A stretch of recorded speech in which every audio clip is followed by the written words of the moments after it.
Good evening, everyone, and welcome to Network 216's coverage of the 2023 NFL Draft. I am Tyler Johnson. I am joined by Jacob Roach, Nick Karn, Zach DeFranco. Gentlemen, how are we doing on this Friday evening? Doing good. You guys ready to wait 2.5 hours till the Browns pick? You know what? At least we picked it. Yeah, that's true. Fine. I'll wait. Round one was fun, time though. it needs to take, just as long as they make a pick today. Yeah, dude. Yeah, no, I'm not streaming. I'm not streaming 5 hours. Like I respect anybody who streamed last night, like the OBR did, without the Browns having any picks. Like I respect the hell out of that. I'm not doing that. I'm locked and loaded. I will be here with you guys till midnight, till 12:30, wherever. I'm going to get up and going because, as you can see, I'm already running a little low on my Kool-Aid. So at some point, we'll have to duck out. I got some Sketty here. We're having a good time, everybody. We're about to hear our friends over at Homage Apparel, so make sure you go check out them out. I got the classic Homage Apparel. We got some Joe Thomas down there. We got some Blitz. We got a classic one on the other side. We're brought John to Dorsey, you baby. John Dorsey. Full doors. He was in effect last night, boys. We will talk about that. But real quick, I wanted to introduce a new thing to the channel. Tonight we're going to be live this entire time. If you want to interact with the show and you want to have conversations with us, join that conversation, please head on over to YouTube or head on over to Facebook. We can't see the Twitter comments on the live stream. We can see the other ones. So please go check that out. We have our membership program is finally live for the channel. It's running down at the bottom. It is $2.99. Good Lord. It's $2.99 a month. If you're on YouTube, you have to be on YouTube to join it. But next to the subscribe button, there's a join button. We will be doing all members. We'll get shouted out on every show. We will do. Well, we're starting off hot. Yeah, we lost Jacob, but by the way, we are going to start with a $2.99 membership that is going to include early access. There's the first F word of the night. I got in 3 minutes before I had to let it out. $2.99. First, I couldn't say $2.99. We are off, guys. We are off to just a fantastic start here.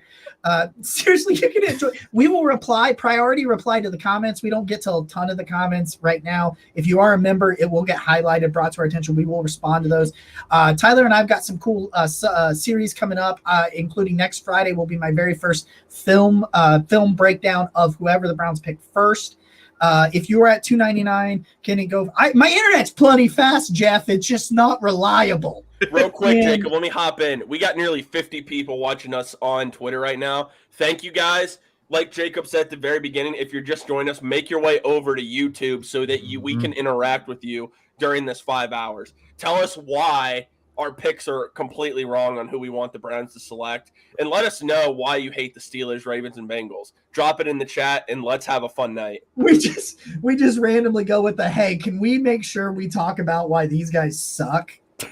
While we're here, can we make sure? But also 24-hour early access to those videos. You also get 2 exclusive Brownie the Elf emoticons, 2 exclusive Slider emoticons. We got some Sir CC emoticons coming soon, and some badges. And really, there's not a ton of stuff we're doing, but it's $2.99 helps the channel, goes a long way. I wanted to get that out of the way first. No, for sure, man. I mean, it's gonna be a fun night. There's plenty to talk about, especially Browns related. But I mean, first off, guys, how are we feeling tonight? We didn't have a pick last night, and I'll admit, I still watch the draft because I'm just a draft nerd, but I wish we had a draft pick. But you know what? Our draft pick was Mr. Deshaun Watson, who's now our franchise quarterback. So how do you guys feel about not having a first-round pick back-to-back years? Because now it's a little bit of a trend, and it's something that we're not really used to as Browns fans, because the draft was something that really – that was our highlight. That used to be our highlight, was the NFL draft. Yeah. It used to be picking your savior every single year, at least you thought. No, you were picking 7 saviors. It wasn't just one. You thought that all of them were saviors. You had to. That's all you had. I can remember thinking so many different times, oh my God, the Browns got a haul from this trade. They win it every day if they just make these picks right well. And then they just never did. And I can't hold that against Andrew Berry, obviously, because it's a new regime. But my point is, I'm to the point now where give me proven, known commodities over draft pick hauls. I'll take that every time. I love the draft, and I definitely have faith in Andrew Berry to find talent. But I just think we're to the point now where it's like this core is right in their prime. I'm glad with the approach they've taken, whether it's with Amari Cooper or Elijah Moore or Deshaun Watson. It's like you're getting guys that belong in the NFL, and that's exactly what the Browns need right now. Absolutely. So, first off, the first round, what were some of your guys' thoughts? I think the big one that everyone has been talking about is Kentucky quarterback Will Levis not being drafted, let alone the first 5 picks, not even going in the first round. What are your guys' thoughts on that? I have been very blunt on Twitter. I do not think Will Levis is that great of a quarterback. I really don't. He didn't look that great at Kentucky. He wasn't great at Penn State when he was there. I'm just not overly impressed. He's got some physical tools, yeah, but he is just so raw as a prospect that I wouldn't have taken him in the first round, and that's just me. What are your guys' thoughts? Hold on. Yes, I need more Kool-Aid.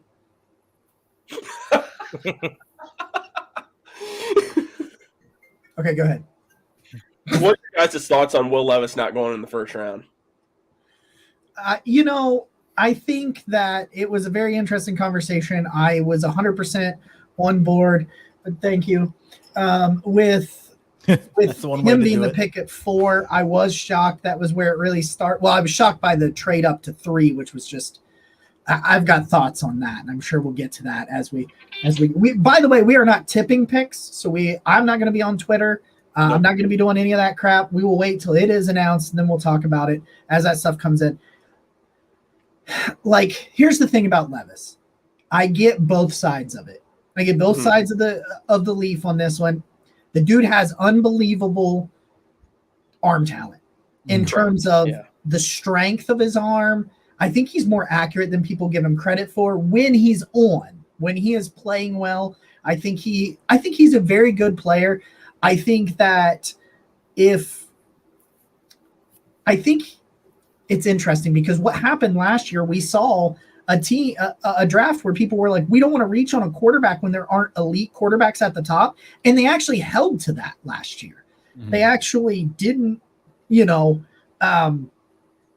we had one quarterback go in the first round, and then it was forever before we saw more quarterbacks. And I think that kind of showed teams like, yeah, you truly can not have to target a guy. I think Will Levis is a day 2 player. I think he will go today. I think he'll go probably early. I think a team will probably trade up potentially in the first probably 10 picks of the second round to try to go and get him. But he is not a blue chip talent. And that's what he would have had to be a top 10 pick. He's not that. I don't think he's a top 32 player in the NFL draft. He is a top 50 pick. So I do think he's a top 50 player in this draft. I do think he will go soon. And I think, thank you. He will go. Oh, that's very full. I spilled it a little bit. And we're gonna. I think he goes off I think he actually is going to benefit from this. I think he's going to go to a better team in a better situation than he would have if he had gone really early on yesterday. So I'm excited for him, but I'm not. I was shocked. I was shocked that nobody traded back up in the back end to get him. I will say that I was a little bit surprised. I think something like that happens tonight. You want my honest, at least one of the first 3 picks in this round. I think so. I think that it sounded like some teams tried to trade up. The Eagles didn't want to give up pick 30 with Nolan Smith on the board. Well, as they shouldn't, because rightfully so. I mean, you realize they have 4 parts now. They have 4 parts of that Georgia defense from 2 years ago, because they got Nakobe Dean and Jordan Davis last year from that defense, and then they get Nolan Smith and Jalen Carter. They got Jordan Davis, who I think is a good football player. He's going to be a pretty good football player there. And he wasn't the best defensive tackle on that team because Jalen Carter was. And then they turn around and just get Jalen Carter anyway the next year at number 9, and they get Nolan Smith. It's like, Howie Roseman, this is what Howie Roseman taught us last night. Take the talent. It's not that hard. Just go and take the talent. And that's what he did. And all you've heard all day is praise. I think a lot about how Andrew Berry spent a year there. And I'm really hoping that as we get to a place where we have our picks again, that we're able to see Barry be able to just add crazy value like Roseman's been able to do there in Philadelphia. Count me in as really happy. They're far away in the NFC.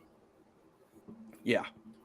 I'm right there with you. So real quick, I remember we forgot to announce that joining us tonight, but we got a couple of special guests tonight. We're going to have Mac Robinson. He is formerly with the OBR and has been a part of Browns Wire in the past. And we're also going to be joined later by Corey Kinnan from the Browns Wire and Jacob Roach's colleagues. So those are special guests we got tonight. And then we have a boatload of guests for day 3 tomorrow. It's going to be a lot of fun.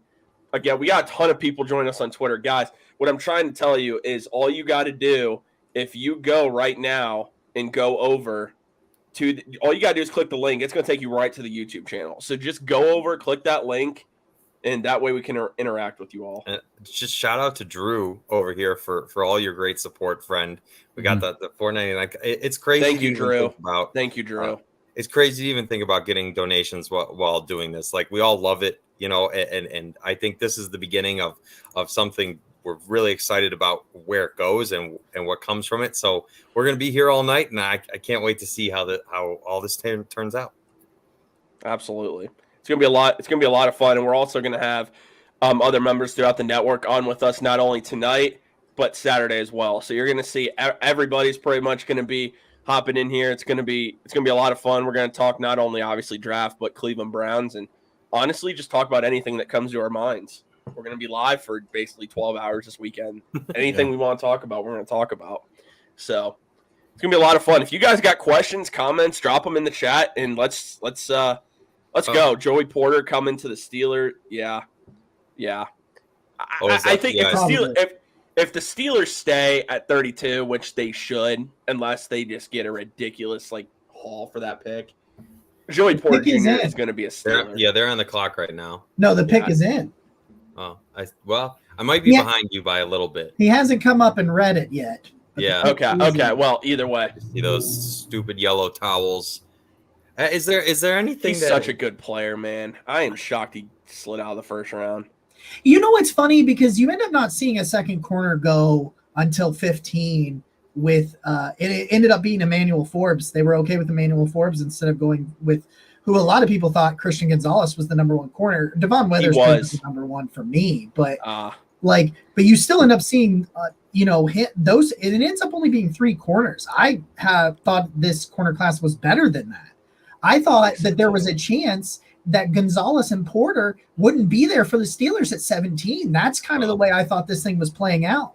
And they ends up playing the way that it is. And if they can go up and get who I think is a pretty good tackle, we'll see what side they want to play him on. And they can use either side, so it's going to make them better. And get Joey Porter here. This is how good teams find a way to continue to be good, as much as it pains me. And that's potentially what you're looking at if Joey Porter Jr. ends up being the pick here. Think about this. Whoever they're about to pick is a even swap for Chase Claypool. Yeah. Right? This is that pick. The Bears are stupid for that trade. Just desperation, man. They were just trying to get something, and then they didn't even really use him. You're better off trying to get Jerry Jeudy, though. If you could have gotten Jerry Jeudy for pick 32, you do it. That's just me, though. Here comes the commish. Oh, I'm sorry, it's not the commish. No, remember, he doesn't do the... Yeah, but a lot of time, I thought he used to introduce the people that were doing the picks. Well, that's what they were doing before everything kicked off, I believe. So it's Alan Faneca. I love Alan Faneca. That dude tortured us, too. He was a great offensive lineman. Just a mean streak. All right, so the 32nd overall pick in the 2020. I feel like this is obvious. Is Joey Porter Jr., the defensive back out of Penn State. So there we go. Joey Porter, a guy that everybody freaking thought was going to be the 17th overall pick before they traded up, is off the board here, man. Listen, Joey Porter, he just tracks the ball as good as anybody I've ever seen. He's really long, he's strong, he's athletic, he's everything that you want. Those big long arms, and he knows how to use them. He can tackle. I don't love this for us. I don't love a player of this caliber. He he's got Joey Porter in him, I guess is probably the way. Yeah. It's probably He the does. best way to put that. Like he just plays, his dad being a linebacker, but if you were to take that kind of toughness, grit, and competitiveness and put it in a long athletic corner, there's not a lot of holes in Joey Porter's game.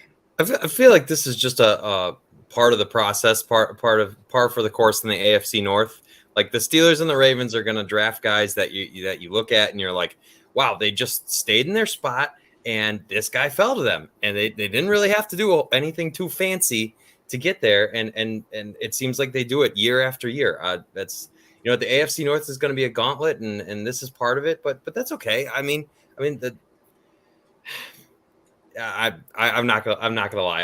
I'm pretty upset that Chase Claypool was the price for this pick right here. Also, just keep in mind too, like Joey Porter Jr., man, got a long athletic corner like that. To me, getting him in the top of the second round is just a complete steal all the way around. And just one thing, and it sucks to say it, the Steelers draft really well every single year. The Ravens seem to draft well every single year. Well, I'll say it, if the Steelers draft on defense really well, because Najee Harris, their offensive line, and Kenny Pickett.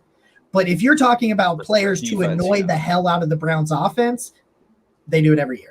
Yeah, I've had more than enough of the Steelers being good on defense, and it looks like they're just going to continue to add depth there. I'm sick of it, dude. Also, do you guys feel old? Oh God, don't. Yeah, Yes. yeah. Anytime you get to the point where guys you watched play are coaching or their sons are now being drafted, that probably means you're old. Dude, like next year, Marvin Harrison Jr. Yeah, Oh my crazy. goodness. That's crazy. I remember when he got to Ohio State a few years ago, like when he first got there, because he didn't play a ton. He didn't play a ton his first year, obviously, because of what Ohio State already had, out the gate. But you knew he was there. You know what I mean? Yeah, well, yeah. I love it, Drew. I'm glad. I'm very happy. I love that. Yeah, because he did. He for a long time that wasn't his. Oh, Here it is. We got a trade. It hasn't popped up for me on the screen. No, That's Will not Levis, there. man. It's got to be Will Levis. It's Will Levis. I was telling some people today, they were like, because I was messaging some of my buddies, where do you think Will Levis is going? I said Titans or Rams. And I guys, I want to say this, if you're in the comments, don't tip picks. So I want to see it get announced. So don't tip picks. I don't really want to. I want to know when it's on the TV. I just like the magic of it. Yeah, it just makes it more fun that way. Like, I love Twitter. Like, I love being able to, like, talk with people about picks and whatnot, but I don't like it when I'm just seeing all these inside, like, just leak picks. Like, we were talking about this, Jacob, before the show. I don't need Shams leaking NFL draft picks to me. Dude, focus on the NBA. That's what you're paid to do. Yeah, I don't need you to leak every NFL pick. It irks me like crazy, but I had to stay off Twitter last night because I was just trying to watch it and enjoy it. And like, Shams of all people, bro. Like, come on, dude. Yeah, that's what I thought. I was like, obviously we knew who the first pick was going to be in a sense. Yeah. But Exactly. the fact that he tweeted it an hour and a half before the draft even started, like, come on, bro. Like, people are trying to enjoy the moment. He tweeted it way early. And that's why I told everybody watching this stream, especially if you're on Twitter and stuff, if you want to talk to us, interact with the show, come over to YouTube and fire the comments. We can only see the YouTube and Facebook comments as we do this. And I'm staying off Twitter. I'll go into my DMs and things like that, but I'm staying off Twitter outside of that because I don't want to know. The pick is in. I want to see what the trade was because I'm very interested in that sort of thing. Arizona, I really like what Arizona's doing because they trade back to 12 from They're 3. smart, man. They got way too freaking much. Like that was just Houston. I love Will Anderson, but Can we talk about that? Here's the discussion with that, man. Like, okay, Nick, I'm so I didn't glad know you I brought was this starting up. something. Oh wait, No, hold listen, on. 30, the 33rd overall pick, as well as 81 for Tennessee, and the Cardinals will get the 41st pick, the 76th pick, in next year's third round. Bro, pick. that's They're just building draft capital, though, bro. Well, that's what I wanted like- to talk about. Yeah. Like, But I just Arizona, you would think that Houston would send our pick to Arizona, right? Oh yeah. They send their own own. first round pick to Arizona to move 9 spots. Not 9 spots in the grand scheme. They came up from our other pick because they were at 12. Yeah. Like, if you're betting on which pick is going to be more valuable, I mean, it's Houston's pick by a lot. I mean, come on. I feel pretty. I don't know what they were doing. They might have said no to the Browns pick though. If they did, and that here's my thing. A lot of people are saying Houston like gave up way too much, and technically they did. But I think it's a win-win for both teams. Houston gets who they believe are probably the 2 of the top players in the draft. Sure. And Arizona builds capital for the future and still is able to select a great player in Paris Johnson Jr. So I think it's a win for both teams. I really do. Because, again, Houston is rebuilding as well, but you now have a building block on the offensive side of the ball and the defensive side of the ball. True. They're building, and Will Levis, the Will Titans. Levis is a Titan. So the Malik Willis train was a season. Oh, we knew that. Short-lived. Short-lived. Yeah, Malik Willis was not going to be the solution there. When you draft a guy that late, he's not you're drafting him because he's there at that point. That's fair. Real quick, because I think this is what we want to strive for the entirety tonight as we go through this. I want to jump on Will Levis real quick. We can talk about everything that happened in the first and all that good stuff in between, but I talked to Tyler and I talked to you guys at the beginning of the show. This dude's got a cannon. So if you're looking for a big, strong arm, you have it in Will Levis. I think he's in a great position. He's more athletic than you think he is. He is a relatively, and they're showing highlights of him running right now. Yep, they sure are. On NFL Network. I don't know where everybody else is watching, but I'm there with you, Jacob. He's got a cannon. Like, if you're looking for a big arm, strong passer, it's Will Levis. Like, he can make just about all the big time throws. He can throw those out routes, those in routes. He's got all the arm strength. You just got to figure out a way for him to be more consistent. And if you can figure out, and I get it, that Kentucky team around him last year was not good. He loses some of his weapons from the year before.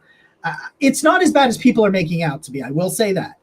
But I just think Jacob throughout this process, like, and again, I'm not trying to knock him. I just feel like he has been way overrated. Like, people are trying to put him in the top 5, top 10, and I never saw that. It's not that I don't think he can be a solid football player. I never saw why people said that. Okay, he's got traits. Okay, I just feel like the Titans' offensive scheme is pretty decent for him, though. Yeah, just that'll work. Hand the ball off and throw it deep every once in a while. He's Treylon Burks. All my fantasy shares are feeling very good today because I tried to acquire him in Dynasty. I tried to acquire him in Dynasty, and this dude, and it's smart on his part. He waited until after the first round. Mm-hmm. So I have Tyler Alliger, the Falcons running back. I was trying to trade him because I knew, okay, this is as high as his value is going to go. And I sent this trade a week ago. So, and it was about to expire the next day after, a little bit before the draft ended. As soon as they took Bijan Robinson, he declined the trade. I'm like, dude, pisses me off. It is what it is. I would have done the same thing. It's just man, you really did this to me. Here comes the commissioner for the 34th overall pick. Okay. So Tennessee drafted a tackle, and now they've drafted Will Levis. I like it. Yeah, it's smart, man. It's what a good team does. The Titans are in a weird position. They really are. I feel like the Titans are a lot like the Steelers. Like they're not flashy. Sam Laporta, the Iowa tight end. Wow. Okay. Oh, I love Sam Laporta, but he went ahead of Michael Mayer. You just took, that's what I was trying to think in my head was, did Mayer go yesterday? And I knew he didn't. Oh, the Lions are having a very interesting draft. Also, Drew, yes, Will Levis was not attending the draft the second night. I don't blame him. Do you remember when Geno did that and attended it the second night? And it was just really sad. Yeah, but I mean, if you think about it, Joe Thomas was like, there are teams that question what Levis's ability to handle adversity. I mean, I think you kind of make a statement if you show up again tonight, but he didn't want to, and that's his prerogative. But I think that would have, at least for me, that would have stood out more if he did. Jacob, to your point about Will Levis going to a place that's probably a better environment for him, like Tennessee and Vrabel, they've got I think they've got a nice thing going. I think it makes a lot of sense for Levis to go there because you don't put pressure on him. I mean, Tannehill's still there. And he's got a bigger arm than Tannehill, but similar styles of mobility and stuff. Because if you remember, Ryan Tannehill was a wide receiver at A&M before he was a quarterback. And so I think you can see a lot of those same things, except he can make even more of the throws just because he has a bigger arm than Tannehill. Where are you guys at with this? Where are you I was guys at going to with say, the do you want me Lions? to move this so you can change the? Do you want to do that so that you can? Nice. Because you have That's actually- yeah, good because you have call. control over that as we switch to Sam Laporta. Yeah, Jeff, that's interesting. He says, I don't know if I love or hate the Lions draft. It's weird. It is weird. And this is not a knock on Jack Campbell. Oh, they just went back-to-back Iowa Hawkeyes, didn't they? This is not a knock on Jack Campbell. I think Jack Campbell's a very good player. And this is not a knock on Jahmyr Gibbs. It's a knock on where you took him and who was on the board. Now, don't be wrong. Gibbs is the second best running back in this draft. So apparently the Raiders just traded up, by the way. Yeah, the pick is in. The Raiders are on the clock at 35. But I don't like what the Lions are doing because the best tight end in the draft is still on the board, and you took Sam Laporta. I like Sam Laporta. Michael Mayer by far is the best tight end in this But draft. Michael Mayer's better. My question is now, is that what the Raiders do because Darren Waller's out? Like, that makes sense. They went up and got Michael Mayer. I'm almost very certain that's what they did because they saw Sam Laporta go. And they're like, we gotta go get a tight end. I think it's brilliant. Do you remember? Yeah, last night when the wide receiver run started, it was 4 in a row. You know, it went bang, bang, bang, which I didn't think it would go that route. I only thought 1 or 2 were going to go because I had been hearing for so long that guys like us and other fans were a lot higher on the wide receivers than the NFL was. And the NFL was like, nah, bro, we're going to take all 4 of these guys right in the 20s. I think you're just seeing like that position is just becoming so valuable. The wide receivers every year. There's so many good tight ends. Yeah, and that too. Like the pass catchers in general are just being pushed further and further and further up. Like who trades up now after the Raiders to go get a tight end? Because Darnell Washington's the last really Luke Musgrave is there too. I like Luke Musgrave. He probably goes this round at some point. Okay. I want to ask you guys this because this is a conversation I have had again with some of my friends is how do you guys feel about Darnell Washington? And I ask this because I'm not saying he's a bust by any means. I just think people like, okay, he's a physical freak. That's why they're obsessed with him or think he's going to be this great tight end. I just don't really see it. I don't. There's not a lot about him that impresses me besides his size. That's it. Like, maybe you guys can feel free to weigh in on that. I'm not a big Darnell Washington fan. I'm not. I think, like Levis, he's probably one of the more overrated prospects in this draft. Here's the thing about Darnell Washington. Okay, so the trade is the Raiders get the 35th overall pick, and the Colts receive the 38th pick and a 5th rounder to move up 3 spots. Spots. Sure. Okay. And so the selection is coming in from them. Hey, Darren Johnson over on YouTube says hi. How you doing over there, man? That is my father. I figured. El Padre. I didn't realize it until I said his name. I was like, that's probably Tyler. Okay. Commission's he's at the podium. Let's see. Give it a second before you say it because I'm like 0.2 seconds behind you. I can't even read his lips. I don't know what he said. Okay. Oh, yeah. Just give me 1 sec. Yep. Okay. There it is. It's Michael Mayer. Okay. Can we talk about real quick? I give the Raiders a lot of crap normally. I love what they're doing to start. Tyree Wilson getting him where they did. They didn't have to trade to get him. And they didn't reach for a quarterback like Will Levis. Best tight end in this draft, and he's been the best tight end in college football the last 2 years. Mm-hmm. I love this pick. I'm a huge Michael Mayer, man. I'm a huge Michael Mayer fan. And if the Browns needed a tight end, Jimmy Garoppolo's going to be throwing a tight end. He always did with Kittle, right? It makes a ton of sense for them in their offense. Yeah, I mean, you still got Josh Jacobs there. You got some pieces there over in Las Vegas. Well, and what are you talking about with the most successful seasons of a Josh Daniels led offense? A lot of them had to do with elite tight ends and tight ends like You know, man, of course, you had Aaron Hernandez, but we won't talk about that. But, you know, and you had Rob Gronkowski, and, you know, a lot of those, and I get it, those offenses also have had one Tom Brady. So that it has a lot to do with those sorts of things. But when you're looking at it and you're saying, like, a lot of his success has been on some of these short and intermediate stuff. And that's also where Jimmy thrived in San Francisco, Nick, kind of to your point. So the Colts get 38 and 141 for 35. I think that's a pretty good pretty good trade for them. And I respect Good haul, man. Well, the Raiders, you go and get the best tight end in the draft at 35, and you give up a 5 to do it. And it's like, yeah, Bro, okay. they got some weapons there. They got Michael Mayer, Jacoby Myers, Hunter Renfrow, Devontae Adams. Like, I mean, I'm not a fan of Josh McDaniels. I'm not, but I'll tell you, they got some weapons there. And Josh Jacobs is still back. Mind you, he's on a franchise tag, and they really screwed up that situation. God, I like what they're doing, and now the Rams are on the clock. I'm not saying this will happen. If the Rams don't trade out, Hendon Hooker would make a ton of sense here. I'm going to take a steady break. All right, Tyler, Jacob. I enjoy. completely forgot that Devontae Adams was a Raider. When I was like, oh, they have some pieces. I like Sometimes I do too. blanked right out of my brain.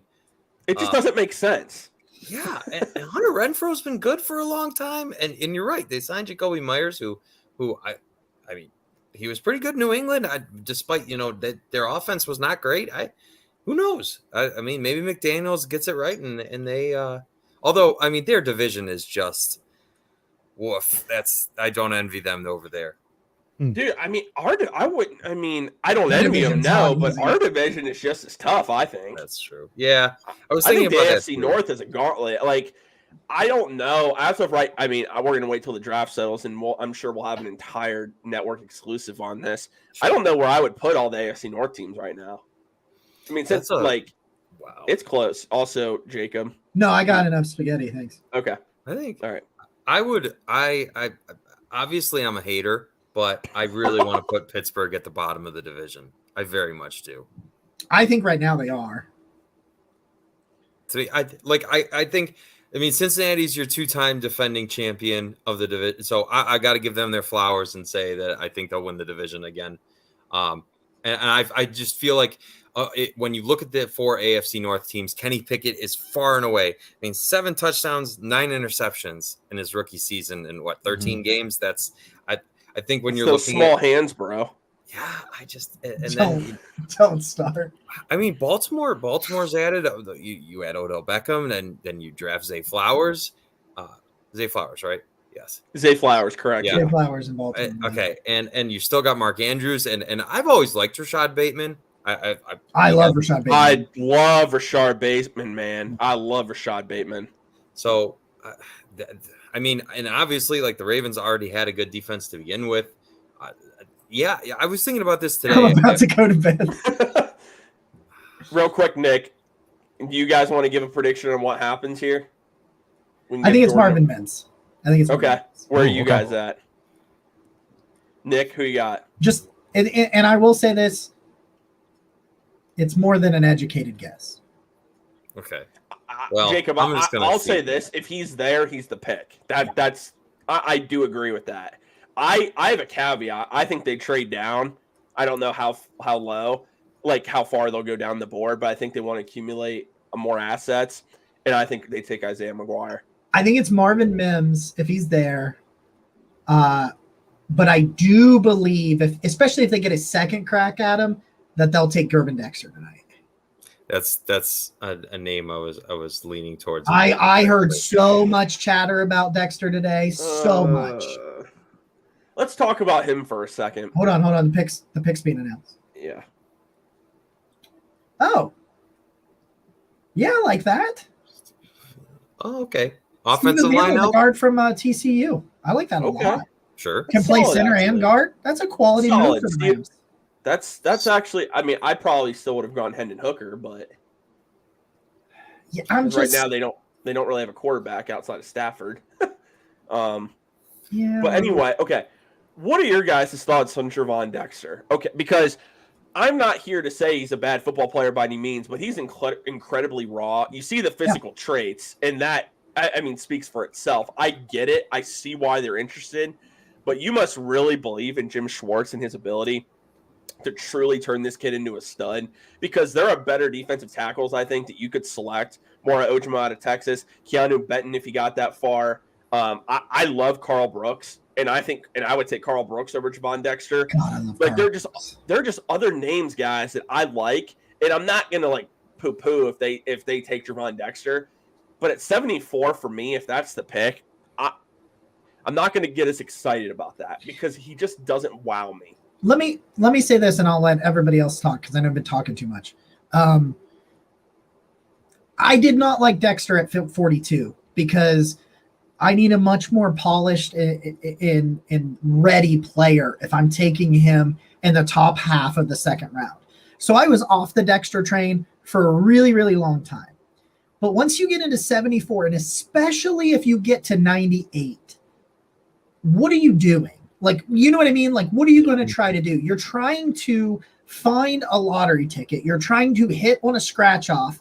And so if he's there, especially at 98, his ceiling is so high. And I understand his floor is really low. He's really raw. He disappears for long periods of time on the film. Hold on. The Seattle Seahawks are making their selection. We're moving along here. We're moving right along. I remember when the picks used to have so many. Whoa. Wait. Well, I'm behind you. Oh, You dicks. so Seattle I didn't think is Derek Hall. really listen, I didn't think he'd prioritizing. be that. I didn't think he'd slide to 74. But man, I gotta stop saying the F word. I'll tell you what. So you've got Jackson Smith and Jigba, the defensive back out of Illinois, whose name escapes me right now, Devin Witherspoon. and now Derek Hall. Seattle's man. having themselves a draft over there. Mm-hmm. They normally do. John Schneider and Pete Carroll, like, you can argue that they've been, like, Seattle's been stagnant the last couple of years as far as, like, really making progress, and some argued if Pete Carroll should be fired. John Schneider, though, is one of the best GMs in the NFL, and I don't think sometimes he gets enough credit for what he does. I mean, I think Also, he's done. like I know it's only been 1 year, but the trade haul they got back from the Broncos for Russell Wilson and the way Wilson played, I mean, they look very smart, all things considered. So I'm going to try to show you guys something, and you tell me what just happened. Okay. It looks like did Atlanta trade up? Oh, No way. Another home run? 1-0 Guards. Oh, that's not what I thought you were dropping news on. Yeah, that was Okay. Josh Naylor. Josh Naylor hit a sack fly, 1-0 Guards. Oh, no, not that. I thought you were Oh, implying Atlanta something. traded up. Yeah, that's what All right. that's what I was saying. Atlanta just traded up. But what Jacob, I did not think that's what you were implying there. I was about to congratulate you, but that was not. No, I'm not going to announce that. That's not. No. Dude, Uh-uh. I know, man. Dude. No, I'm not kidding, though. That was my initial thought. But no, Dexter, like seriously on Dexter, if you're in the third round and you can find a guy that has the ability somewhere down the line to be a first round talent, he has that much raw potential. And that's why I'm in on him. But I would rather Keanu Benton, I'd rather Carl Brooks, and there's some other guys that I really like as well. But I just think that the ceiling is why I'm okay with it. Do you think? Where does Atlanta go here? I don't know. Do they go quarterback? No. You Are sure? you taking one of those other guys here? I mean, I guess Hendon Hooker is still on the board. Like Hooker would be the They could- yeah. Dude, They love Desmond Ritter, man. I've talked to a lot of I Falcons don't guys know that say they why. do. I'm not saying I do either. I'm just saying that's But what I I've know. heard. I'm saying, like, I don't know what. And I'm not trying to hate on some of these guys. I don't understand what Desmond Ritter does for you. Like If at they this love point. Desmond Ritter, maybe they go offensive line then, Jacob. Or That would be, defense. Yeah. They Defense, really yeah, need themselves some defense. they need- Yeah, they- that's they're that's rebuilding. possibly too. That's really possible too at this point. Because I think they go offensive line here. Okay, that's what I'm thinking. Just because I think, yeah, even Jordan saying in the comments, like they do, they love Ritter. man. I'm sorry. Yeah, they do. I don't know why, but they do. It's the same love that the Commanders have for Sam Howell. yeah. Jordan also says, I'm a fan of trading back and acquiring assets. The value from 70 to 100 can truly be based on fit, especially for D-line Yeah. and secondary. I agree. Yeah. I do think one of the players they come away with tonight is Jamie Robinson. I really do. I think he can be there with your That would be amazing. at pick Yeah, there we 98. go. There it is. Offensive line. Yeah, Matthew Yep, Bergeron, there it the Syracuse tackle. Syracuse solid. tackle. Yep. Solid, man. Like, Very good player. Yeah. these are I like guys that that a lot. could have gone in round one. Well, Yeah. I mean, you could make the argument he could have gone in round one. He didn't, but you could have made that argument for him. That's a good pick. That's a good pick, especially if you're sitting here out of like Atlanta, and Jordan and I have talked about it that they love Desmond Ritter. This is what you do. This is You what the build around Browns did. This is what the Browns did in 2020 to try to figure out if Baker was the dude. They draft Jed Wills, they sign Jack Conklin. You can say whatever you want about Wills, but they went out and loaded on the offensive line, loaded at weapons, and they said, okay, if you're going to be the guy, go be the guy. That's what this pick is about, and that's why I like it. Sometimes it pays. You know what? Like the Dolphins did the same thing with Tua last year, and they had way better, like probably the results we were hoping for. So it's cool. I mean, especially the NFC South, man. Like, I don't know who is it the Saints the favorite in that division right now? I don't know. I feel like any of those teams could. If you told me the Falcons won the division, I wouldn't be shocked. See, Got their I have a running hot back take and for- they got their offensive lineman, man. I have a hot take for you guys here. Maybe it's not, because maybe you guys feel the same way. I personally, because now the Panthers are on the clock here, I do not believe Bryce Young is the best quarterback in this class. I really don't. Okay. I think it's CJ Stroud. Okay. And I think Bryce Young is not going to be the superstar that everybody thinks he is, because he is undersized. He is a twig, and he's going to be injury prone. He already had some injury problems at Alabama. He's coming to the NFL. Like, I guess I just don't see it. And I'm not, and again, I have nothing against Bryce Young. It's just I don't get the hype for me is just not there. Like, I like CJ Stroud. I think then Bryce Young probably is the second best quarterback, then Anthony Richardson, Hendon Hooker, and Will Levis for me. I'm not a huge Bryce Young fan. I feel like he's been way overhyped. And I think CJ Stroud should have gone number one personally. But I think that Stroud can absolutely be great in the NFL, but it's so much harder when you don't have the measurables. And so it's like he has to be that much more special to truly like ascend to that level that of like, and they were saying, if Stroud was 6'3", it'd be no question, or sorry, Stroud. Bryce Young. Yeah. If Bryce Young was 6'3", it'd be no question. That's what they were saying last night. And so it's like, I think he could be good. I just don't. We know here too, when you're taking a quarterback that high, who isn't the prototypical size, like it just makes life more difficult. Here's the thing. Just looking at some things that I didn't even realize was happening, and looking. JD, I am an OSU homer, but also I just think he's better than Bryce Young. I really do. I think from just a passing standpoint, I really he's a thought better Carolina quarterback. was going to go Stroud for a while, especially at his pro day. I thought, okay, that's their guy. So I don't know, man. yeah, no, I agree. I do. I thought when they went up, I thought it was Stroud for the longest time. we all know nothing. Do you realize who is falling right now? No. Brian Branch is still available. The safety Bro, from I Corey know Kinnan it's just expensive, but I want Brian Branch. I get it, dude. I don't want him sliding to Pittsburgh. well, that was one thing that I was just talking with Corey Kinnan in the DMs, and he was like, "Dude, Brian Branch is falling," because they thought the Brian Branch might go to the Steelers at 32, is what he was saying. I think the Browns' sweet spot is 50. I Yep. think if they're going to come up, it needs to be 50 or later. But you gotta believe they have 6 day 3 picks, man. If Brian Branch falls into the 50s like JOK did, you better believe 74. Here's the thing about 74. That is that's the 13th pick in the 3rd round. Mhm. So that's an early early 3rd round pick. If you get into the 50s, you're in the back half of the 2nd round. So you're really only moving back the team that would be trading with the Browns. You're moving back by about half of a round, and the Browns can give you an extra. They could give you a 5. They could give you a 4 and a 5, and still have a 4 and a 5. If there was a way to go from 74 to say 55 to get Brian Branch, I'll give you both 4s.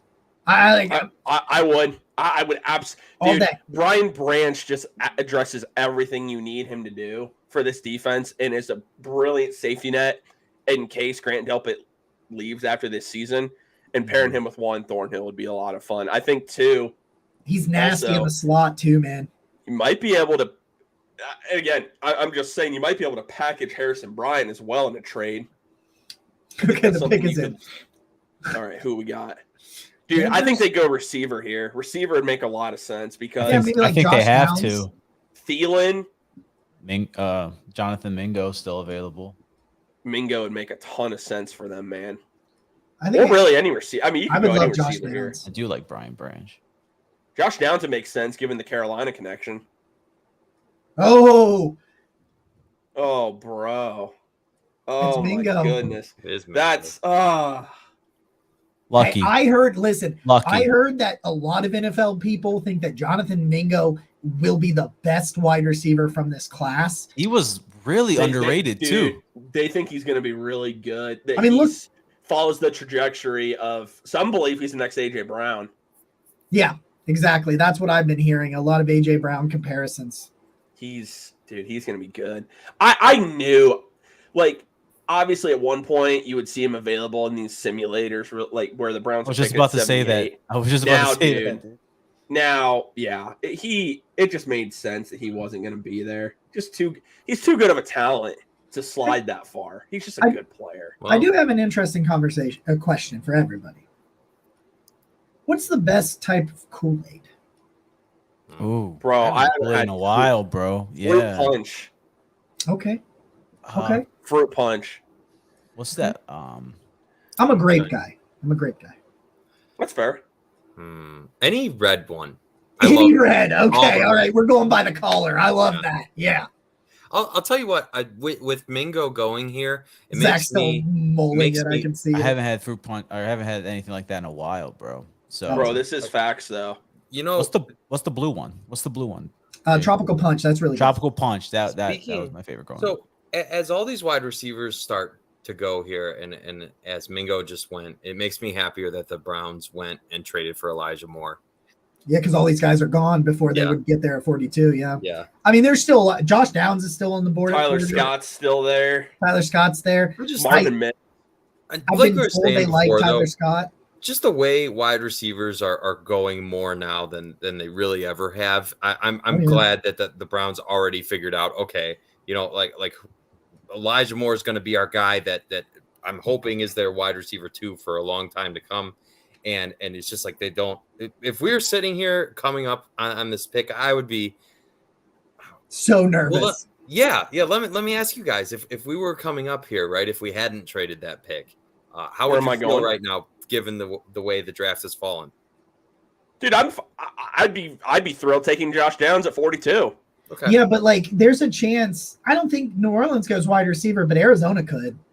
Right? No, right they here could. in They, front of they you. could, but I'm just saying I'd be comfortable with Josh Downs or Tyler Scott. Man, listen. Okay. Man, Brian Branch. I think Brian Branch is a top 15 Now- talent in this draft. No, He's listen. fallen. If we're going, you're talking, because Nick, if you're talking, you have to address wide receiver at 42.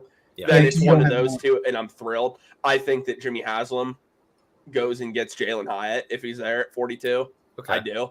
But that said, if I'm not doing it because receiver's been addressed or whatnot, I am sprinting up to the podium, probably breaking my leg or tearing an ACL on my way there to draft Brian Branch. If Okay. he goes before that, I'm going BJ Ojolari from LSU. So let's say though God, I that, love BJ that given the Ojolari. fact that the Browns Just took like his Elijah brother, man. Moore and traded down to get Elijah Moore. Let's say that they were going to select a wide receiver here, right? Would you Mhm. rather have Elijah Moore or one of the wide receivers that's currently? Elijah Elijah obviously, Moore. Okay. Elijah Moore has had more talent coming out and has showed to an extent he can do it in the NFL. Here we Elijah go, Moore Ron. should have been a first round pick. I mean, he Should've- pretty much was. He was the 33rd pick. Well, I'm just saying it would have been nice to have that 5th year option. Oh God, yeah. I wasn't even thinking about it from our point of view. That's what I was Yeah. implying. Yeah, no, you're right about that. All right, like, buddy, you're here to announce a pick, not talk. Dude, I hate guys like they get up at the podium and just like give us a story. Like, dude, announce the pick. That's what It's I'm like here we for. don't- It's like we don't care. I mean, I do care about you. Well, actually, not really. I don't know who you are. That's Roman Harper, but like at the same time, like, Announce the pick, bro. okay, New Orleans. What are they- Isaiah I'll see it. I'll Foskey, see it. I'll see- the defensive end from Notre Dame. What are they doing? Dude, I'm behind you by legit 10 seconds, and it bothers I'm me. trying. I can't speed up. No, I can't speed up my broadcast because I'm watching on YouTube TV. I'm on So I can't- Hulu. So I don't know just why I'm using the that far ESPN ahead. app. Your internet. Yeah, I'm is just using the better. ESPN app, Nick. I'm just, I have it over here because like I'm a nerd. I wanted it on the. I wanted it like because I got dual monitors up, so if it looks like half the time not looking at the screen. Yeah, I that's have, what I have. the draft on my big monitor, and then I have obviously the show. And See, I started. I put my big monitor for the streaming so that my camera was up here instead of like down here, and now you can see my cool. You listen, I've had my cool Power Ranger helmet back there for like 6 podcasts, and not a damn person has said anything about my Power Ranger helmet back there. okay, I like it. Make it Browns colors and wear it to games. Oh, dude, like I tried to put my head in there and I almost broke it. I just can't wait until eventually I have a man cave where I can do all this from. That's what And this not- is, man. Saints took See, Breesy at I'm pick jealous. 28, and they just took Isaiah Foskey. So they're building that defensive line. I mean, Yeah, but like Foskey, dude, there's so many. I don't like Foskey. I'm not big. I'm not high on Foskey. Like he's fine, but like he was never a guy that I considered at 42. Like, No, I would have taken him at 74 yeah, because you're personally. you gotta let. There's a lot more room for wiggle in the 3rd round. You know, Mhm. like Love it, JD. Love it, man. Dude, this I'll man have came- one. I'll have one day. I'm telling you. I when I don't have a date for that, but you know it will happen at some point before I die. this man cave is pretty good. My wife decked it out pretty good. I mean, even there's a bed over here on the side, a loft bed, and it's got brown stuff going on there. And I got a few shelves I can put my figures and stuff on. there you go. So they're up Dude, here. that's sweet, bro. Um, I got so much stuff that needs to like go up. I got a signed Joe Thomas picture. I oh, have- nice. Yeah, my wife found that in Amish country, just like at one of those random shops. It was there. I got like 15 figures. Dude, I got like a Oh, huge I'm gonna- Browns helmet. I have a Wyatt Teller signed hat. Like I got all kinds of stuff. Oh, I also got a replica, like one of those replicas of I sent it to you guys of the horseshoe. So I got Oh, one yeah. I got to put up. I just don't have anywhere right now to put it. Guys, I wanted to real quick talking again about our membership program to the channel. If you guys want to check us out over on YouTube. The YouTube channel is our main hub for everything. If you want to interact with us on this show, please go over to YouTube and hit us up. You can join down there by the subscription button. You'll see a join button if you want to join for some exclusive perks. I got my film rooms start next week. They replaced my draft videos. We'll start with the Browns' first pick, and I'll do a film breakdown of all of them. You'll get 24-hour early access to all those videos. Tyler's got some cool series coming up, and then we got a collab series with the two of us coming up. Those will all be 24-hour early access for members. It's $2.99 a month. You'll get a shout out on the show. We will reply to your comments. They will be prioritized and make sure that all the comments on all the videos get addressed from the members. You also get a cool badge and some exclusive emojis you can use in some of the chats and around there. So if you want to support what we do here and help us continue to make great content, it's $2.99 a month for a membership to the YouTube channel, and we would greatly appreciate it. And real quick, Jacob, just to add on that, guys, and we normally cover this at the very beginning, but you know sometimes your mind wanders and you lose track. Be sure if you guys are tuning in tonight, please drop a like on this live stream. What that really does for us is it just helps Network 216, that YouTube algorithm, grow. So that means more people outside of just Cleveland are going to be able to see our content that we're producing. So please drop a like. That's really crucial. Again, doesn't cost anything. And the other thing doesn't cost anything, subscribing to the channel. You can do that for absolutely free. And then you can subscribe, see how much you like the content we produce, and then possibly join the membership program from there. So again, please just do those things. Again, those are free, and that really helps Network 216 grow. I think we would really appreciate that. All of us want to do more than we currently do, and your support helps us get there.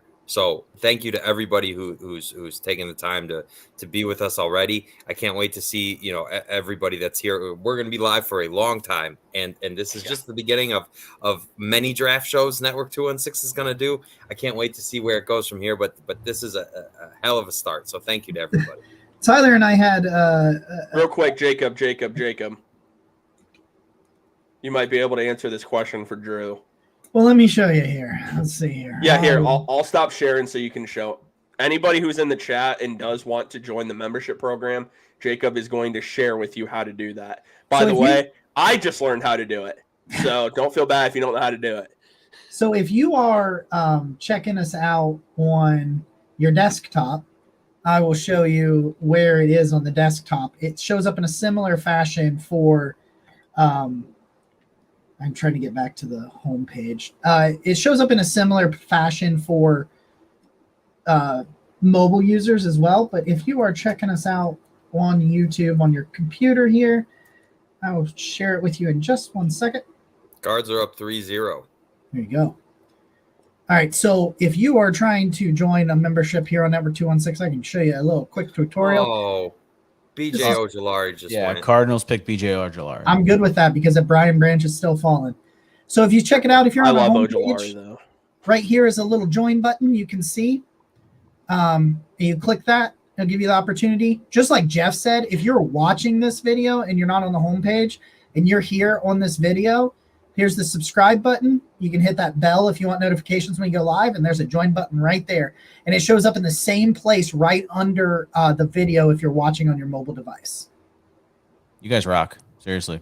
We really appreciate anyone that's spending their Friday night with us. Like, we know there's a lot of live draft content out right now. The OBR is live. We got Dog's Table. There's a lot of different publications that are live right now. Chops is doing live spaces. So anyone that's tuned in tonight, just want you to know we really appreciate you guys choosing us is for your NFL draft coverage. Yeah. But yeah, BJ Ojulari to the Cardinals. We just talked about the Cardinals are crushing this draft. Yes, absolutely crushing this draft. Getting so many picks and using already. And what is happening? It's going so quick. That's what she's saying. Hey, I'm okay with it. Let's roll through this. You know what? Also, what do the Packers do? Do you think the Packers start building their offense around Jordan Love? I think they go for a tight end. I really thought isn't it so funny though that the Jets, Luke Musgrave and Darnell Washington. Sorry, Jacob. No, you're fine. It's like the Jets, lure Aaron Rodgers, and Aaron Rodgers wants to. Our first member, Mitch. Welcome to the membership program, man. Round of applause. Let's go. Hey, thank you, Mitch. Luke Musgrave. You're right, Tyler. Yeah, Tyler, you were right. Mitch, thank you. I had the pleasure of meeting Mitch last year for Browns training camp. He came up with Jacob.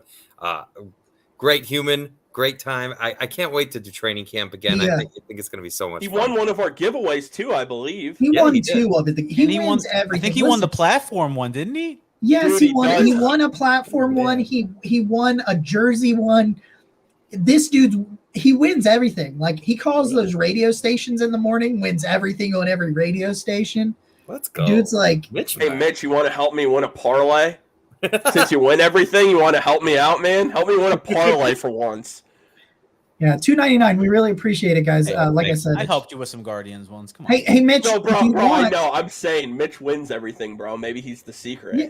What I'm saying, Mitch, drop some of those cool emojis you just got from the channel there. Please do. In the chat so everybody can see those emojis that you get. Brownie Elf.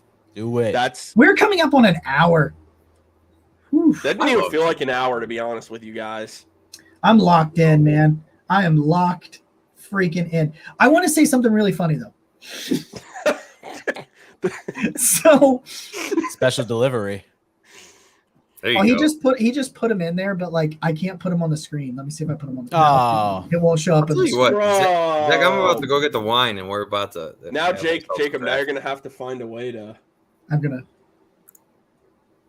Oh, Zach, appreciate you. I'm kind of surprised it didn't show that you were a member. Yeah, I don't know why I didn't show him up on here. So, but we appreciate you being a member. We're just surprised it didn't show you. Yeah. This is all new to us, guys. So just We might not be able to Understand shout that. out everybody tonight, but going forward, all of our members Yeah. will print out a list Every and stuff, and video. we'll be able to Every video. shout you yeah. guys out for all the awesome things that you And guys do for like us. we said, you know what? Like all of us here are doing this. This has been the dream that we're working on. So the further we get into this, the more time we're going to have to make it worth it for all of you. So thank you everybody that's helping us. You are helping us realize the dream, and slowly but surely it's becoming reality. And I can't tell you what that means to all of us here. Absolutely. If Nick, Branch you falls to just 50, bro. Buddy, I've been talking about it. if he falls to the Steelers, we're all going to be very pissed. Why is my TV now is showing me the Warriors, and I am upset. Oh, you are, yeah, and you're going to have to change over to ESPN too.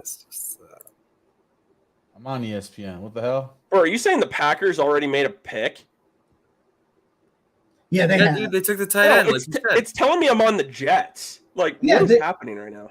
Yeah, we already did Michael Mayer. No, but what I'm saying though, Musgrave. like, the Packers already made a pick. How am I on pick 43? It says I'm live. What is Jets. happening? Jets just made their pick. Yeah, the Jets are on the board at 43. Also, That's what's shout happening. out to my Padre. Okay, newest let's go. member. Thank go. you very Thank much, you. Dad. We appreciate that. I mean, we get Cheers. we get 10 members tonight. I don't know. Like, I'll run over. Listen, this. If we get 10, if we get 15 memberships total tonight during this live stream, there is a drive-through pick carry out over there. I will go get. What's the big one? The Beast. I'll get a Natty Beast and I'll shotgun it on the. Oh, we're talking like a drive-through concession. Yeah, dude. Listen to this shit. So we got a local pizza Jacob, joint. you should tweet this, man. Go tweet that. I don't know if I want to do it. Nick, go tweet it. Anyway, Okay. Nick's like, okay. Sure. All Yes, right. we're here. We're having a good time. We're enjoying it. So my favorite pizza place. And as we welcome in the very handsome Mikey P to the conversation. What's up, Mikey P? What's What's up? going on, man? From the Yard Dogs podcast, the legend himself, It's Mr. time- Michael P. It's time for some draft talk. Joe Tippman, Dude, the it center is. for Wisconsin, goes to the Jets at 43. Okay. We got, by the way, guys, we're on standby. Mac Robinson is about to join us as well. So we're going to have a night. It's going to be a fun night. Let's go. Wait, we have to take off these slides a little bit, huh? I'm sorry. I keep trying to do it. Do we serve chicken wings? Of course we serve chicken wings. So there's a pizza place here in town. It's called Pizza Stop, right? And so they recently they used to be like this just tiny building that just had like a couple of ovens and they just churn out the best pizza. They built in the city limits of Albany, you cannot, or wherever I live, you cannot sell alcohol because it's a dry village city. Okay. And so they moved to just outside the city limits. And they got a full carry-out drive-through in my tiny little town in the middle of nowhere that you'll never find. Don't look for me. Now, Jacob, And, I want to be accurate here. What are we talking about? Shotgunning? well, so you can drive into that carry-out all times a day, get all the beverages, the alcohol, everything you want. You can get in that drive-out and also pick up your pizza All right. or your wings or your I got to shout salad. out the Browns real quick. They just tweeted a video of Elijah Moore saying we got our second round speedster. So Let's go. Oh, baby. I like it's. it. I let's like go. it. Let's go. This is the deal, Mikey P. You were just coming in on this. The channel now has the membership function. We finally got it up and running, and so we got the membership function up and running. It is. We're about to bring our first guest on. We got the membership up and running and everything. It's $2.99 a month. If we get to 15 memberships for the channel during this live stream, I will go get a Natty Daddy and I'll shotgun it on them. And Those are ladies and disgusting. gentlemen, we are joined by our first guest of the night. You might remember him from the Browns Wire and his work he's done with the OBR, Mr. Mac Robinson. Mac, how you doing tonight, man? I'm good, guys. Thanks for having me. I appreciate the time, and happy to be on with you guys. Anytime. We appreciate you joining. If you hopped in and heard that conversation, What are your thoughts on Jacob's potential deal that he's trying to make with people here? Okay, I was getting in like right towards the end, so I'm gonna need a refresher here a little bit. I heard the tail end, but I want to hear the whole deal. So we have set up the memberships for the channel. Okay. They're $2.99 a month. We're gonna give you early access to a lot of our videos. We get some we get some cool emojis and priority reply to comments and shout outs on the channel on the videos. We got 2 so far during this live stream. If we can hit 15 before this night ends, I will go shotgun and Natty Daddy. You know what? Then I mean, you got to step up, man. I mean, the people got to step up. We want to see it. Like We do. I think that's something that, you know what, at least for you, you're willing to step up. You're willing to go ahead and do that. And you're trying to show the support for everybody. You're trying to show how serious you are for it. So yeah, I give you a lot of respect for it, man. I appreciate it. It's a public service at this point, Jacob. So Exactly. The Colts. Oh pick man, is out quarterback Julius Brents out of Kansas State, who tested phenomenally. there. Now, how are you ahead of me when you've been behind me this whole time? wow. I switched over to ESPN2. Yeah, see, there you go. The secret. Ridiculous. I will. Shout I do have out to take a- to Jordan Dalton, who's going to join us here a little bit soon as well from Scarlet and Gray podcast. He actually told me to switch over to ESPN. So See, I've been watching NFL Network. I've been watching that's what I meant. NFL Network. Okay. well, see, Mac, that's what I've been doing too. But Jacob was always 10 seconds ahead of me with every pick. And that's So I was Jacob's like, an excitable person, so when something happens, you know it. Lions moved Yeah. up. You gotta see Lions it as moved it up. happens. this has been Mac. What are your thoughts on the second round so far? It's been going really quick. It's been quick. I've been enjoying it. And Lions moving up here to 45, by the way. Awesome. But I think it's been interesting because, you know, previous years we've seen, you know, obviously maybe a lot of teams staying in place and you'll see a lot of those players come off the board. But I think it's been interesting to see like the incremental trades, like the small trade to make sure you're getting your guy. And, you know, for me, I think that's been something that's really caught my eye. And I think that's also been helping it move along as well. Yeah, dude, Lions here, dude. the Lions have been really interesting with their picks. Like, so Mac, that's something we talked about earlier. How do you feel about their draft? They're taking a different approach than really a lot of teams are, and it's got John Dorsey's fingerprints all over it. I'll tell you what, man, I like it. I like it. And I know that a lot of people who, you know me know that a lot of times I'm very much in the analytics. And again, I appreciate that. And I know it's a major part of it too, but I really get this. like the I'll get that approach comment. I really appreciate the approach that they've been going with, where it's like, hey, these are our guys. These are guys that we like and we value and that we think fit in with our team. And position be damned at that point, you know, we'll go ahead, bring them in. And if they think that they can make an impact, yeah, I'll go ahead and add him in. Then, and at that point, again, it doesn't matter. Jack Campbell was somebody that, you know, I was hoping, you know, selfishly would fall a little bit in the second round enough to where it could be a potential trade up. But, you know, I looked at Campbell as one of the top linebackers this year. And then also, I mean, Jahmyr Gibbs, I think you can see the second gear that he's able to hit. And so for me, looking at Gibbs, I think that him on that team, I think is going to be fantastic. Then the tight end that they grabbed this earlier as well, athletic guy, but at the same time at Iowa wasn't really able to showcase his talents as much. So, you know, I'm interested to see how he fits in and how he's able to come along. And at the same time too, you know, this year it's put up or shut up time too. And I know we've said it with Jared Goff in the past, but they like Jared Goff. They want to see how he plays this year. And, you know, if he shows out well, great, awesome. This is a playoff team. But if he doesn't, then, hey, guess what? We're in a pretty good position where we have multiple picks that we can move up in order to select our guy next year. See, and I'm Mac, a on little top worried of that, here, Tyler. I'm sorry, I'm a little worried here because they traded up.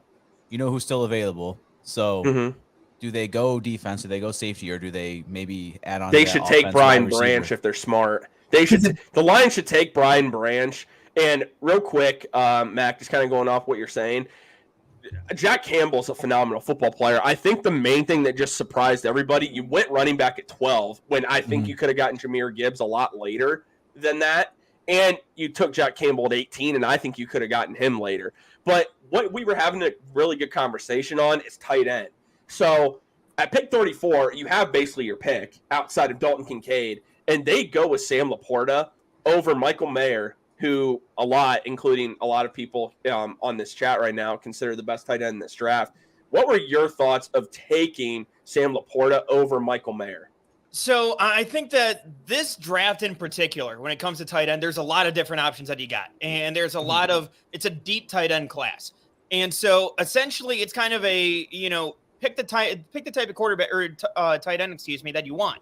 And whoever kind of fits more in with your offense. Laporta is more athletic than Michael Mayer at this point. And Michael Mayer is solid in a lot of different areas. And he's very good in a lot of different areas. But in terms of athleticism, doesn't really fit in that sense. And so, for Detroit, if they wanted to add in another weapon that they can go ahead and utilize, obviously you have the explosiveness with Gibbs. You have the explosiveness with Jameson Williams when he comes back after, the gambling suspension. But, at the same time, you have a lot of speed on that offense. And so you add in a lot of different pieces. And that's where all of a sudden, you add in somebody like Laporta, who isn't necessarily as polished day one as you would expect. But at the same time, you add him into the mix and you have that athleticism. Fantastic. I think that's somebody who, again, and this is where I give Detroit credit. Even if it's not necessarily somebody that, overall the draft, a lot of the draft nicks had higher. I think that for them, they're saying this is a right fit for our group and a right fit for what we want to do on offense and in our locker room. And they're going out and they're targeting those guys. And that's where I give them a lot of credit and a lot of kudos for how they're approaching this. It's a very good point. Seriously, that's a really good way to look at it. And because a lot of people have been very critical of them. So that's a good way to look at it. Mikey P, what have been your thoughts so far about the draft, or probably your biggest surprise to this point? My biggest surprise, I was surprised. I thought Levis was a lock in the first round. There was even rumblings that Carolina was interested in potentially with the first overall pick that was coming out. But kind of speaking back on the Lions, what doesn't shock me is looking how they're building that team around speed right now. If you look at it, everyone thinks NFC North, you got to be built to play outside. And Minnesota plays in a dome 8 times a year. Detroit plays in a dome 8 times a year. Like, you need to build speed when that, so I think that's where the Lions just selected Brian Branch, who many consider the best safety in the draft. Sorry, Mikey P, continue. Yeah, that's another great pick for the Lions, Brian Branch. But I just think Detroit's building something like they're going to be they're trying to build the greatest show on turf with all that speed that they're throwing in there. Adding David Montgomery in the offseason. They still have DeAndre Swift, but it looks like they're trying to move him.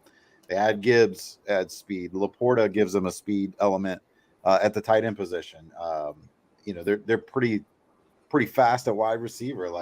I like what Detroit is doing. Was the Gibbs pick was a little bit of a shocker because it was so early. I had one running back going in the first round. Bijan Robinson was the only running back I projected in the first round. Most people did.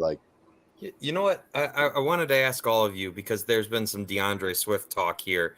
And for me, I know he's coming up on a contract year, so I don't think it makes a ton of sense in Cleveland. Obviously he's a dynamic talent, but I kind of wanted to ask you guys what your thoughts are on the potential, because the Browns do have room in the running back room, right? Is DeAndre Swift someone you're interested in? For me, I am 100%. Okay. If I can get him for a fifth round pick, I'm doing it in a heartbeat. It makes a lot of sense. And again, even if he has a similar year to what Kareem Hunt had, and the Browns give him that type of extension, there you go. Then you have your guy for the next couple of years, and you can still draft a guy and have another 1-2 punch with DeAndre Swift. I like him and the ability he brings to the passing game if you pull that type of trade off. I would say this when it comes to DeAndre Swift, as somebody who, I have family up in Detroit. I pay very close attention to the Lions. And with the DeAndre Swift aspect of it, with him going into last year, I think the financial reasons I'm a little scared off by, similar to, how everybody talked about Baker Mayfield last offseason with the Browns and trying to move off of him. I'm worried about how much money you're putting into him when you've already invested a lot into Nick Chubb. And honestly, I think that, we talk about fits with the Lions and guys that, they look for guys who fit roles and that think that they think they can take advantage of and that they can, utilize. I think that DeAndre Swift has something that you can utilize, but I also think that there's other running backs later on that for what the Browns want to do, I think that makes that would be a more a better approach in that sense where, honestly, I'm somebody who I love Deuce Vaughn out of K-State. And I'm hoping for him later on. And I think he can be a good guy that can be that complementary piece, with Nick Chubb out there as well. So, I think that that's a better approach in terms of running back instead of investing that much money and that much capital into it. I understand it's only a 5th round pick, but at the same time, you're paying that much for only 1 year of DeAndre Swift when instead for a guy that I'm going to use occasionally, or I'm going to be using as a change of pace back that I'm going to be only having for a year rather than having somebody who's under contract that I can have for, 3-4 years at that point. Mac, by the way, I've been preaching Deuce Vaughn on this network for months. I made an entire one. I had a video blow up about Deuce Vaughn because people are like, "Oh, you sure he's too small? He can't handle the hits of the NFL, so on and so forth." I have been on this agenda for months. If the Browns are looking for a running back, this is kind of where I've been at least. I would love Deuce Vaughn. Like he is my guy, but I feel like if they want a running back, they want to draft for the future as somebody that could potentially down the road take Nick Chubb's carries. Which leads me into the Roschon Johnson agenda. And you're at 46. I'm just saying you're creeping down here. I don't know. I saw a lot of mock drafts with him going all over the place, and I am very much team get 2 running backs on 2 rookie contracts. And you know what? Because I know there's a really difficult Nick Chubb conversation in the future. I don't really want to go down that road, but I think if you're the Browns, you're best positioned by having 2 running backs on rookie deals, just for the looking towards the future. Guys, I made a really bad mistake. What's that? Oh, God. I found out who the Commanders. I already know who the Commanders are taking at 47. Did you go on Twitter? You better not tell me. And I'm very sad. Then no spoilers here. This is no spoiler-free zone. Also, real quick, Josh, what's going on, man? We appreciate you. Appreciate you joining us as always. We know you're one of the biggest fans of Network 216, so appreciate you hopping in, man. If anyone's missed it, like Jacob hit on earlier, and you can see at the bottom of your screen, we now do have a membership option. For those of you that are interested, and you can, if you're on your laptop, Josh, it'll actually be right next to the subscribe button. If any of you guys are interested, feel free to check that out. But if you're new to the chat, welcome, and feel free to send us any questions you have. Any questions you have for Mac, feel free to send them in the chat. I got a pop. You go take care of business, my friend. The Patriots. Man, that was interesting. You know what? I looked the at Twitter Patriots briefly. Take Keon White. He was a former. Actually, he started his career at Old Dominion and then transferred out. Really? Yeah. Did you get to see him play? He played. He was great as a freshman, and then during the COVID year when we didn't play, he wanted to play, so he transferred out. Makes sense. I was never a huge fan of Keon White. Like, what are your guys' thoughts on him? The age obviously worries me. And he just wasn't, even at Georgia Tech, he was not really that dominant of a football player. I just wasn't a huge fan of him personally. There are just other edge prospects that I like a little bit better. Well, I mean, I would say this. I think that for somebody like, and he's going to the Patriots, right? Just making sure. Yeah. Yeah. I mean, for Bill Belichick, it's basically looking at him and saying, what does he do well? He's athletic. And even if it's not necessarily day one or maybe not necessarily has that production, hey, he has tools that I can coach. And when it's Bill Belichick, I mean, that's the one thing when it comes to his scouting methods, is basically just looking at what does a player do well? How can I coach that out of him? And I think that's huge for him, especially. And also one quick thing I wanted to mention too, sorry to backtrack about the Lions as well. No worries. Is that, with the Lions, I understand we talk about the value and where players are selected to, but also I think that if we're looking at, who they select as well, I liked Brian Branch as a guy who could go mid first round. I liked his versatility where, He can play corner. He can play, he can play outside at times if you need him to. But that box safety as well as that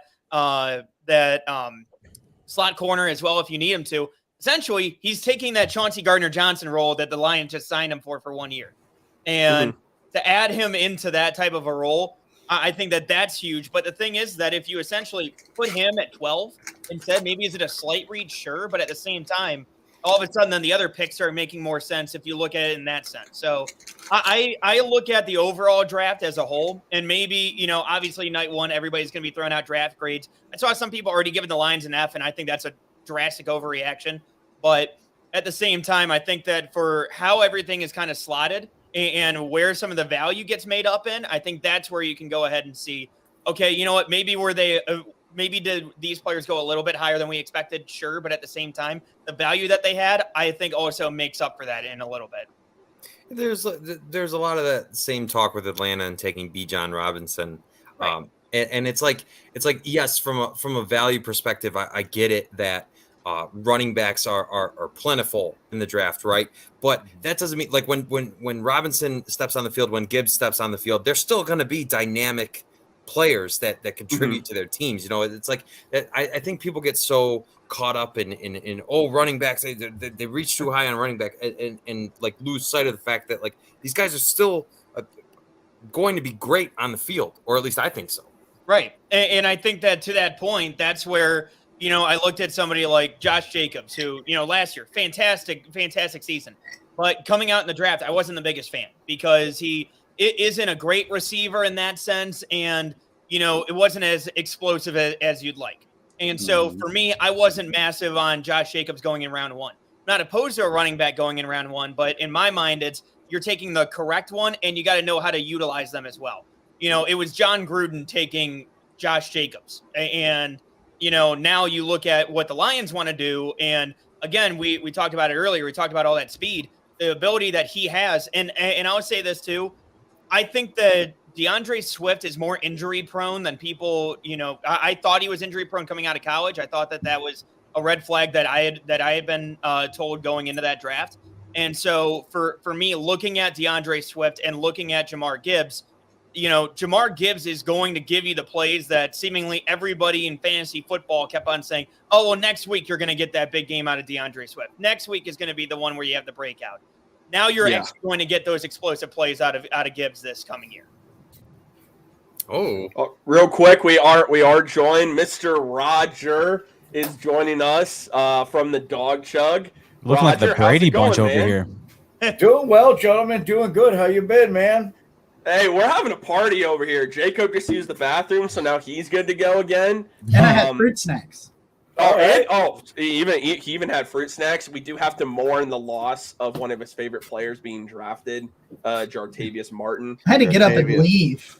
Has gone off the board. There's more pain in your future. Also, real quick, Roger, we do have another new member. Oh, Josh, thank you so Josh. much for joining the membership program. There we go. Really All appreciate right, that. Josh. Yeah, 12 more and I'll shotgun a natty daddy.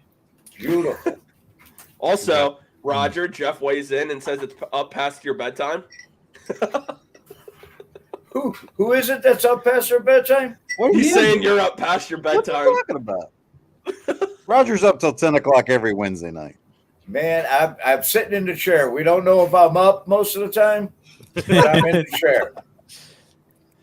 Jacob, I just need you to brace yourself. Why? Well, you'll see here in a second. I think I know where you're going with this. Steelers pick is But- in. but Don't. We don't need to talk about it though. Yeah, We'll give it a it's minute. Oh God, I'm scared. I will say this. If you want me to, I can talk about Tampa's pick here. Yeah, Yeah, please. let's Yeah, talk Cody. about that. Let's Yeah. talk about that. So Cody Mock, the North Dakota State center, got a chance to see him quite a bit up here in Minnesota. And let me tell you, so the nickname that they call him up here is the Ogre. He doesn't have two teeth. And Yeah, I saw that when he was smiling in his video. Yeah. That was- And he is the guy that, like, he just has a long flowing ginger hair. And he's the guy that you cannot miss him on the field. But at the same time, in the same way that we always talk about smaller school guys, you want to see them stand out in tape. And Cody Mock was the guy that every single time he would be burying somebody in the dirt. And, I know he has smaller arms. They're going to move him inside. I've seen quite a few people say that he's going to play center, possibly guard, but I know he played tackle with the Bison. But, for Cody Mock, he's somebody who is really going to be aggressive, especially in the interior of that line. And for, the Buccaneers, who they traded off of Shaq Mason, getting somebody like Cody Mock on the interior is going to be massive for them. And so I really like him, really like his positional versatility. I believe at the Senior Bowl, he moved all along the offensive line to show versatility. But Cody Mock is somebody who is an absolute dog. And I know that I know there were a few teams that were very, very interested in him. And I know the Buccaneers had to trade up in order to snag him. So, again, a lot of these smaller moves to make sure that, for positioning, jockeying to try to get those guys. I think that was one where Tampa Bay wanted to make sure that they secured it. Yeah, absolutely. No, it's a very solid pick. I mean, I think it's good to be building that offensive line. Tampa Bay had so many injuries this past year. I'm kind of surprised they didn't go with Dawan Jones out of Ohio State. I'm really surprised that he is still on the board at this point. And if he slides into a certain range, I wonder if the Browns explore that option, because I think they very well could. Josh, real quick, wanted to give a shout out to Eddie McDonald, who hosts the Petty Eddie podcast here Wednesday nights on Network 216 YouTube channel, for having him on. So we'll let Eddie know about that, Josh. Appreciate it. Ross weighs in and said Cody's the pick he was excited to see as well. So, yeah, I mean – again, it's been a quick draft so far. I mean, we're nearly 50 picks in, and it's not even 8:30 yet. I wish we weren't 49 picks in. I'm upset, man. I am. I get it. I am too. I see him. And by the way, it makes way too much. I had a feeling this was a possibility because they did visit with him. So I was like, I had a feeling this was going to happen. Jacob, you'll see in a minute. Just prepare yourself. Don't throw anything at your TV. Go get some fruit snacks. I got some pineapples that was in my Kool-Aid. Pittsburgh Steelers take defensive tackle Keanu Benton from the Wisconsin Badgers. Well, you stupid licking mother dickheads. All right. Well, that's another reason to become a member. There you go. Hey, I've only said two F words. Granted, Dude, the first one was 3 minutes in. Yeah. So that's I think okay. So from a more of a neutral perspective, the Steelers are going to be just their defense is going to be every great. year, man. You're not running it up that middle. Keanu Benton next to Cam Hayward. Keanu Benton is like so. Yeah. No, we just got to get 15 members. We need 15. Yeah. We need 15 memberships. What are we at right now, Jacob? 3. We're working on it.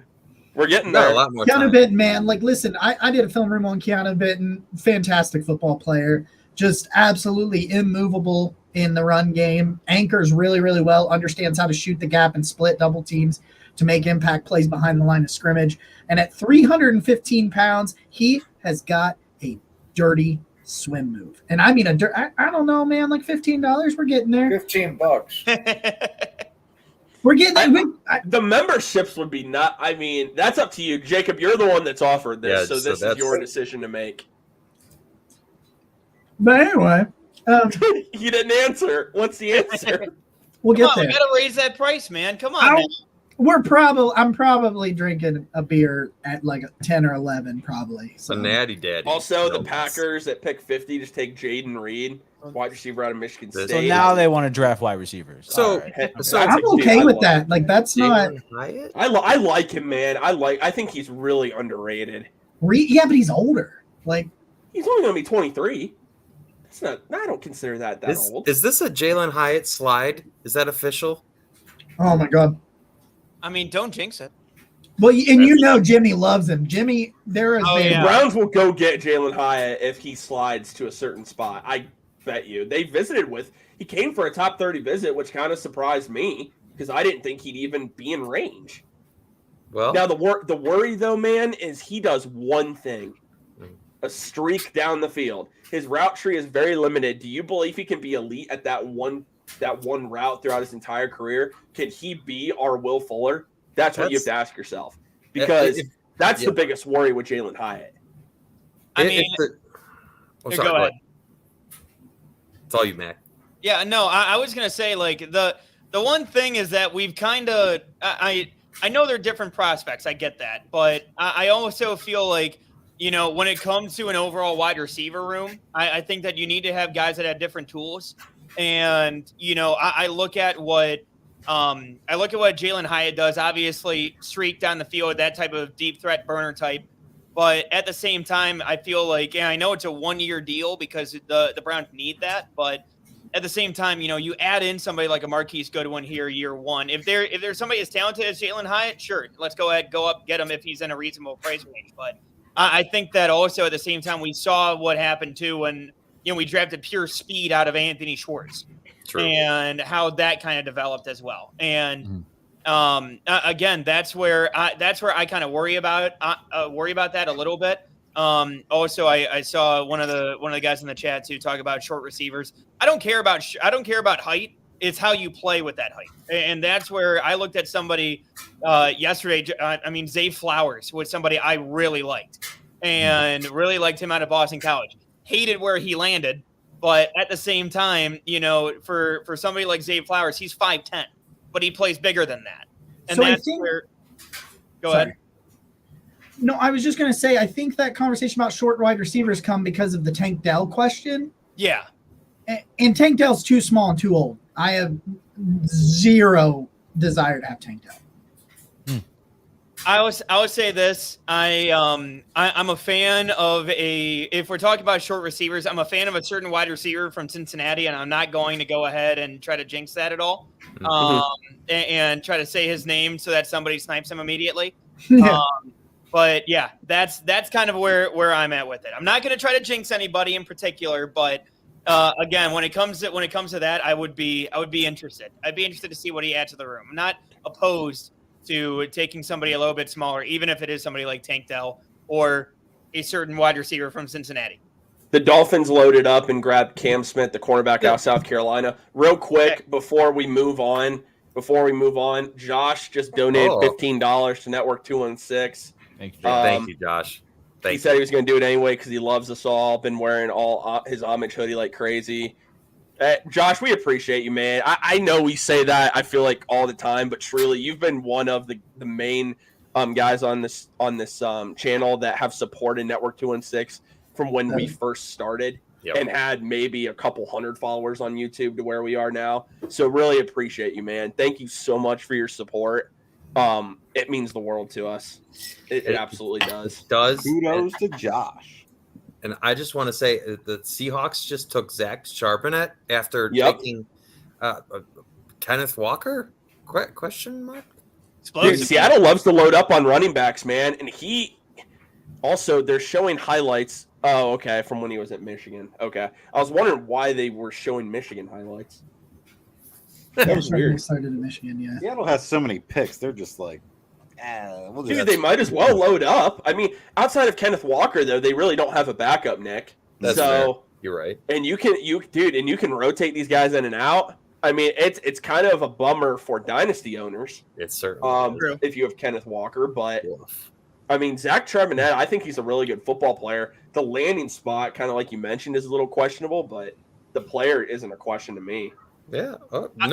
Sorry. I don't mean to question him. It's because they really treated Kenneth Walker like a workhorse last year. They did. And I think they got worried about wearing him down. Okay.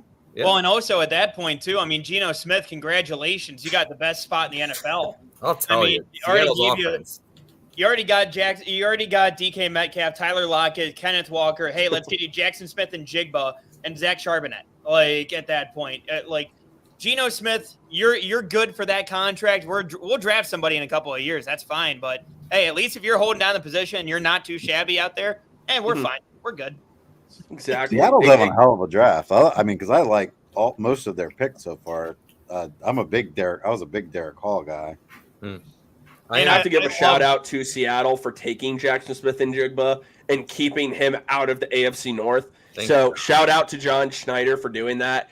And the Seahawks, their receiving core is nuts. JSN, I think he's a sleeper. It's very difficult to win Offensive Rookie of the Year as a wide receiver. He's a sleeper for Offensive Rookie of the Year because he's going to feast in that offense. He's going to eat in the slot easily. Oh, it's not fair, man. It's really not fair. With you got DK up top. I mean, it's like pick your poison. Yeah. So we are almost 20 picks away from the Browns selecting. If they pick there. Yeah, if they pick there. Okay. This is actually going a lot faster than I had. It's 8:30. We've been live for a little over an hour and a half now.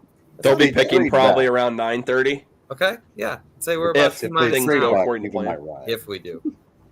Also, Drew makes a good point. Seattle running backs don't stay healthy. That's true. This is why this makes sense. Rashad Penny went to the Eagles. This pick does make sense. I mean, they have the luxury really of doing this. Mm-hmm. Seattle, man, they got a ton of talent on that team right now. I go to an away game every year, and I'm really hoping that Seattle is the one that lines up this year. I'd love to go see that whole environment. I love all the fan bases that are really passionate, and Seattle's got a lot going on up there. So good for them. I'm happy for them. And Geno Smith is a great story. And they're bringing back the 90s throwbacks for 3 games this year. Really? Yeah. Yes. Whoa, man. That. Okay. All right. The So this classic is a question royal for blue. everybody. Do you guys think we're going to trade down like we did last year? Josh wants to know. So everyone, what do you guys think? I think it's so far back that nobody at that point is probably trying to come up terribly far. I mean, you might trade back a few spots, but I don't see it like it was last year. I would say this. I think that you're more likely to see a trade up than a trade down this year, just because of the fact that there are so many guys and so many veterans that are locked into roles this year with this team that I don't see them making 8 picks this year. And I could see a couple of them getting moved off of into future draft picks, whether it's a 5th or 6th round, whatever. But at the same time, I could see them moving up, try to take a few of those draft picks, try to move up a little bit just to make sure you secure your guy, while also making sure that, hey, you know what, we're good on these draft picks this year. If it's a small draft class, I think that's pretty solid for this group, and I think that it could be a smaller class than people expect. You're looking at 6 day 3 picks. I had we kind of talked a little bit about this earlier when we were talking about potential players that they go up and get. You got 2 4s and you got 2 5s. The thing about the 2 5s is one's at 140 and one's at 142. I just don't see them making both of those selections. So you're either potentially, you might see them trade down from one of those to try to get some picks next year. They don't have a ton of assets next year. Or it's a perfect spot. There's a pair of 4s and a pair of 5s that you could kind of put together to package. You're probably now in that range, that 50 range to the 60s. I think that's starting to get where the Browns range is to come up. There are some guys that are there. A guy I love, Trenton Simpson, is still there. He's still there, man. Down there. Still there. I just think he's the athlete that JOK is, but more as a Mike linebacker, which the thing is you got to take with a grain of salt because they're both undersized. So you got to understand that you need to have some contingencies because they're probably both going to miss some time if you go that route. But Trenton Simpson is there with a pair of 4s, a pair of 5s. I think they could trade down later to get future picks, but I don't think you'll see them trade down until tomorrow. Yeah, I would agree with that. I predicted on Twitter that I think they'll end up trading down because I feel like a guy they really like is Isaiah McGuire. The defensive end out of Missouri meets everything they're looking for: guardrails, athleticism profile, age profile, and it looks like you could potentially trade down and still get picks to get him. Javon Dexter just went to the Bears. Yep. Somebody we talked about to open the show. So that's a big player the Browns reportedly were interested in. So that's something. Some couple guys I like. I love Nick Herberg coming out of Wisconsin. Everyone's worried about his fit. I'm not worried about a guy who can get after the quarterback. I'm really not, and he can cover very well. I love him. Trenton Simpson still available. A good amount of wide receiver talent is out there. Running back, we have yet to see taken, and Mary Kay Cabot mentioned Devin Achane out of Texas A&M specifically. So I thought that was interesting that they'd have interest there. Blake Freeland, the offensive tackle at BYU's there. DeJuan Jones, the offensive tackle of Ohio State, that I didn't think he'd be here. Zach Harrison, defensive end out of Ohio State. There's a ton of talent here, gentlemen, and you're getting into a point, Jacob, where we talked about it at the beginning of the show here. We're in that range. We are in this range that if the Browns get a hunch that a team might take one of the guys they want, like let's say they want Trenton Simpson, go get him. You still have picks to be able to pull it off, and you're in this range. I didn't think Trenton Simpson would get out of the top 50. So because given the lack of really high level talent at linebacker, so I'd go get him. Mac, what would you do if you were in this situation? I think that for me, it's. I know we talk about, bites of the apple, everything like that. But at the same time, if you have your guy, you got to go up and get him. And, we've seen them do it for JOK in 2021. But I think that it's a situation where, hey, you know what? If we feel like there's some team that could go after one of these guys or somebody slipping a little bit too far, like we saw with JOK in 2021, I could see them jumping all over it. In the same way, I know that Chargers pick is in, but the next pick has already been traded by the Lions to the Chiefs. And that's Jalen Hyatt.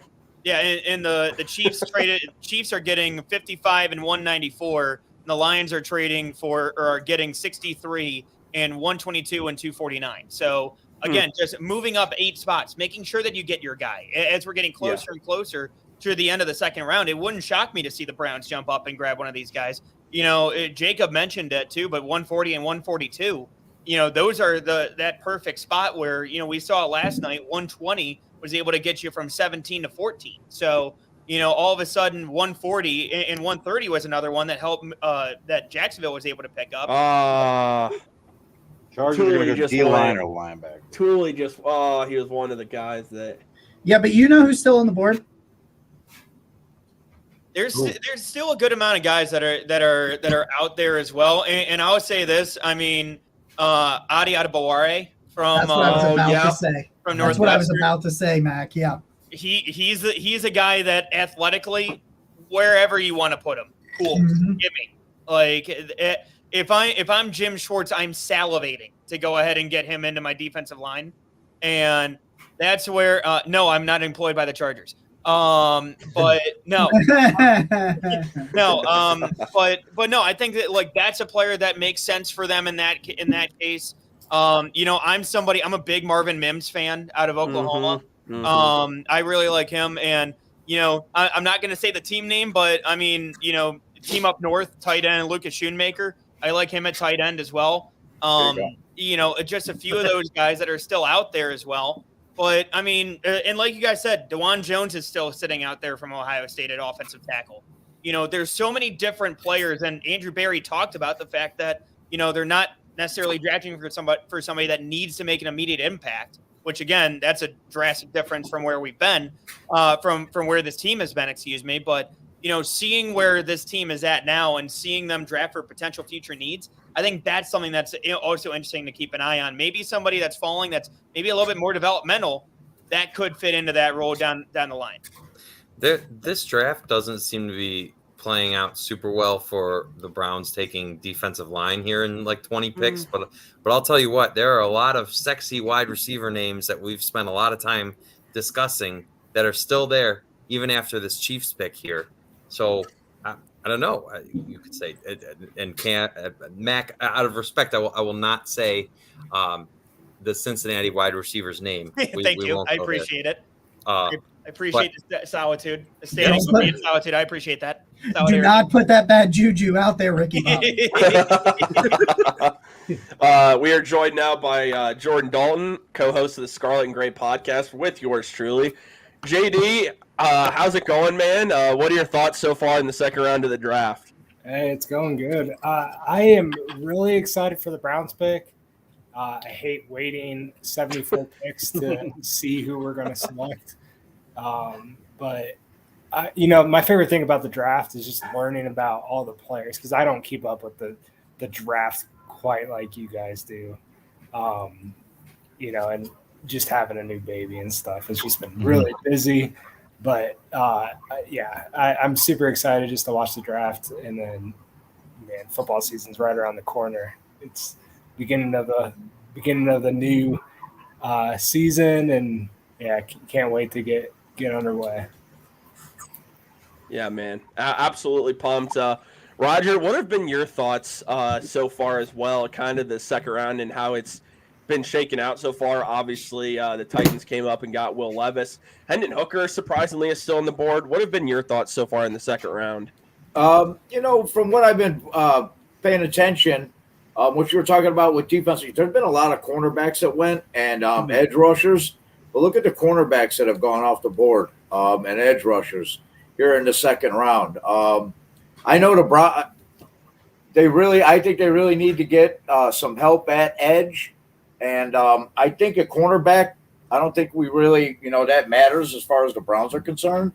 Mm-hmm. But as I see these edge rushers go off the board, I know that we have a need there. And I'm starting to look back into what you guys have written to see what's still left when it comes to edge rusher. I will point out that my day 2 mock that I released this morning is still alive and well. Who did you select in your day 2 mock, Jacob? Wow. I'm sorry. Read it. Darnell Washington.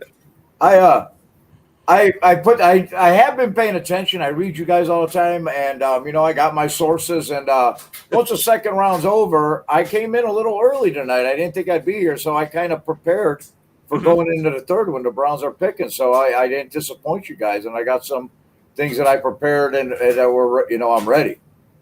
So right now I'm going to go back. I was taking a nap and watching the Guardians on my phone. So if you don't mind, I'll keep you updated on that. How are they doing? We're up 3-2. What is it? 4-2. 4-2. 4-2. Yeah. I just want to say thank you to Jacob and Roger carried the load for the Guard Life last Monday. I was absent, but we've been really having a great time with creating a baseball podcast. The Network 216, we're working on giving you all the coverage for all the sports. And I know we all love the Browns, but we love all Cleveland sports. So thank you to everybody that's supported that. And we're excited. It's baseball season now. So we're going to have a lot of fun every Monday at 8:30. We got the Guard Life. Well, actually, we're not live. That's when we record it. That's when we record it. So sorry. Usually comes out on Tuesday afternoons. But who cares? I did the same thing. I said to Jacob, in a panic, Jacob, whatever info I wanted for a promo, and it was the day we were recording it. I was going to promo our recording, apparently. Well, I just promoted our recording. I did the same thing. Promo the 8 p.m. Drew makes a good point. Safety really hasn't been called a lot tonight. Drew, you know what? My boy is there. My boy is there. Jamie Robinson, Antonio Johnson, the safety from Texas A&M, is there. JL Skinner is there. There is talent at that safety position that will be there when the Browns select. Sign me up. I just want to say this real quick. I just want a good Robinson jersey, okay? I just want a good Robinson jersey. Please, a current player. Greg Robinson really let me down when he went into a completely different profession, but and when he wanted to play Breaking Bad. But I want a good Robinson player on one of the Cleveland teams. Please and thank you. All right, we're gonna make it happen. It's my PSA. All right. Wow. Chiefs did not Rasheed Rice. Rasheed Rice. I thought they were going Jalen Hyatt. Stop it.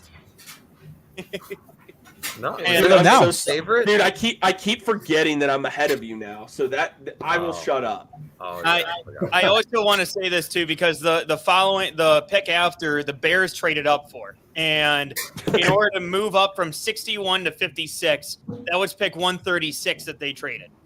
Okay. So again, this is interesting for value standpoint. That's kind of keeping in mind for 140 and 142. Mm-hmm.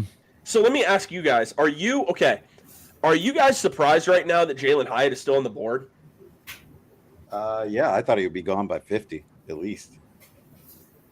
I did too. I get that he really only has one thing, like one trait that he's really elite at. But I still thought he'd be gone earlier in this. I really did. When you're the Blinkerkoff Award winner, normally you go a lot higher than this. I'm surprised. I honestly am surprised.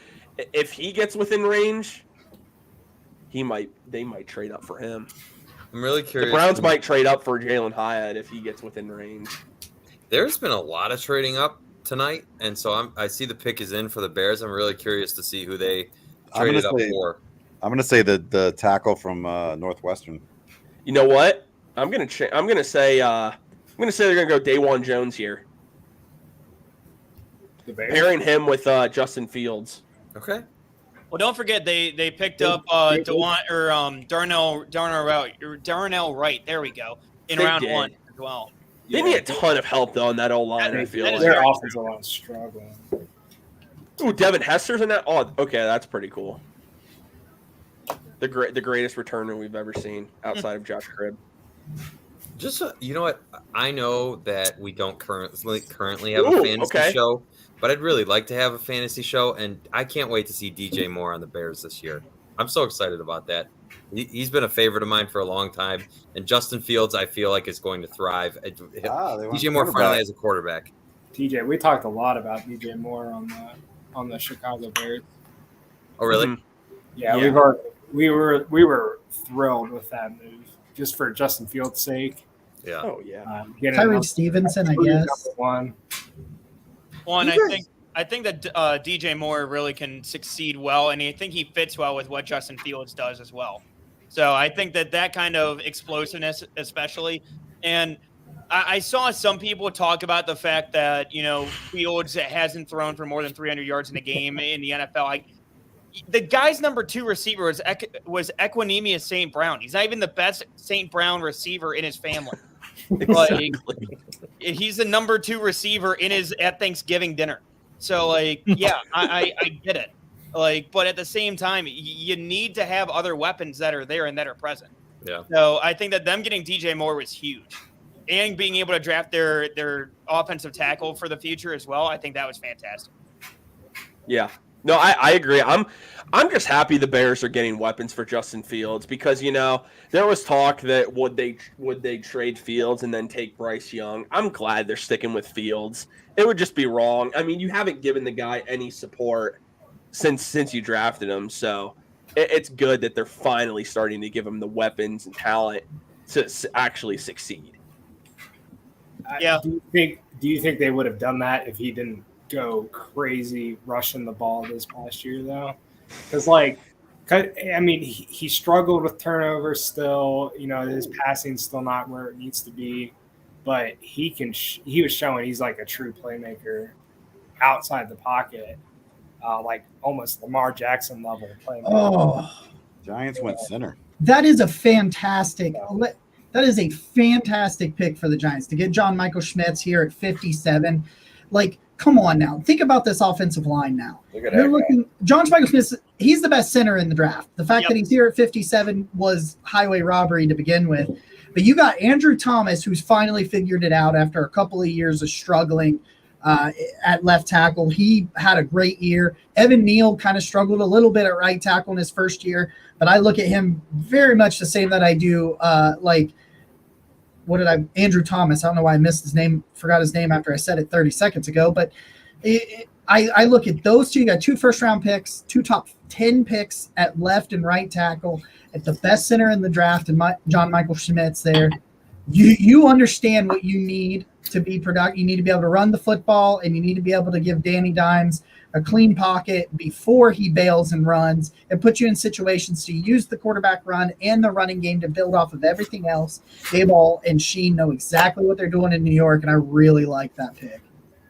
I completely agree, and that's something where again, you paid all this money to Daniel Jones. You might as well try to protect your investment at that point.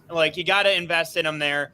And again, getting somebody like that for him, and then also Deontay Banks in the DB room, last night, you're able to please Wink Martindale at that point, get him happy for night 1, then come in day 2, go ahead and get a good offensive lineman that's going to be able to do a lot of things up front for that team. Fantastic pick. I think this has got to be Darnell Washington here for the Cowboys. Makes way too much sense. We know that that's okay. Well, Roger knows a little bit about this fella. Yeah, What? all right. What did I say, guys? This is why I don't say certain names. I'm not saying names at this point. No There's name, something hey that I Mac, want, no I'm names, not bringing please. them up. I mean, No names. Roger might be a Dallas Cowboys fan next year. The way they're Roger, picking, give us a little picking these information team up north guys. on tight end Luke Schoonmaker. Well, I know that I know that with the running game, the tight ends across the board at Michigan are heavily relied upon. I think that he was a big target in the red zone. You never seen him on a run play not hitting somebody. He's got a big body. I loved him. I don't like seeing him. Where'd he go, to Buffalo? Dallas. Yeah, he Dallas. went to Yeah, that's Dallas. bad, Took dude. up. They took 2 Michigan guys. They got 2 Wolverines, man. What's going on? When they go to the Lions, when they're in the NFC, I'm happy they're at the Lions, and if we have to worry about them, it's in the Super Bowl, and that's a great day. So, man, yeah, I hate to see Wolverines go to the AFC. Josh says drafting Michigan players just makes me hate the Cowboys more. Oh man. Yeah, that's right. He went yesterday. So the first one, I was at Andy's house. He had a tremendous draft party, Mike. We had fun. But man, it took a while for a Wolverine to go off the board. You guys had 2 off already, huh? The wide receiver and a tackle. And I think the Bills end up taking. Yeah. I think the Bills. This could be a spot for Trenton Simpson. Yeah, they two Buckeyes, and then we had dinner. We watched a movie, and then a Wolverine went off the board. It took a while. Man, Darnell Washington might go to Cincinnati. It's okay. Oh man, if Washington goes to Cincinnati, that's going to be upsetting. That'll be upsetting, actually. No, I can't do that. I can't do that, man. I can't do that. They lost Hayden Hurst. Yeah.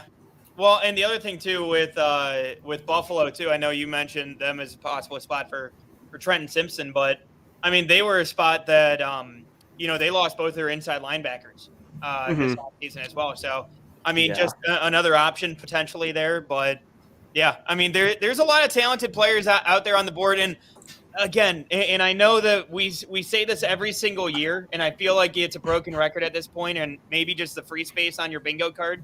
But, all this talent that just keeps on falling. And every time we would just talk about how, oh, God, there's no way, no chance that Hendon Hooker falls all the way down to 40 at most. God, no. Jalen Hyatt, he's a lock for a first-round pick. Like, all of these guys that we talk about, Osiris Torrance going in the first round, some of those guys, I never would have seen this on my draft board. Like, that's I say this every single year, but at the same time, there's always certain players that end up falling down just a little bit. And I mean, there's always teams that end up capitalizing, and so it's interesting. There's certain players that I'm interested in. Again, I'm not going to name them for my own sake. At this point, I'm not going to try to jinx it, but I'm interested to see how the board kind of shakes out here over the next few picks. And Drew said Cincinnati just signed Irv Smith. They did. It's a very cheap deal. So I mean, it's that 1-year deal where a tight end goes in, gets really, really utilized by Joe Burrow, and then gets paid somewhere else. Which is smart. Like, I mean, Irv Smith went to a great spot. I figured he could have been a great tight end too with the Browns. I love Jordan Akins, man. I got to tell you, I think people are sleeping on what we Jordan need. Akins. I agree. I agree. I'm a big Jordan Akins guy, and he's very athletic, and I'm very interested to see how he plays again with Watson.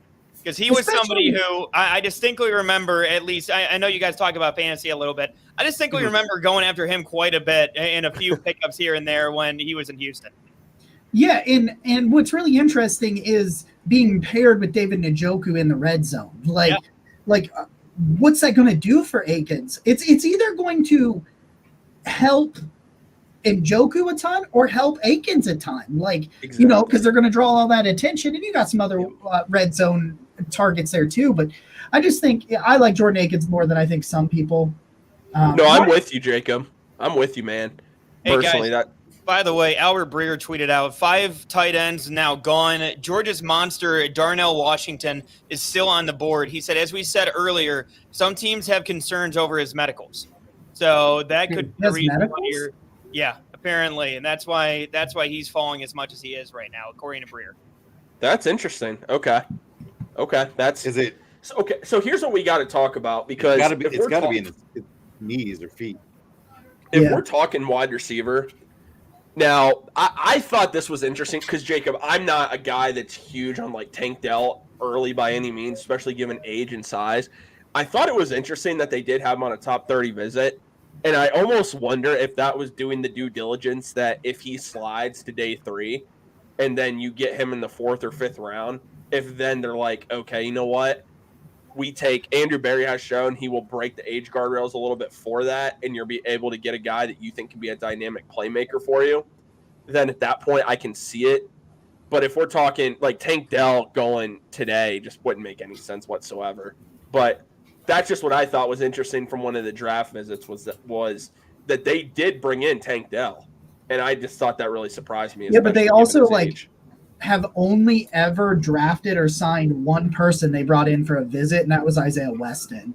So those top 30 visits really don't mean that much for Well- Andrew Berry's drafts so far. But last year, if we think about it, because I did see Jack Duffin tweet who visited last year, don't we kind of have to take that with a grain of salt because when the Deshaun Watson trade then happened, or no? Because I feel like that kind of played into it a little bit too.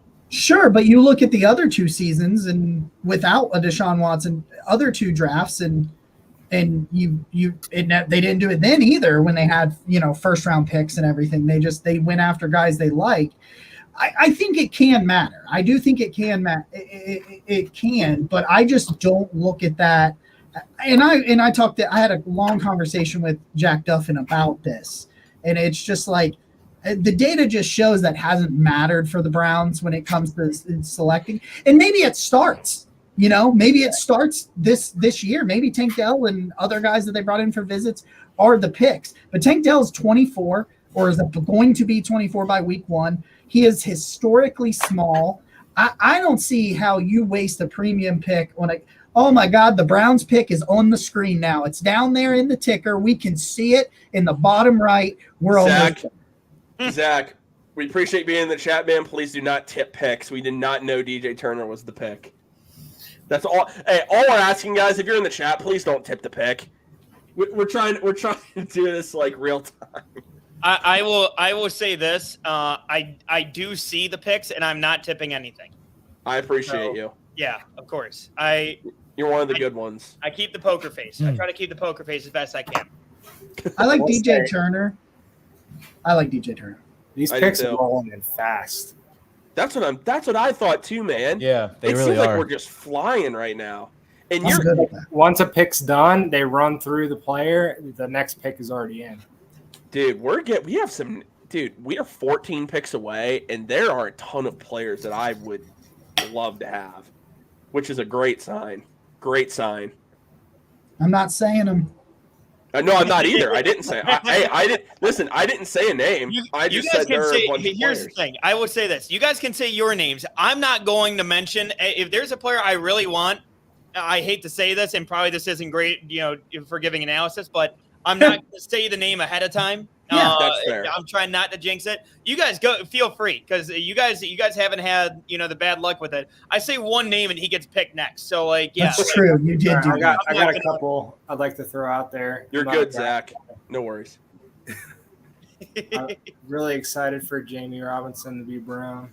DJ, there you go. And then I'm not going to comment.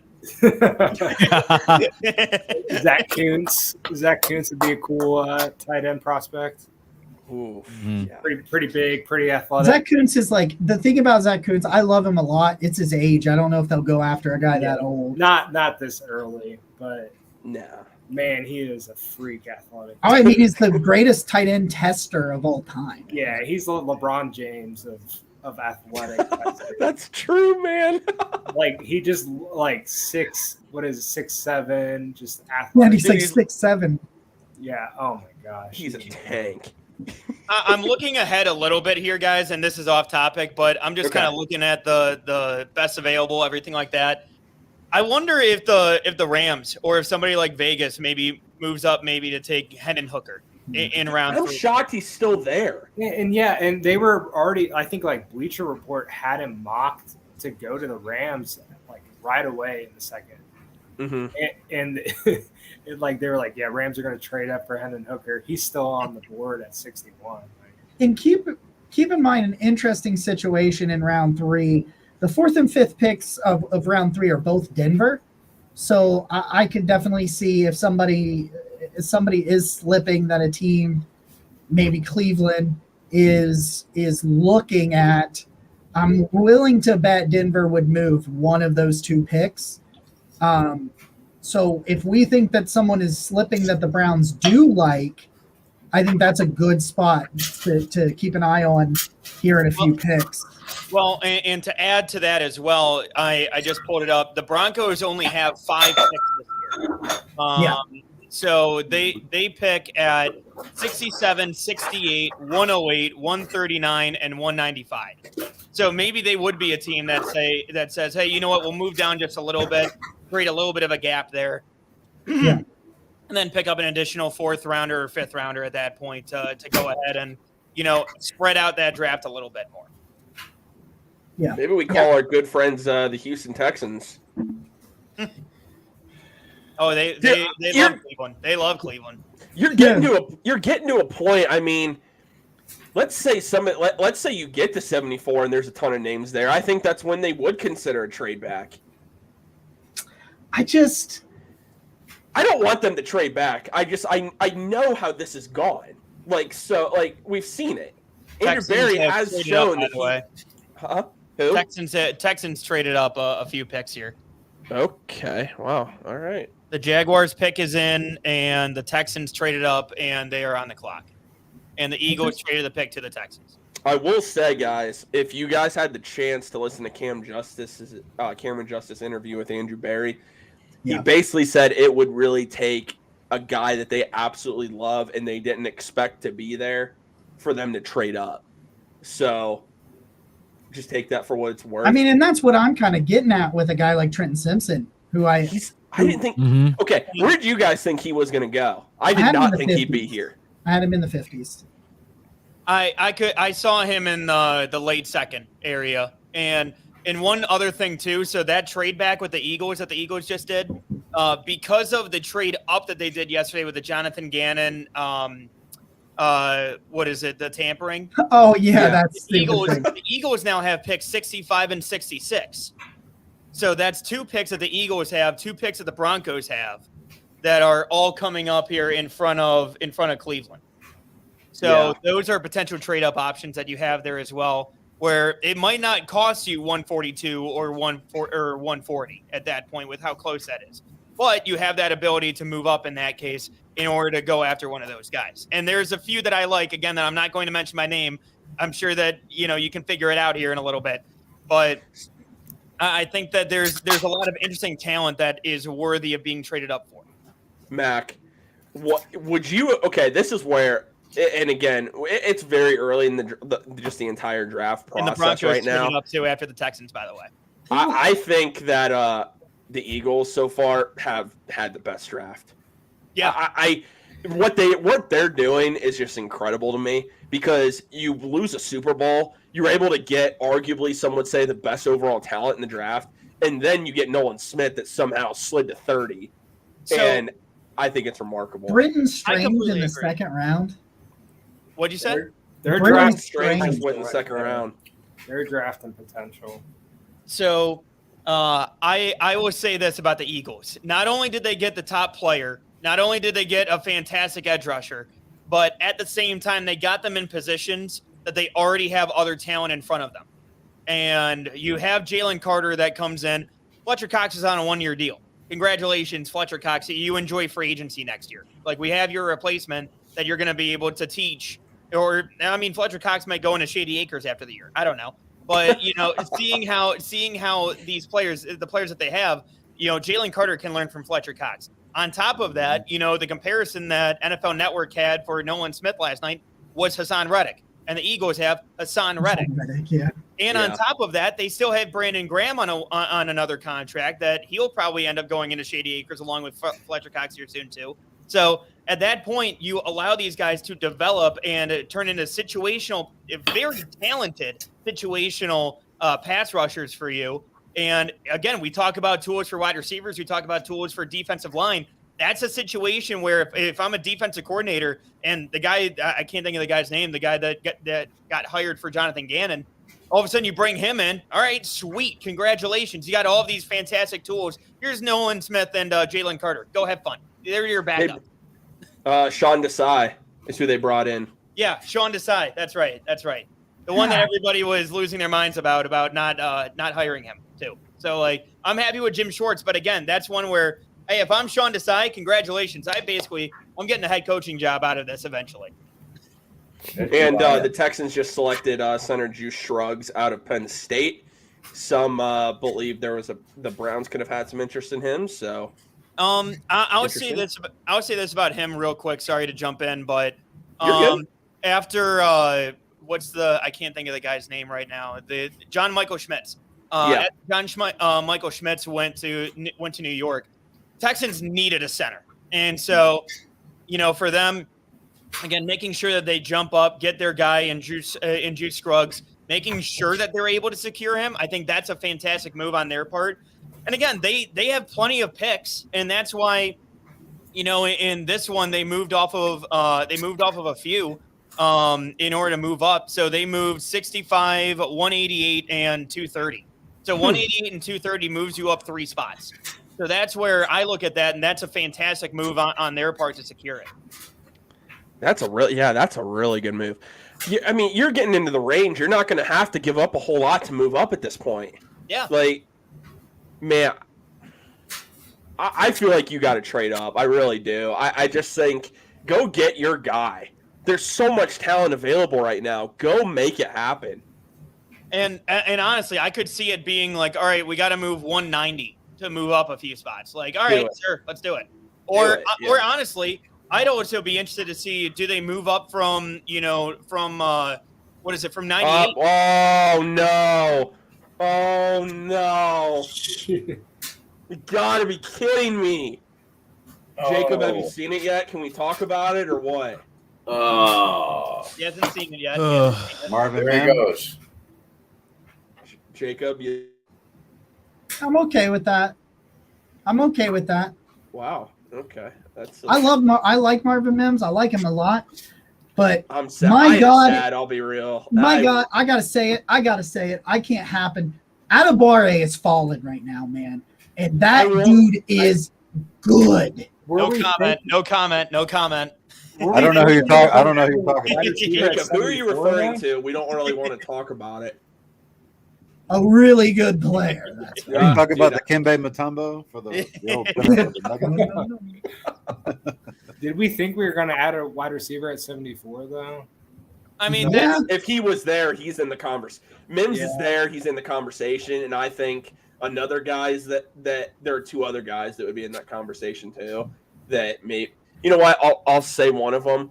Jalen Hyatt, I believe, is in that conversation. I can't believe he's still on the board. Honestly, I'm shocked. To me, I'm very surprised he is on the board.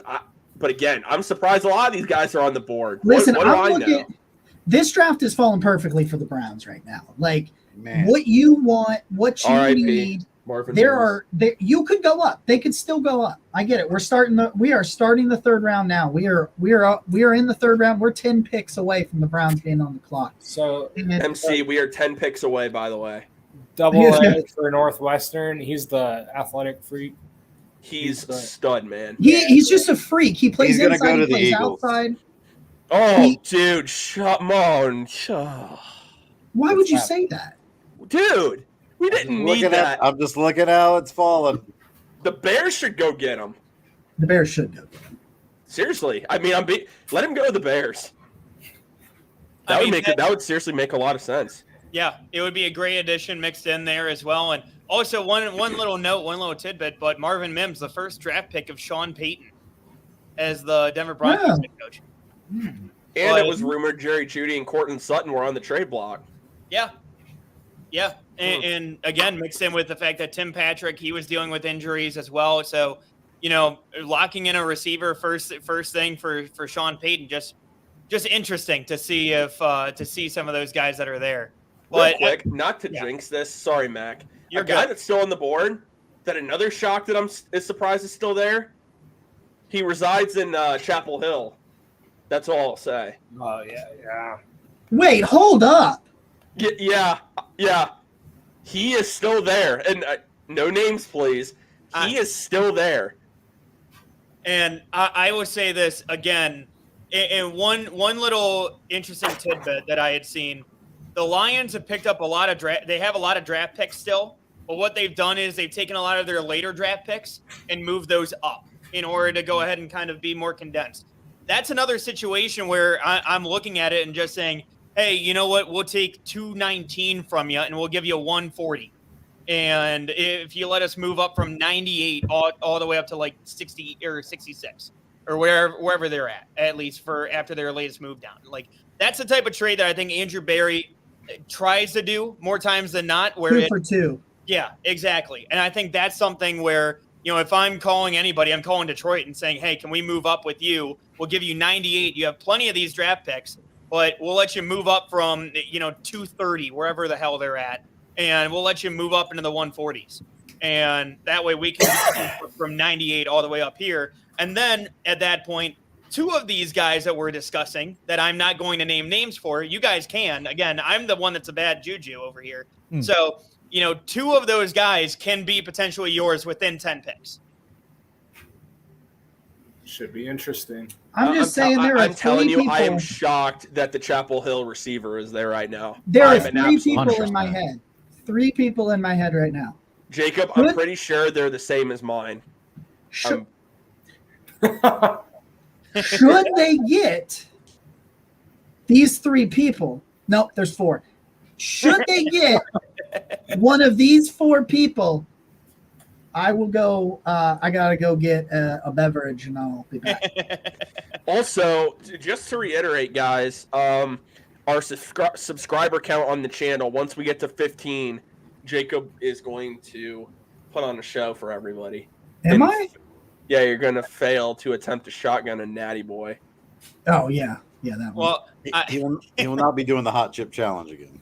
I'll also say this too. I saw a tweet from Jeff Howe, who covers the NFL for The Athletic, but he's based in Boston. He also said with Hendon Hooker still on the board at the start of the 3rd round, a potential surprise team to watch, the Patriots have been really high on the Tennessee quarterback. Patriots. Ooh, okay. This is an interesting. Okay, so another D tackle goes off the board. Hey, how about you stop talking and just announce the pick? I don't care what you got to say. Zach Pickens. I don't even know who this guy. Who is this guy? I'm on Zach the with 2 podcast C's. than you. Oh, good. Listen, I hate Zach Pickens. I think he's terrible.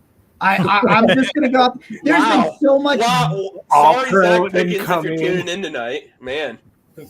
But so many people are like, I'll give me Zach Pickens no matter what. And I'm like, yeah, okay.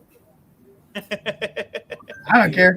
Dude, Take rookie Jacob's got all-pro. some strong feelings towards him. For context, Zach Pickens was a number 9 rated defensive tackle, according to Dane Brugler. And what he said for his summary was Pickens must continue to hone his hand techniques as a rusher and anchor in the run game, but he plays with feet. He plays on his feet with agility, balance, and length to instinctively react to blockers. He projects as a rotational tackle as a rookie, but starting upside. And he had him ranked as number 83. Also, guys, by the way, for Me? those that are watching, if I'm not changing the slide every single time, some of these guys I had were on the list for day 3 because I went by Pro Football Focus's list, and I'm not in the process of uploading 100 slides while we're doing this live. So, forgive me. I won't. Well, Yeah, me I either. know you won't. That's fine. Bears went 2 D tackles so far, a cornerback and offensive tackle. At some point, they still need to add some more. Mikey P, if the skill Eagles players. take out of Don't. Warray, we're gonna. How dare we're gonna- you? We're gonna have to boot you off the stream. They might end up with 2 of the players you've already mentioned. We're not gonna talk. Like Howie Roseman sometimes I will like- leave. is reading my mind. It would be absolutely nuts if that happened. For the record, I would get up and leave. Like it's not Howie Roseman's fault they took Jalen Reagor. I said they were going to take Jalen Reagor that year, and they took him, and he was a bum. so here's a great question as we are approaching when the Browns are projected to pick. Are you guys thinking that possibly this could be the year when you're picking at 74 and that's your first selection, that Andrew Berry potentially bends the age guardrail just a little bit more than he normally would, given I the think it fact that doesn't their come. first. I think it comes tomorrow. Yeah. Yeah, I could see maybe a slightly a bit. I know that last year we saw that a little bit with last year when we saw David Bell a little bit there when it came to some of the guardrails and some of the athletic testing that he had. But at least compared to this year, I think that this is where he kind of likes to tinker just a little bit when it comes to the guardrails, just a little bit there. So I'll be interested to see how he can this, especially because this is the first full off season of Watson that you're going to have, and you've already seen them attack in free agency. You already seen them spend more and go outside of their previous trends. So I'm interested to see how he attacks this year. Yeah, I mean, I am too. I was just curious because when you're picking this late, you just wonder if I mean, I know I will come on day 4, but you just wonder if potentially your win now mode, if that changes your approach a little bit. That's all I was curious about. But there's a ton of guys that still are well within the guardrails that are available that make too much sense anyway. I'd like to see the draft 1 year go commercial free and just throw the commercials in the corner of this. They would never. That's a It's so dream much money. that would never happen. I don't think. They That's just get unfortunate. so very much money. Like how they do the Indy 500 now. Like they don't actually take commercial breaks. Like they'll just throw the commercials in the corner when they're in cautions and stuff like that. Also, by the way, just to let everybody know, the odds of this actually happening are very slim. But regardless of who the Browns pick, if their DMs are open, I'm gonna send them a DM and try and get them to join us live for a quick interview. They won't. Thanks, JD. It's like I don't care. He's Listen, like, hey, listen. I tried with Carl Brooks. It just wasn't meant to be. But you know what? I gave it the old college try, and that's all you can do in some cases. So maybe he'll join us after he becomes a member of the Cleveland Browns. Well, You're a professional at sending the DMs that get denied. So Dude, I am. Dalen Hayden, Ohio State running back. Yeah, that was. Dude, I remember I DM'd Zach Harrison. What was it, Tyler? 2 years ago. Oh, dude, He started responding to me, and I'm like, "Yeah, we can get you on the show." And he goes, "How much you paying?" And I'm like, "Okay, bro, thanks. Like that's cool." Zach Kuntz wanted money too. NIL, man. serious? NIL. Yeah. I mean, I don't blame him, but I'm just saying. He's like, I have an appearance fee that I charge. He's like, and because he replied, but he said, DM my agent, and I had to DM his agent, and the agent was like, well, he has that appearance fee. Was it pretty ridiculous? It was like $500. Yeah. Oh, dude, yeah, forget that. Like that's ridiculous. He was I'm like, all for these dudes That's a making money, podcast but fee. yeah, I know Come it's out and, do an different. autograph show, it's even more. I know it's a different time and everything like that too. Like the last 4 years, I say that it sounds like I'm talking about the 1980s, but like I interviewed in that entire draft process. I interviewed 3 players, and didn't have to pay any fees for any of them. The one was the one is in the XFL now, but the other 2 were I can't, the one I'm blanking on right now, and I'm really mad. Colin Saunders. Colin Saunders was the one, and then the other one was Max Crosby. And talked to both of those guys, and that's where, again, like I understand that we got Cameo now and everything like that, but that stuff I'm just like, dude, it's just publicity, man. It's putting yourself out there. I'm trying to promote you. Like I'm not doing this for me. I'm doing this to put your stuff out there. So yeah, that's where that stuff annoys me.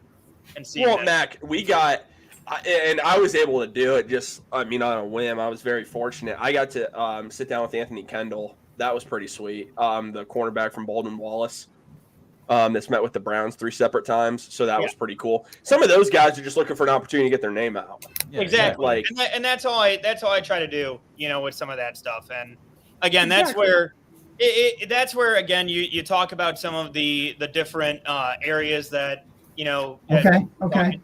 But we're good, boys. Yeah, we're looking good. I gotta reload. I'll be right back. All right, hurry up, Jacob. Well, remember we interviewed the guy last year. His brother played at Ohio State, and he was he was playing basketball, and he was trying to make it switch. Yeah, to tight end. Malik. Was it Malik Smith? Malik Yeah, Smith. Malik Smith. Thank Mhm. you. He's a good dude. It just didn't work out for him. But I mean, he was, for sure. dude. That was seriously such a humble interview, and I I was just appreciative he took the time to meet with us. That's all we're asking with some of these guys. Like Alex I'm Wright, not, Alex Wright hopped on, no problem. Yeah, dude. I Right, know. right before going to a Guardians game, like That's dude, Yeah, I I'll, couldn't- I'll hop on. And like, I mean, I get it. Some of these college players want to get their money and stuff, but like, obviously, at the time when we asked Zach Harrison, dude, we were like 2 years ago, like like we were still growing, like. So one quick thing. Sorry to change the topic up here a little bit here as well, but again, a lot of different positions. I know we're coming up on Browns here in just a little bit. A lot of different positions and a lot of different areas. I think that the team could potentially go in, and there's a lot of different. We talk about some of the best players. Obviously, you guys mentioned a few wide receivers out there as well. I know you guys mentioned some of them that are sitting out there as well, but again, you have different areas. Tackles are still sitting out there that could potentially be a long-term need. You have, again, potential areas where tight end, I know we've talked about it. That's a potential area as well.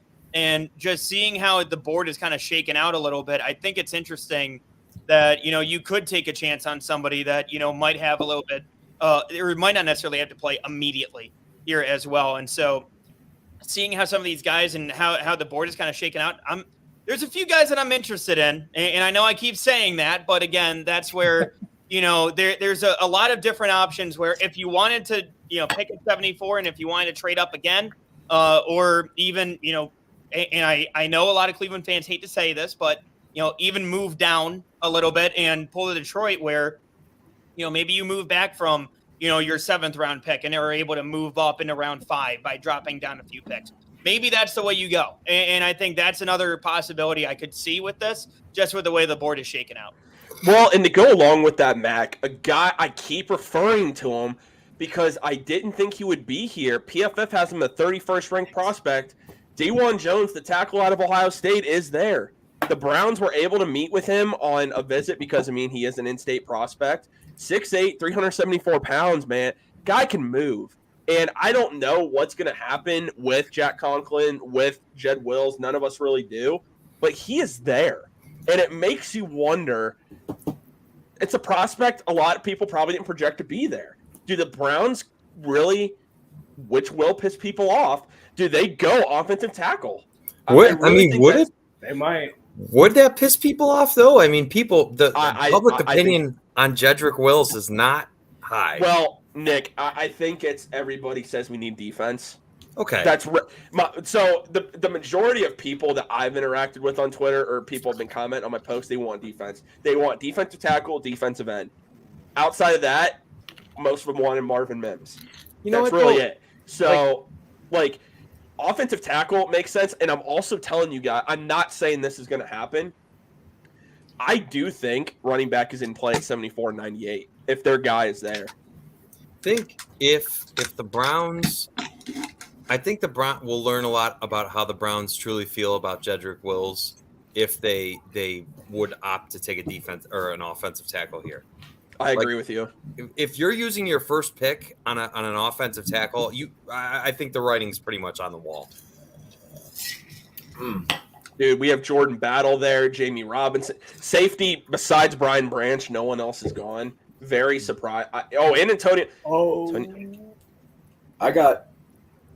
Yep, I know.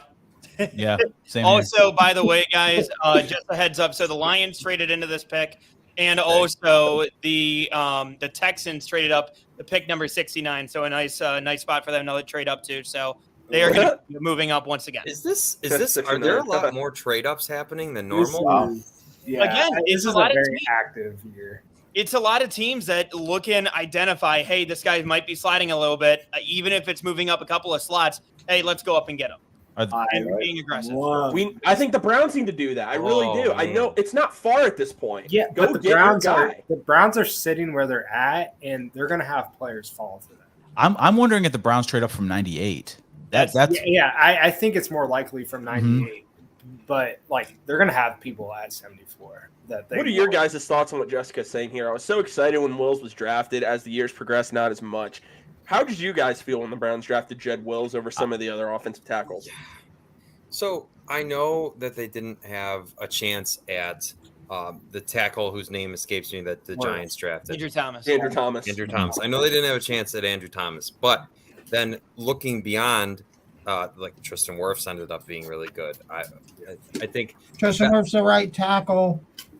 that's fair. I know We that. have no idea if he could have played left tackle. I hate that argument. No, I got into it with Joe Thomas. really. That is actually true. He did. Joe Yeah. Thomas just said that it's really not that hard to transition from right tackle to left tackle. My whole thing was my whole contention that he just seemed lazy even in college, man. You never seen him once his block or his assignment was out of the play or he missed his assignment. He just kind of stood around. I just noticed that. But yeah, I argued with Joe Thomas about Jedrick Wills' pick. Real quick, for the Hall of JD, you have some relation to Mr. Hall of Famer Joe Thomas. That's correct. Yeah, he's actually my father-in-law's first cousin. So Oh, there you go.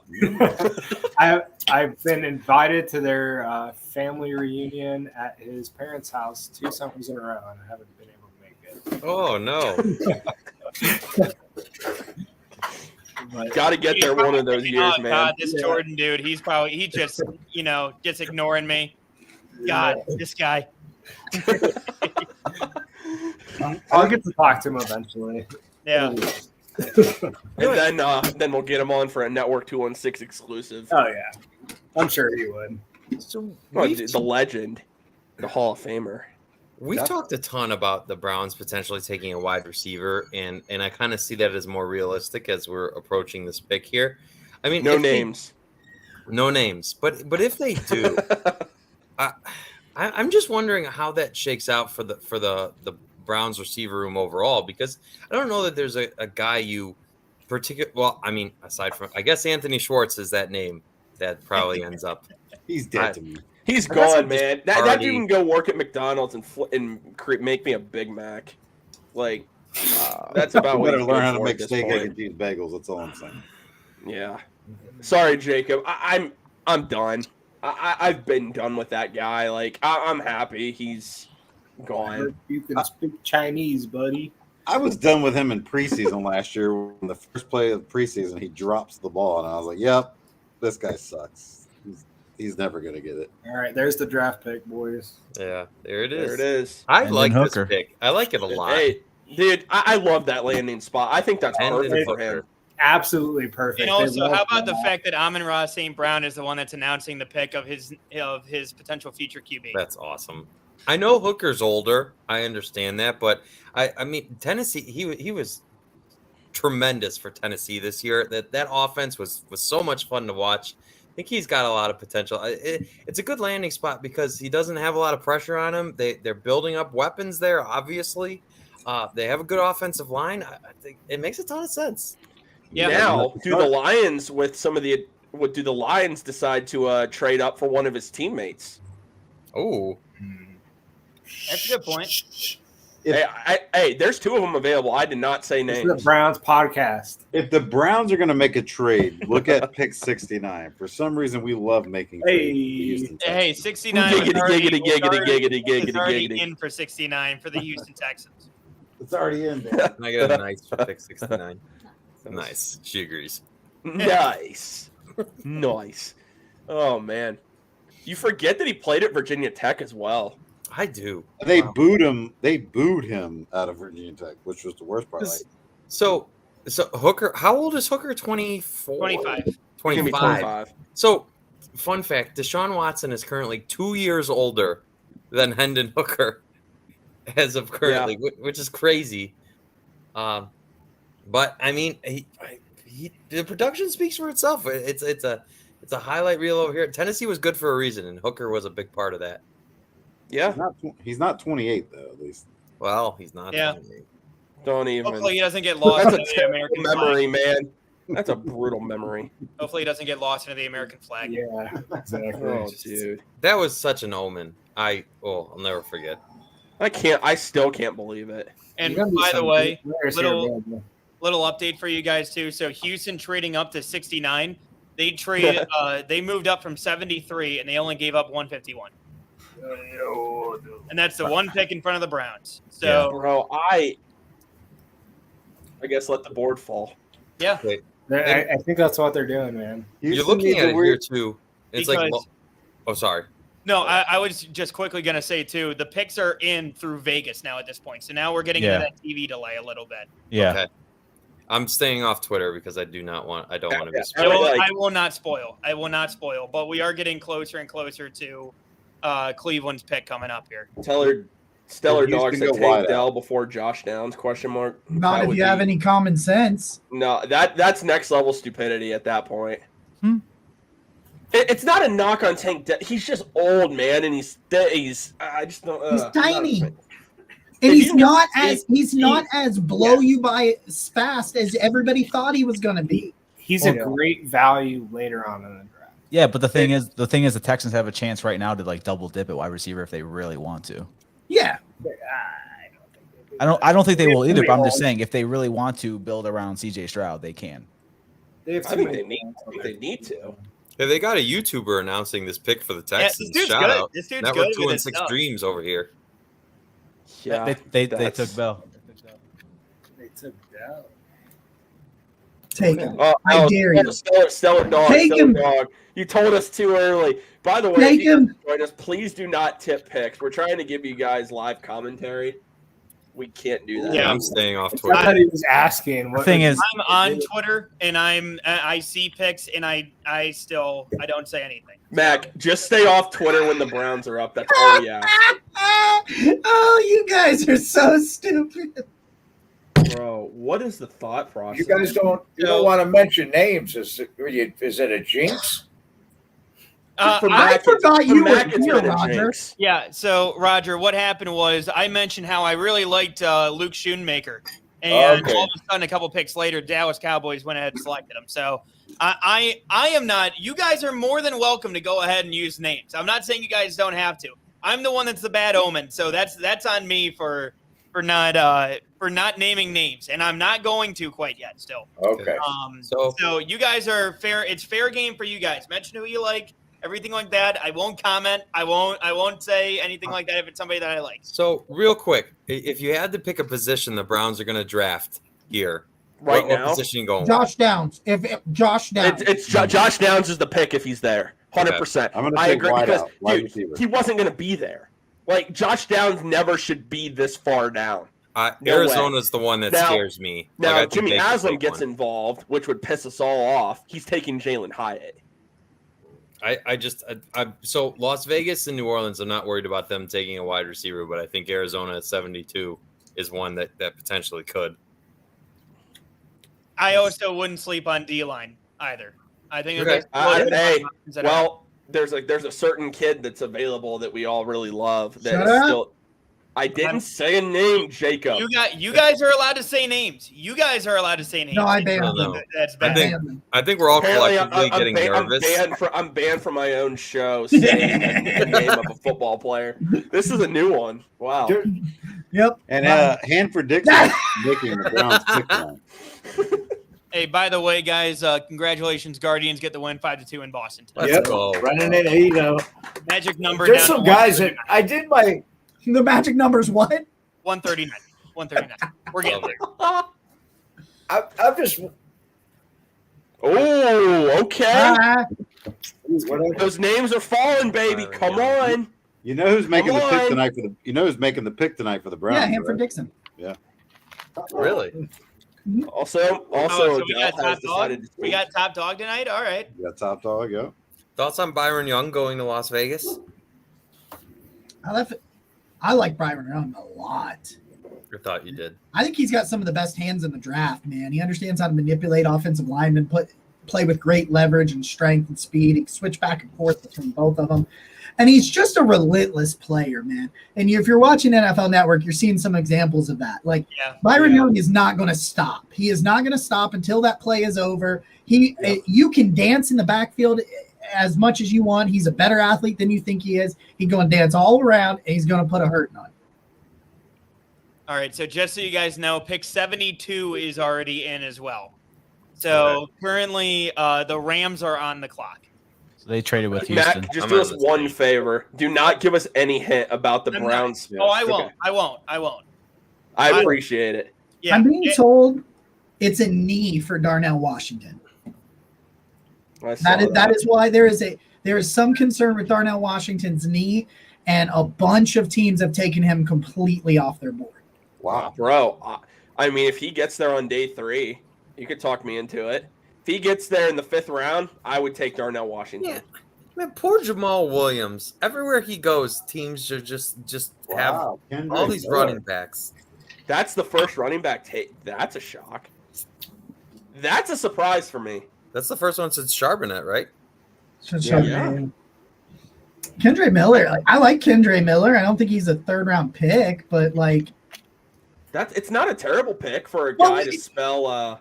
if you Alvin Kamara. consider that they also have Williams, yeah, it's a pretty good pick. Yeah, I don't mind it, but I just think there's 5 running backs that are better than him that are still on the board. He's also coming off injury, so maybe that's the thought process too. Yeah. It's really interesting how 2 running backs went in the first 12 picks, and then since we've had 2 go, and we're It's such a deep class. Seven. They'll 71. fly off the board in the 3rd and 4th and 5th. I'm sure they will. Gentlemen, are we Almost there. so? By the way, guys, feel free to record our reactions to the Browns picks. And then share them with us. Oh, I see our name on the board. I'm getting nervous. Come on. Yeah, I on, saw come the on. orange helmet, and I was like, "Oh, baby, here we are." Come on. I cannot Cardinals wait. pick is in. One more after this, we have one more year of non-exciting drafts. Well, Nick, that's unless they make another trade. I've been having a lot of fun. I don't know what you're talking about. I'm just hyperventilating right now. Leave me alone. By the way, guys, I think next year, just some discussion that we were having is next year, I think we're going to be live for all 3 days. I'd like to be. Regardless I if was we kinda pick or bored not, last it's just night. fun. It's just fun. Yeah, we haven't even gotten into really what our division has done, or there's so much NFL talk that you can just look around and analyze. I was eating it up yesterday, and it doesn't matter, Browns or not, right? Because the Browns are at the position right now where your goal is to win a Super Bowl, right? So what everyone else is doing matters all the more, and I think that it's more fun to see and analyze that because you're a potential player and on the big stage. I've gotten word that the Giants have traded up ahead of the Browns. I just saw that they did. That really worries me for a Sucks. very Sucks. good reason. Don't you dare. They're 1,000% taking it. Dude, they're gonna. Oh my. By the way, too, Daniel Jeremiah, just one side note here, too. But he said, don't look now, but all 5 of the Lions picks have been in his top 50. So I know we talked about it earlier where, the Gibbs pick being early. We talked about the Campbell pick being early. 5 in the top 50 at that point. Again, it depends on who you're taking, when you're taking them. And at that point, at the end of the day, whatever number slot is whatever where you took them. It's just all about how talented in the entire class they are. Yeah, nobody cares what if you're producing on the field, it doesn't matter where they picked you. And by the way, this trade up for the Giants was from 89 to 73. I know. Oh And my. it's They're along with really Huntley. gonna do it to us. I know where the. Oh. They absolutely need a wide receiver. No. Here's the thing. No, they need a tight end. No, they don't. No, they don't. Take him. They got Take Waller. Hyatt. Take him. Their wide Take receiver Jalen core Hyatt is for the love of. Man, I am happiness. really surprised that Jalen Hyatt is still here on the board. I gotta be honest. I'm really surprised that he's still on the board. Yeah, it's a shocker. They're the first pick of the Browns. Wow. Jalen Hyatt is. Mac, are you trying to tip a pick right now? No, I'm not. I'm not trying to. I'm trying to jinx a pick right now. Oh yeah. Man, That's why I can't believe I'm he's not still naming any there. other names that I'm really that interested in. Jalen Hyatt, is dude, just- best it is player in this surprising. draft. It He's is the best- surprising. Yeah, he's the best player in the draft. This is gonna Was be he a here in the great- 70s? a great clip when the Browns select Jalen Hyatt, and then we'll just pretend it And was we were serious. actually And talking you know shit what? about Yeah, him. exactly. All of a sudden, I absolutely love Jalen Hyatt. Yeah, Yeah. totally. See, call there that. it is. Good I just said he was the best player You in know the draft. what? I have a feeling the Giants traded up because Jimmy wanted his boy at 74. That might be possible. If they, I'm nervous. If the Giants wanted Jalen Hyatt, they probably had to get in front of the Browns. All right, who do you guys want? Who do you guys really want? I'm afraid to tell you. Really Jacob's want? pacing. I'm afraid to tell you, bro. Who do you really want? I'm gonna wait until the pick is announced. So JD, you've seen our group chat. That's your answer. That's your by answer. the way, I'm not going to say it out loud. Giants- That's your the answer, though. The Giants pick is in, and I have now minimized Twitter. Okay. So now I am going to be reacting along with you guys when the pick is in and when it goes. I also know who the Giants picked, but I just want to know who you guys want. So JD, go to our group chat that we currently have on Twitter. I know who you want, TJ. I want to know. Okay, well, I didn't hear you. There's only like I'm 8 of us going in here. to, as soon as the Browns do come out, I'm going to mute my thing so that I can play Goodell or I have him no for next idea. week. Good job, Arizona. Way to pick a cornerback. Oh, Garrett Williams is really good though. Like, Dude, he's- there's a lot. Garrett of Williams is a good pick that late. this draft. Sorry, what'd you say, JD? I was just gonna say Syracuse has some decent players in this draft. They Syracuse do. and Illinois, they have some really good Yeah, defensive backs. they really do. Yeah, the only reason why you can tell a difference is because of a letter. Yeah. Uniforms are the exact same. That's it. You can only tell a difference because of the letter. So yeah, the Browns are on the clock. All right, boys, here we go. Oh, who we getting? Who you guys want? Don't I you really dare! don't. Don't you dare! I'm behind everybody. I'm I- still I- waiting I- on I I the want Giants. every single player that's available right now. I was really gonna hope the say, Giants there's don't no take other Jalen teams Hyatt. that can. There's no other teams in front of them. the Giants pick right now. There's If no the other Giants teams. take Jalen Hyatt, I'm going to be highly upset. I hope they do. Bro, Jalen Hyatt I'm going to is be not. highly upset. I am I'm on the shocked Giants he is pick not right on now. the. I'm shocked he has not been taken yet. I don't know why the Giants haven't just taken him already. Yeah, the Giants shouldn't. They better not take Jalen Hyatt. Yeah, they Took better Jalen not. Hyatt. Better not. They better not. Oh, yep. Please tell me. All right, give me. Did they fucking do it? They did it. They did. Yes. Give me Ade Adebaware Oh god. from Northwestern. I He's think fallen that's- this far. So that means Give me him. that Jimmy Haslam, like you guys said, Jimmy Haslam probably wanted Hyatt. Yeah, well, no, probably Jimmy Haslam called, or maybe Andrew Barry told Jimmy, "Hey, give the Maras a call and say how much you love Tennessee and how much you love their wide receivers." All right, so who do you guys really want? Because I want I Adebaware. want Josh Downs. I'm saying it. I'm tired of waiting. Give me Adebaware, man. Give me Adebaware from Northwestern. I think Adebaware, adding him to this defensive end room would just be I'm good. absolutely. I'm DN. going on mute until it's red. DN, DT, give me Adebaware. You can mix him inside, mix him outside as well. Ran a 4.49 40 as a defensive tackle at 282. God, And love it. I don't think we need a wide receiver right now. I really don't. If there's Josh talent, Downs is a first round talent. But that's just it. Is that there's multiple guys and multiple targets. And again, I like Josh Downs, but it's The one pick's where already in, boys. yeah. Shut There up. we go. They know who they want. Shut up. And again, I haven't seen it. I have minimized Twitter, so this will be genuine reaction, seeing it for the first time here when it gets announced. Please nobody pick it until I unmute my mic because that's what I'm I'm muting about. my mic. I'm All right. here we Well, go, I mean, boys.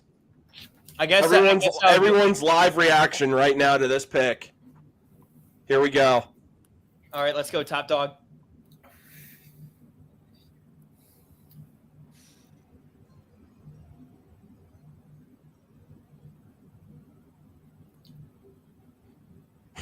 Dog pound chant. Love it. I love it, man. Let's go. I'm pumped, boys. There it is. Hold on, don't say anything. No one say a word. Don't say any names. You guys didn't see it? Don't say any names. Ooh, There you go. ooh, okay. Okay. I'm a little bit surprised. I'll say that. wow. I I'm a shouldn't little have bit- said a name. I should have said all Tennessee receivers. I'm surprised they're still on the board. I'm a little surprised by this Jimmy one. got his boy. So Jimmy. real quick, guys. He is his age profile. He is 23 years old. He is the oldest prospect Andrew Barry is drafted in the third round. That's we talked about it earlier. Would he bend the guardrails a little bit? He bent them for Cedric Tillman. What is his what's his height? He Uh, is 6'3", 6'3", 213 Big pounds. boy, big receiver. We don't really have 4.5 speed too. Yeah. Yeah. So, first initial reaction, Mac, what is your initial reaction to this selection? Honestly, pretty surprised. When it comes to Tillman, again, looking at Brugler's big board, I mean, the fact that he's somebody who's 6'3", 213, but he talks about him being a big, sturdy athlete, big above average length for him, and being able to shield and make catches. We talk about different receivers for this team and different skill sets that you have. Donovan Peoples-Jones is a downfield threat. You don't have one of those guys who's a 50-50 ball threat and somebody that you can throw it up to on the outside that can go ahead and bring that in. Elijah Moore is fast, and he can play on the inside. And he can play on the outside as well. He has that speed. Amari Cooper has that speed. He's more of a refined route runner. He's not more of that 50-50 contested catch type of player. Cedric Tillman is a player that you did not currently have on the roster. And that's something that, is he the fastest player on the field? No, but at the same time, hey, if he's able to make those contested catches and Watson's able to throw it up deep and he's got somebody that's playing pretty tight coverage, at the same time, that's somebody who has the physicality that's able to deal with it. And, Brugler called him or said in his summary here, overall, Tillman might be limited to a linear route tree, but he is a big target with the acceleration, play strength, and ball skills to exploit perimeter matchups. He has a starting caliber traits as an X, and he should develop into a solid 2 or 3. So it's not your number one receiver, but at the same time, he's a guy that working with Watson and having that kind of a skill set in this receiver room, I think actually benefits Cleveland. And I think it's an interesting addition, especially given the fact that, that we talked about the receivers that are on the board. This is one where, we mentioned it earlier, talking about Sam Laporta to the Lions. It's figuring out what player fits the role that you're trying to create. It's not all about just, hey, this guy's great, let's go get him. If he doesn't necessarily fit and jive with what you think you can use in that role, bringing somebody in like this is something that the Browns didn't have and that they can utilize. Keep in mind, too, real quick, guys, this also just shows the Browns this offense is going, we've talked about it many times, the Browns offense is going to look different this year. Mm-hmm. You're adding another wide receiver that's going to give you another dimension. Cedric Tillman can give you, like you said, Max, something different to the passing game. And you wonder how much influence, like, Deshaun Watson met with Andrew Berry a lot this offseason, I'm sure, and probably talked about the need for them to add more talent on the outside. Enter Cedric Tillman. And I think you could make the argument, too. Tillman is a very underrated receiver in this draft and one of the bigger body wide receivers. So I think this is a great pick for the Browns, and this sets you up for the future. What's Donovan Peoples-Jones going to do? We don't know. What's Amari Cooper's future with the Browns after this year? We don't know. Cedric Tillman, if he projects and becomes the player you believe he can be, he's your eventual DPJ replacement and even possibly maybe Amari Cooper. The Browns are drafting for the future and a guy that can also come in and contribute now. I'll also say this before anyone else jumps in.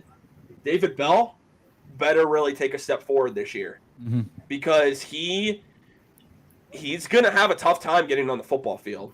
I really believe that. What are your guys' thoughts on this pick? I know it wasn't a guy a lot of us expected, and even, again, the age guardrails, a lot of us didn't think that this would be in play. I really like the player. I just didn't think he would be the selection.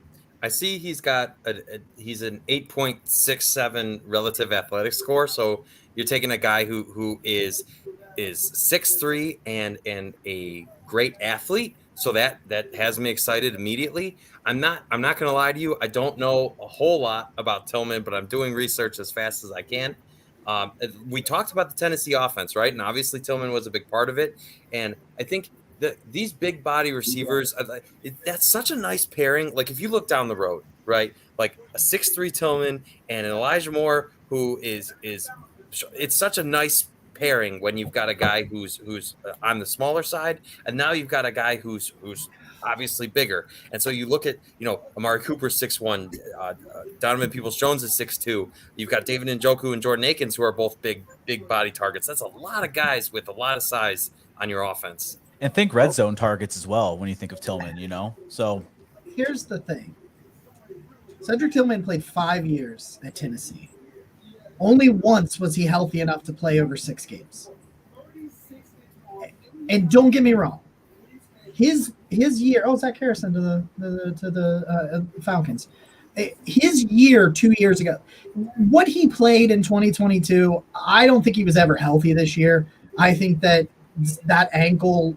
So if you're trying to judge what type of player he is, I do think you need to go back to 2021 if you're trying to evaluate Cedric Tillman. I follow. I'm not sure who else might watch it, but I religiously follow the NFL Stock Exchange podcast with Trevor Sickman and Connor Rogers. I absolutely love it. And I will tell you one thing. I love Connor Rogers, and in his analysis, he loves Cedric Tillman. So I will tell you that makes me feel better, but I'm disappointed.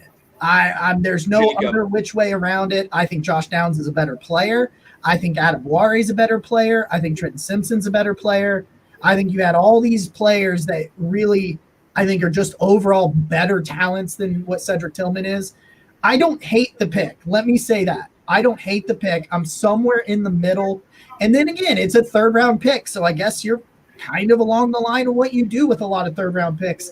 But with what was on the board and what the Browns need now and overall, I get it. DPJ is not signing. He's not being extended after this. That is very. I think that's what this tells us right now. Yes. Yeah. And Mac kind of highlights it. He does what DPJ does, but better in terms of those downfield contested catches and things like that. Because DPJ can do some of those things, not like Tillman. Like, listen, Tillman, don't look at that testing. Oh, my boy Marte Mapu from Sacramento State goes to the number 76 to New England. I told you guys to watch Mapu. I told you, watch this kid, this safety corner linebacker hybrid. He's a freaking freak. But anyway, I'm okay with this. I'm disappointed. I think there were better players on the board that could have lined up. Maybe they'll come back up and get one. And maybe I'll feel a lot better about it. I don't hate it, but I'm sure I'll sip the Kool-Aid some other day, but not tonight. See, real quick, guys. So just some experts that have weighed in on it. Marcus Mosher, my apologies, host, writer for PFF. Cedric Tillman, perfect pick for the Browns. Matt Waldman, that is one of his favorite receivers in the entire draft. Reliable upside routes, yards after the catch. I think the thing you're seeing with Cedric Tillman, he is that bigger body wide receiver. I mean, his RAS score at 8.67. I mean, you'll take that. He ran a 4.5 at his size. I'm happy with it. Again, the injuries are a little worrisome, but he was 15th in red zone targets this year, in the entire country. But I think what this also tells us, I think the Browns wanted Jalen Hyatt. I really think if Jalen Hyatt was there, he was going to be the selection, and the Giants got ahead of the Browns to get Jalen Hyatt. And the Browns then really like Cedric Tillman, and so that's the route they went. But for me, I'm all for it personally. I love this pick, and I know I've been speaking a lot about it, so I'll let everyone else weigh in. It's another often injured player that the Browns have taken. With upside, with pretty solid upside. Sure, but it's a very similar pick to the Martin Emerson pick last year. With size, you're trading upside and overall size of the player for just pure. You want the size to. It's like the same thing. Like, you get a big corner on defense, get a big receiver on offense. It seems like they just know they have that void to fill, offensively, and it makes sense with the wide receiver room. There's not really a big receiver there, so I like the pick. I'll give one last thing, and then I got to dip out of here as well. But so with Tillman, I look at him, and obviously I know that Jacob mentioned the 6 games this past year. He had to get an ankle surgery. But in 2021, he played 13 games. He had 64 catches for 1,081 yards, 12 touchdowns, only had 3 drops in the entirety of 2021.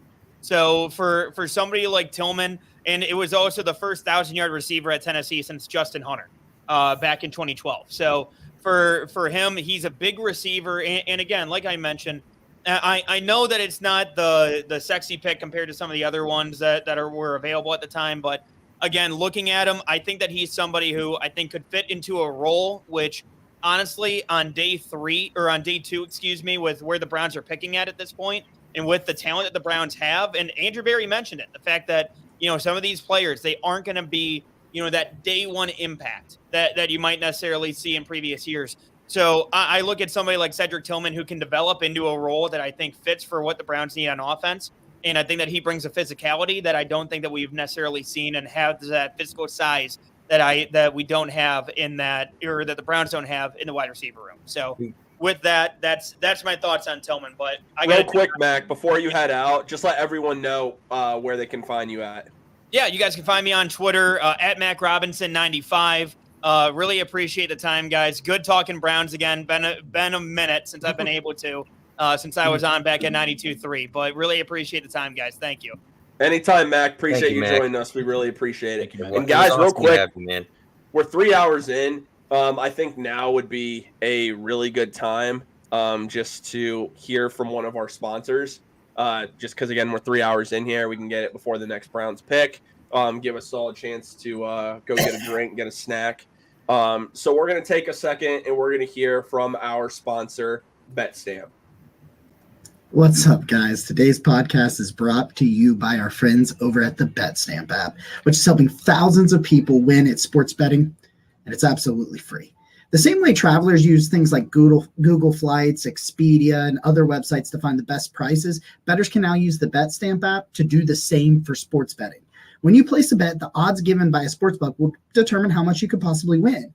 Even when betting on the same outcome, different sportsbooks will offer varying payouts, and those differences can be pretty big.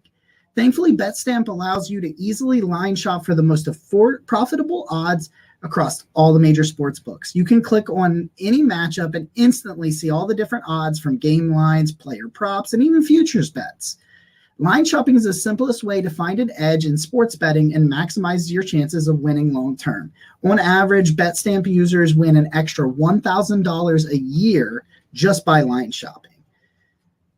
For example, March Madness is tipping off. You want to make sure you're going to have all the tools needed to cash in on your predictions. The tournament is filled with exciting upsides, and BetStamp will connect you with the best possible odds for every pick you make.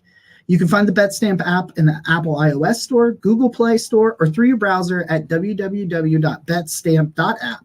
To access all these benefits, sign up using our promo code Network216, all one word, no space between network and 216, and start your journey to successfully sports betting today.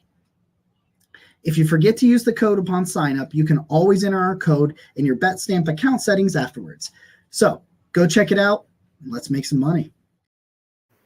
I found a couple stats that while I was looking up Cedric Tillman, he was 15th in red zone targets in the FBS. So that's certainly not a bad thing.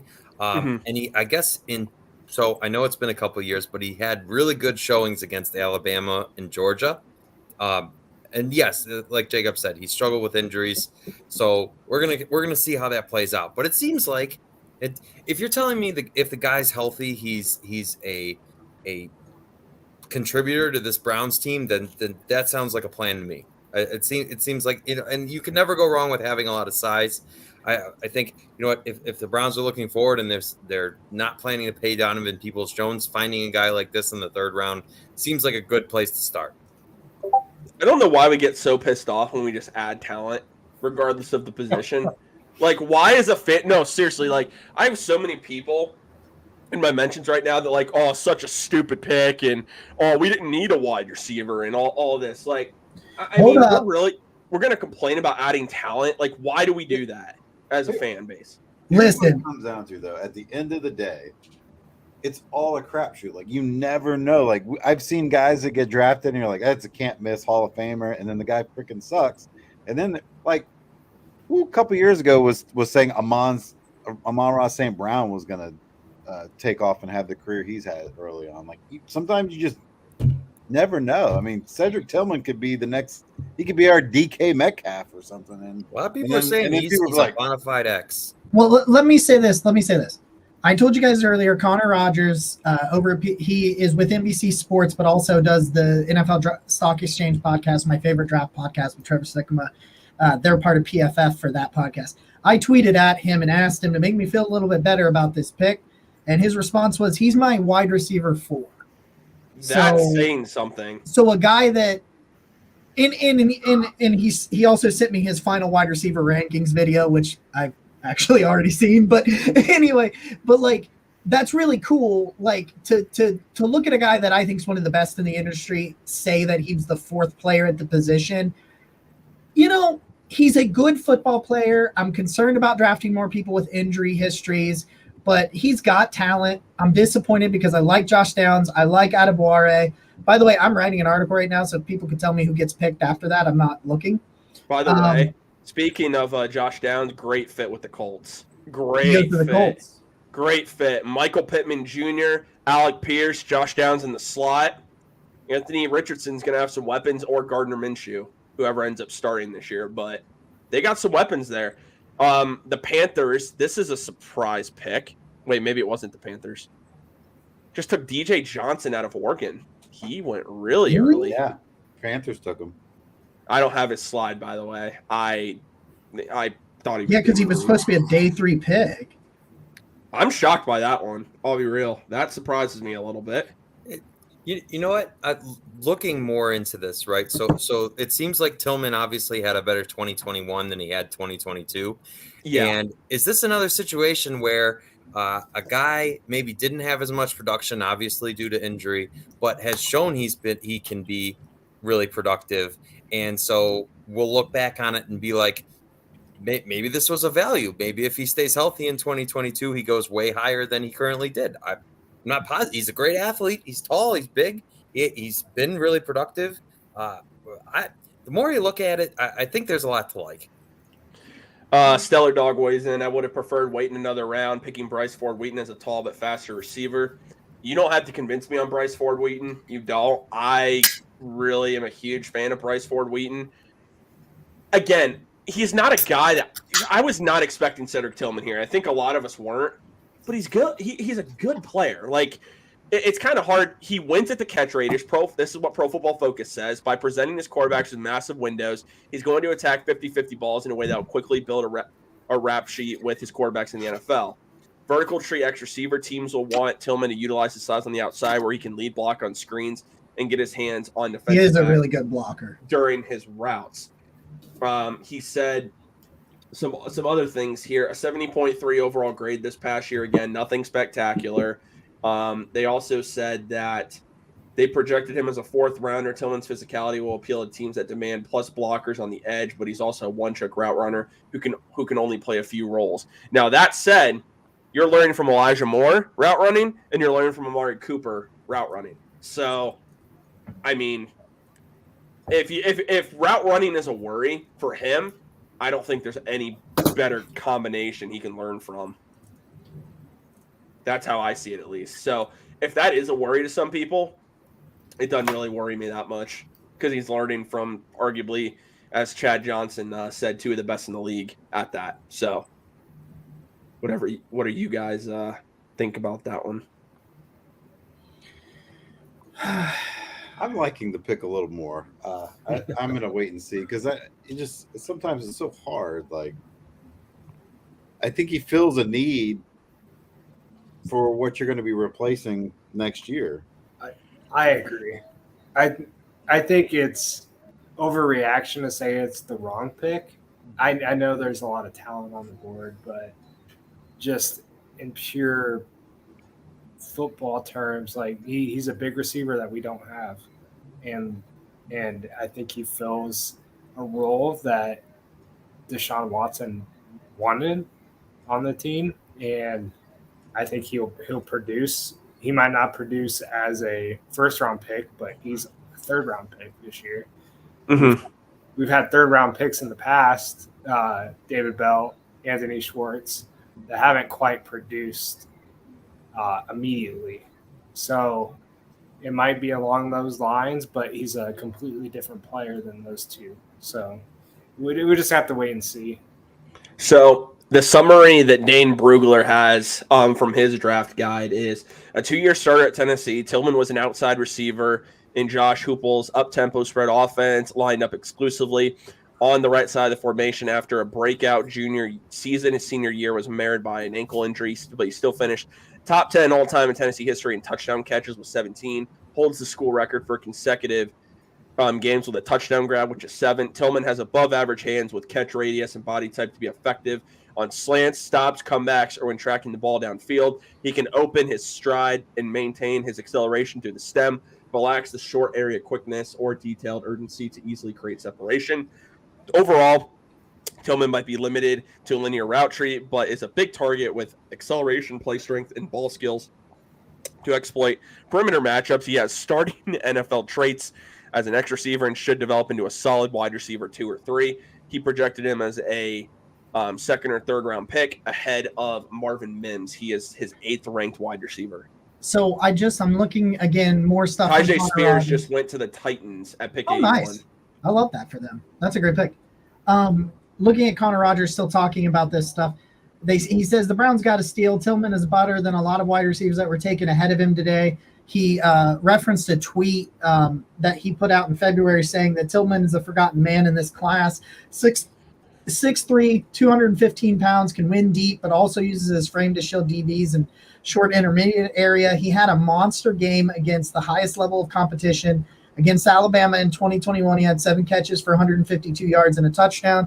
Cam Smith, a high pick in this year's draft, the corner from South Carolina. If I can present this for just a second, the pick from Carolina, and you can see here, South Carolina receiver, you can see him just get absolutely bodied by Cedric Tillman here. He's at the bottom of your screen.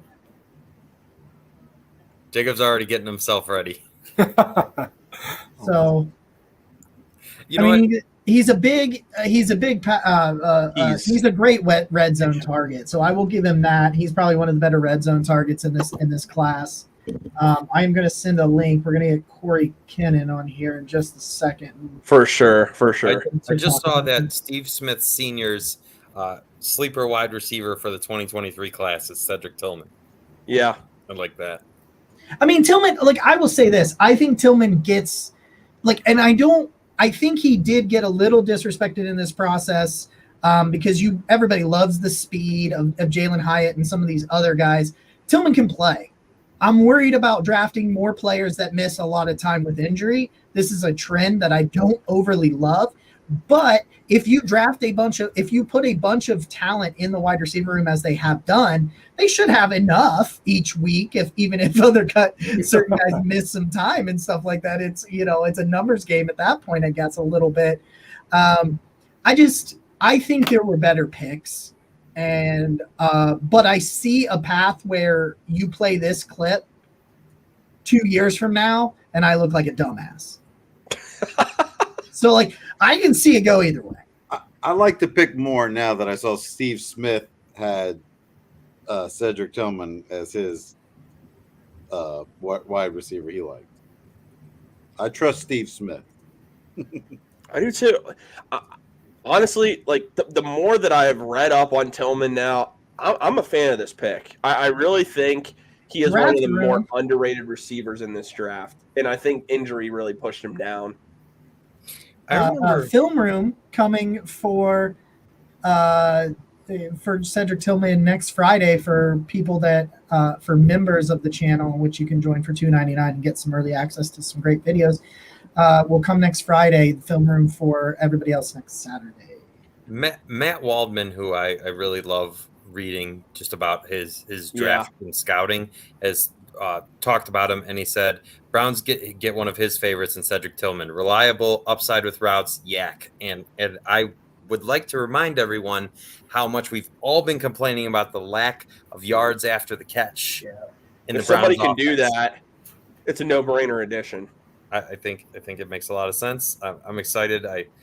You know what? And I just tweeted this out, right? People have questioned Elijah Moore.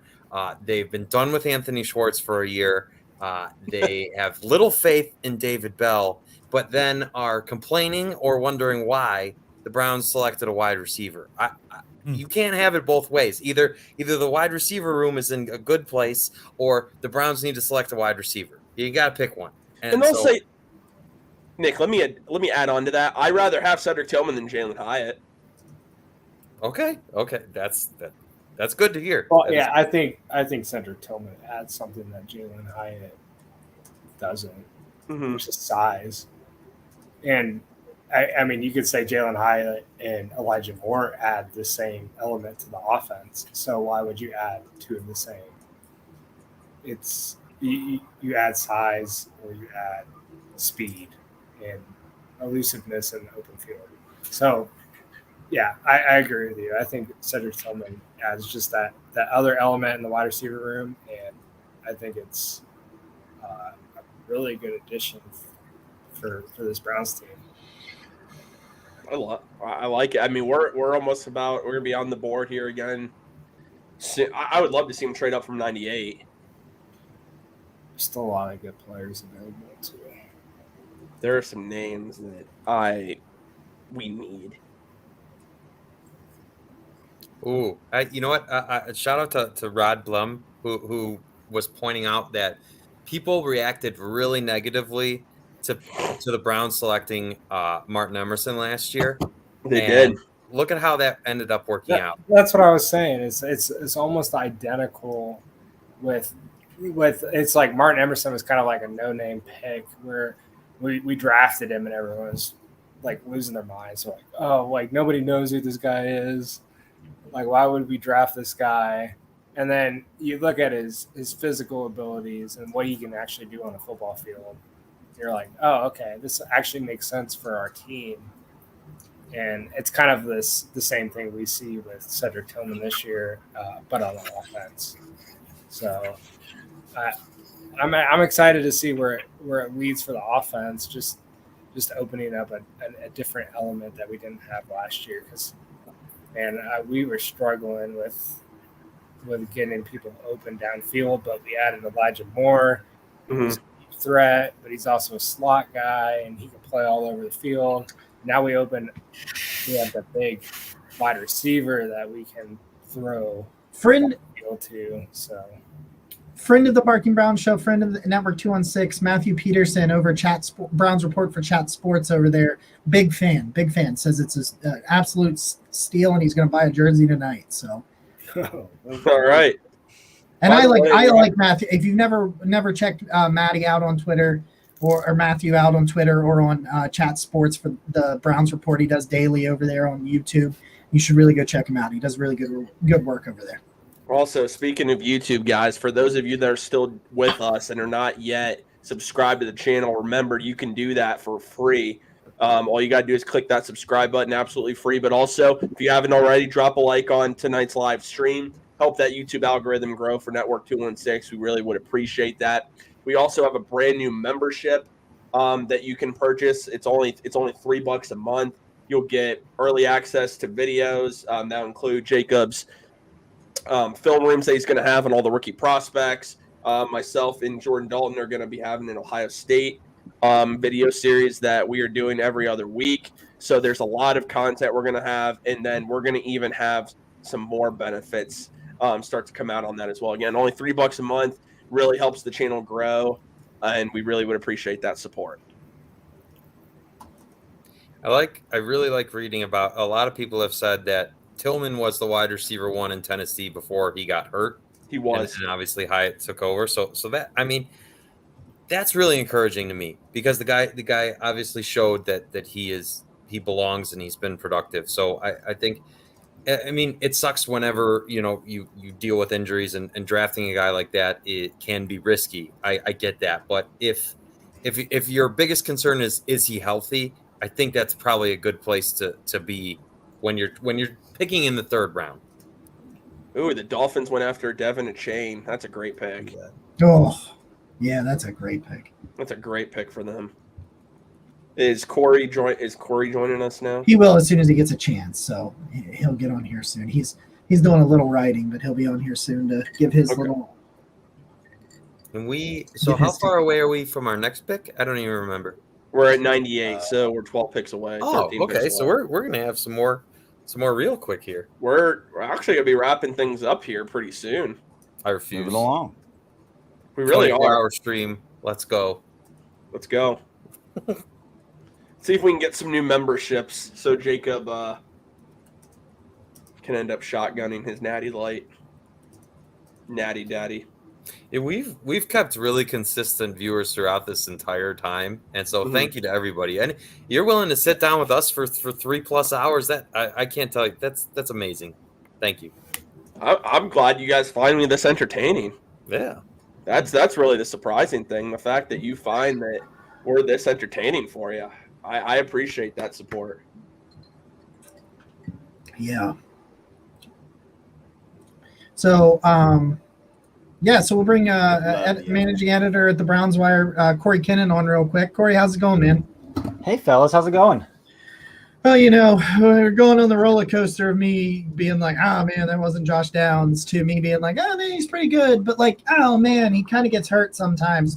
But Connor Rogers really likes him, and I like Connor Rogers. And it's been a roller coaster, man. So we really need you to steady the ship.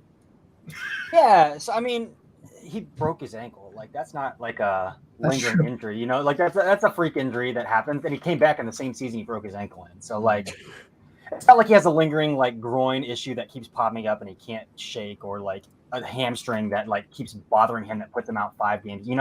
Like a broken ankle is a fluky thing. Like the year before, he played 12 games and racked up 1,000 yards and 12 touchdowns. So, and then he came back, and if you look at the games he came back down the stretch, man, like those last 2 games, he put up a total of like 16 catches total, 2 touchdowns, $150. So like. And then the 2 games to start the season before he got hurt, he had 15 total catches, over 200 yards and a touchdown. Like, he produces when he's on the field. So I like Cedric, man. He's a bully at the catch point. He's really savvy. Again, they bent the age guardrail a little bit, but I kind of like it because, like, I don't think his learning curve is going to be too steep. Again, his route tree is a little thin coming from Tennessee, but he's savvy and he's smart and he knows the position. So I think he's a guy who's going to come in, and again, he doesn't have to contribute day one. And I think that's a misconception about the NFL draft. When you get into like beyond the top 50, again, NFL teams have 15, 20 players, and then after that, it gets pretty murky.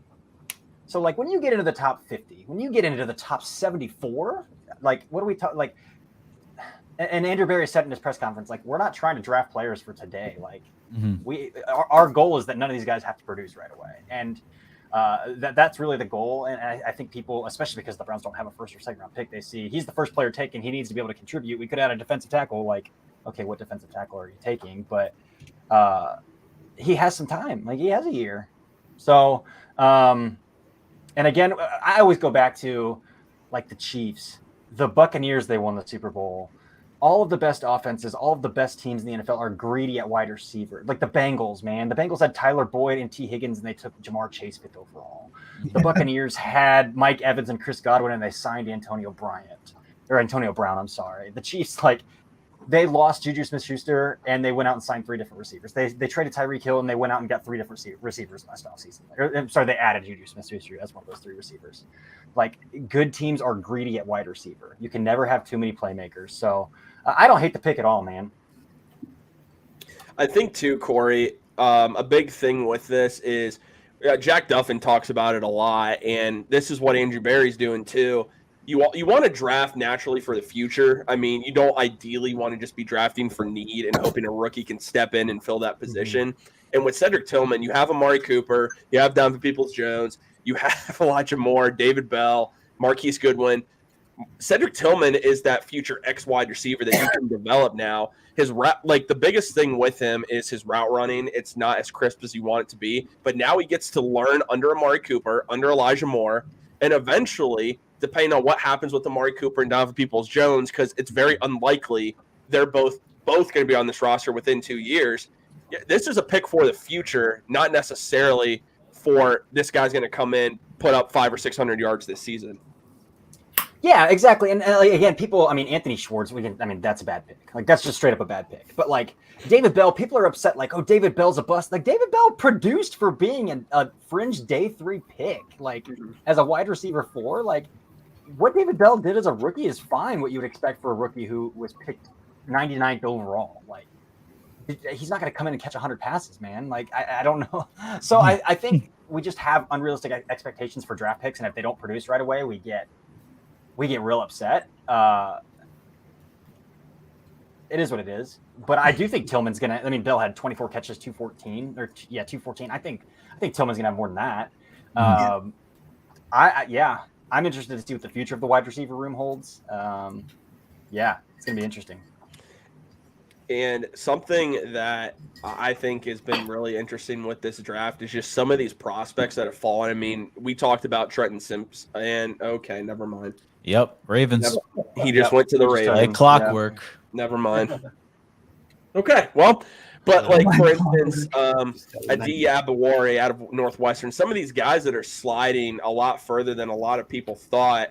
Who has been the biggest surprise for you just to see be available this late in the draft? Yeah, Trenton Simpson's a big one, man. Again, I had Trenton Simpson as the 24th overall player. Adebawore is another one. He had a historic combine performance. And I thought his tape was just okay. Like, I thought his tape was fringe top 100 player, but I thought his testing would elevate him, into like mid-day 2. But I mean, he was even getting mocked late first round, like the Chiefs and the Eagles down the stretch here, man. And I don't know. So, I mean, I guess where his tape adds up, yeah, it makes sense. And I think this is just like it happens every year. Like, we go to the combine, we get to the combine, people freak out about freak athletes. And they're like, oh, this guy's a lot better than he's being. And then, like, NFL scouts and NFL teams are like, yeah, but his tape still is tape. And and so I just, it happens every year. And I think Adebawore is another case like that. Because I do think he's pretty stiff on tape, doesn't have a lot of pass rush moves. Again, I think he has heavy hands. He's ultra explosive. But so I think it kind of adds up. But I thought just, the sheer explosiveness and athleticism that he displayed at the combine would get him drafted second round, top 75. But here we are. So yeah. So I would say Simpson, Adebawore. Josh Downs fell a lot further than I thought he would as well. So those three I would say. I miss Josh Downs getting selected. Who do you? The Colts took him. Yeah, Oh. Tyler Scott's on the That's a clock, really too. solid receiving room that they're building. Mm-hmm. Alec Pierce, Josh Downs, Michael Pittman. That's solid. Very solid. The I'll tell 49ers you what, traded man, up. throw a couple bucks on Anthony Richardson for Rookie of the Year. I'm just saying. Scheme fit is unbelievable. Even if he's, if you want to call him raw, I think his upper body's still pretty crisp. But you want to call him raw, man. But that scheme fit is unbelievable. It's just like, what do you say about the Colts every year? Oh, they have a ton of talent, but they have no quarterback. They got an old quarterback who's at the end of their career that doesn't pan out for him, or Carson Wentz. Or Carson Wentz, yeah. Because there's a big difference. Like, I'd rather have old Phillip Rivers than Carson Wentz. I'm just saying. Yeah. Oh, man. Oh, real quick, our friends over at the Lineman Lounge joined membership for the channel. Thank So Awesome. thank you so much. We greatly appreciate that. Beautiful thing. I'm thinking, like, is there a situation here, Corey? Do you think they stay put? This is where I think it gets interesting. Like you talked about with Simpson is now off the board.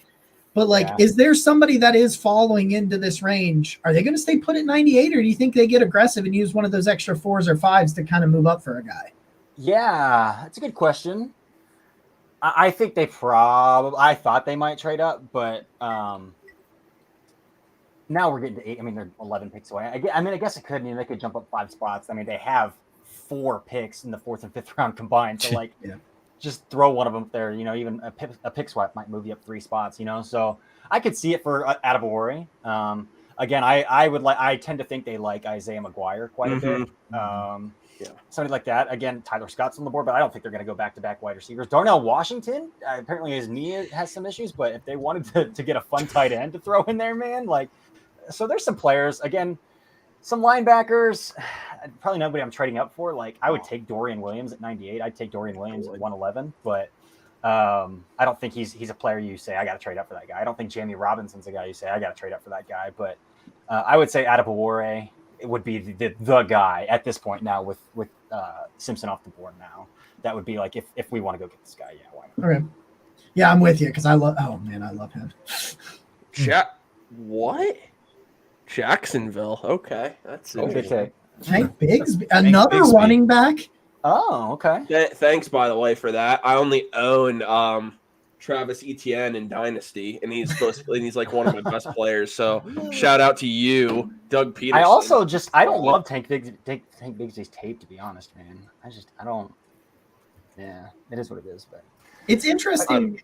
Everybody's boards are different when you get past 20. Yeah. Everybody's board's way different. It's oh my goodness. Right. So Nathan Segura posted this, and this is in 2021 Cedric Tillman versus Alabama, 7 catches, 152 yards and a touchdown. Against Georgia, 10 catches for 200 yards and a touchdown. He had a TD in the final 7 games straight that season, 10 total, 500+ yard games. In 2022, he didn't play against Alabama, but against Georgia, he had 7 catches for 68 yards. He produces, man. And again, a lot of it is a product of an offense that like is just pure air raid and they just throw the ball over the field. So like pure volume helps out quite a bit, but like he gets open. He's a bully. He knows how to beat press man. He knows how to stack defensive backs. He knows how to create separation with his hands at the top of the routes. He's a savvy player. Even if he's not super crisp, like there are ways to create separation other than route running. And again, you know, I think it's Ben Solak of The Ringer who has coined the term "always commit offensive pass interference" because it gets called like one out of every 10 times. So like he knows how to do that. Like David Njoku's really good at it. He's got this little chicken wing at the top of his routes where he'll just like subtly kind of nudge off and create another pocket. And Tillman's got that too. So he's seasoned. He's smart. He's savvy. He's refined. Corey, I really like the point you made about the good teams being greedy at wide receiver because I think it's true. And you need to look no further than the team that's won the AFC North the last 2 years. I'm glad the Browns are, you know, we've heard all this talk about how the Browns offense is going to change. The scheme's going to be different. They're going to really play to Deshaun Watson. Well, the way you do that is you add as many pass catchers as possible. So I love that they took a wide receiver as their first pick. I think this makes a ton of sense, and it shows, you know, they're committed. They're going to score points, and they're going to score a lot of them. Dude, I'm just looking. Sorry, I know I cut you off. I'm just looking at this. The fact that you went against that Georgia defense in 2021, you went for 200 yards.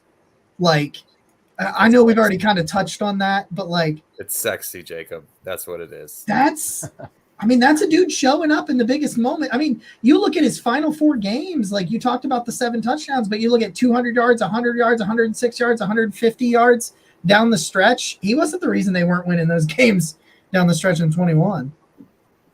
And something too, to kind of keep in mind here, with some of these prospects that are still available, I mean, at number 98, do you guys think the Browns could really just go anywhere at this point? I mean, you still Blake Freeland, who's available, who I think they would have a lot of interest in, especially as a developmental tackle. You still have, I believe, Adebawore is still there. You have Isaiah McGuire. Jamie Robinson is still there. I think Jordan Battle is still there, so you can address safety. JL Skinner, Dorian Williams. Do you guys think, is there a position that you guys would go? Or would you just go straight up best player available at 98? I mean, I think best player available still, but looking at how the board's falling, I think edge, just the volume and the value at edge is looking kind of nice. And I mean, I have written ad nauseum that like I just don't think the Browns needed to draft like in terms of positional need. Like people are like, oh, they didn't go defensive side of the ball. Okay, well, their board didn't have. They could have taken Zach Harrison, I guess, who went right after, but like clearly Adebawore is still on the board, so everybody else is passing on him. So what's the big deal here? But I like the value at edge when we get to 98. Like again, Isaiah McGuire just like sticks in my head. I was on Jake's podcast, Jake Burns' podcast before the draft, and he's like, "Who's one player that you like? If you had to say today and make a bet, like this guy will be a Cleveland Brown by the end of the week," and I was like, "It just feels like Isaiah McGuire, man. Isaiah McGuire." So I don't know, something about it. I would love Nick Herbig too. Man, I would love Nick Herbig. I love Nick Herbig. Everyone is so worried about like, is he he's a tweener? You know what? He's not. He's a guy that can get after the quarterback consistently and can cut and can cover. So you know what? Yeah, like play him at you play base defense 10% of your 15% of your snaps anyway. Put him at Sam linebacker and still let him set an edge and base, and then a nickel, let him pin his ears back. Like, yeah, I don't know if you guys have watched a lot of Carolina Panthers defensive tape, but Frankie Louvu, I love Frankie Louvu as well for the Carolina Panthers, and he reminds me so much. And they let him do some of the same stuff. Like he'll play off ball on early downs and in base defense, and then like when it gets time to pin his ears back, they'll let him line him up off the edge and go after it. And so I see a lot of that in Nick Herbig's game as well. So Is that the edge out of Wisconsin? Yep. yes, it is. God, Rogers. Yeah. I Hey. keep forgetting Rogers here because he falls asleep and doesn't talk for 45 minutes, and then he just throws something out. And I'm like, shit, he's still here. I got, you know what? I watched a lot of film on the Badger, and my source is big on him. He's got an impressive motor. He wins with his hands. He's got a mix of an explosion and power, and he can win on every play. One of you guys said he can even play the same position, drop back, and this is a guy that Jim Schwartz would introduce to his daughters. I love this kid. We need an edge and safeties, and those are the two things I watched a lot of. With that, I want a safety. You were talking about him earlier today, Tyler. Jamie The Robinson? kid out of Alabama, right? Oh, Jordan Brian Battle. Branch. I look, but I love the kid out of Wisconsin. I saw a lot of him, just watching Big Ten football, and he's undersized, but man, he doesn't quit until the whistle's blown, and damn, I definitely love him. So, Corey, I want your thoughts. So the Giants traded right ahead of the Browns. Do you think if he was there, Jalen Hyatt was the pick for the Browns? Oh God, I hope not. I mean, maybe, but I mean, Jalen Hyatt, my comp for him is Ted Ginn. Like, he's literally just like straight line speed. Like, that's it. There's nothing else to his game. He's not a good route runner. I think his hands are average at best. Like, even Small like, frame, very small frame. They didn't give him any manufactured touches, so it's not like he was like a guy making plays in space. Like, he's stiff, so like, okay, he can run fast and catch deep balls, but That's it. That's really it. man. And you have to hope he can do it at an elite level.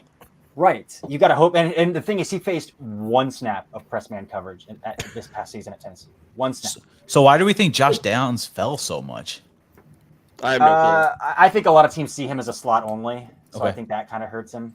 I think he can play outside a little bit. I love Josh Downs, but I think a lot of teams see him as a slot only, and I think that's the same with Tyler Scott. Even though Tyler Scott played a lot outside the numbers, so I guess at a G5 level though. But I would say that's probably why. We're getting close. We are. Dallas just took over Listen, Sean.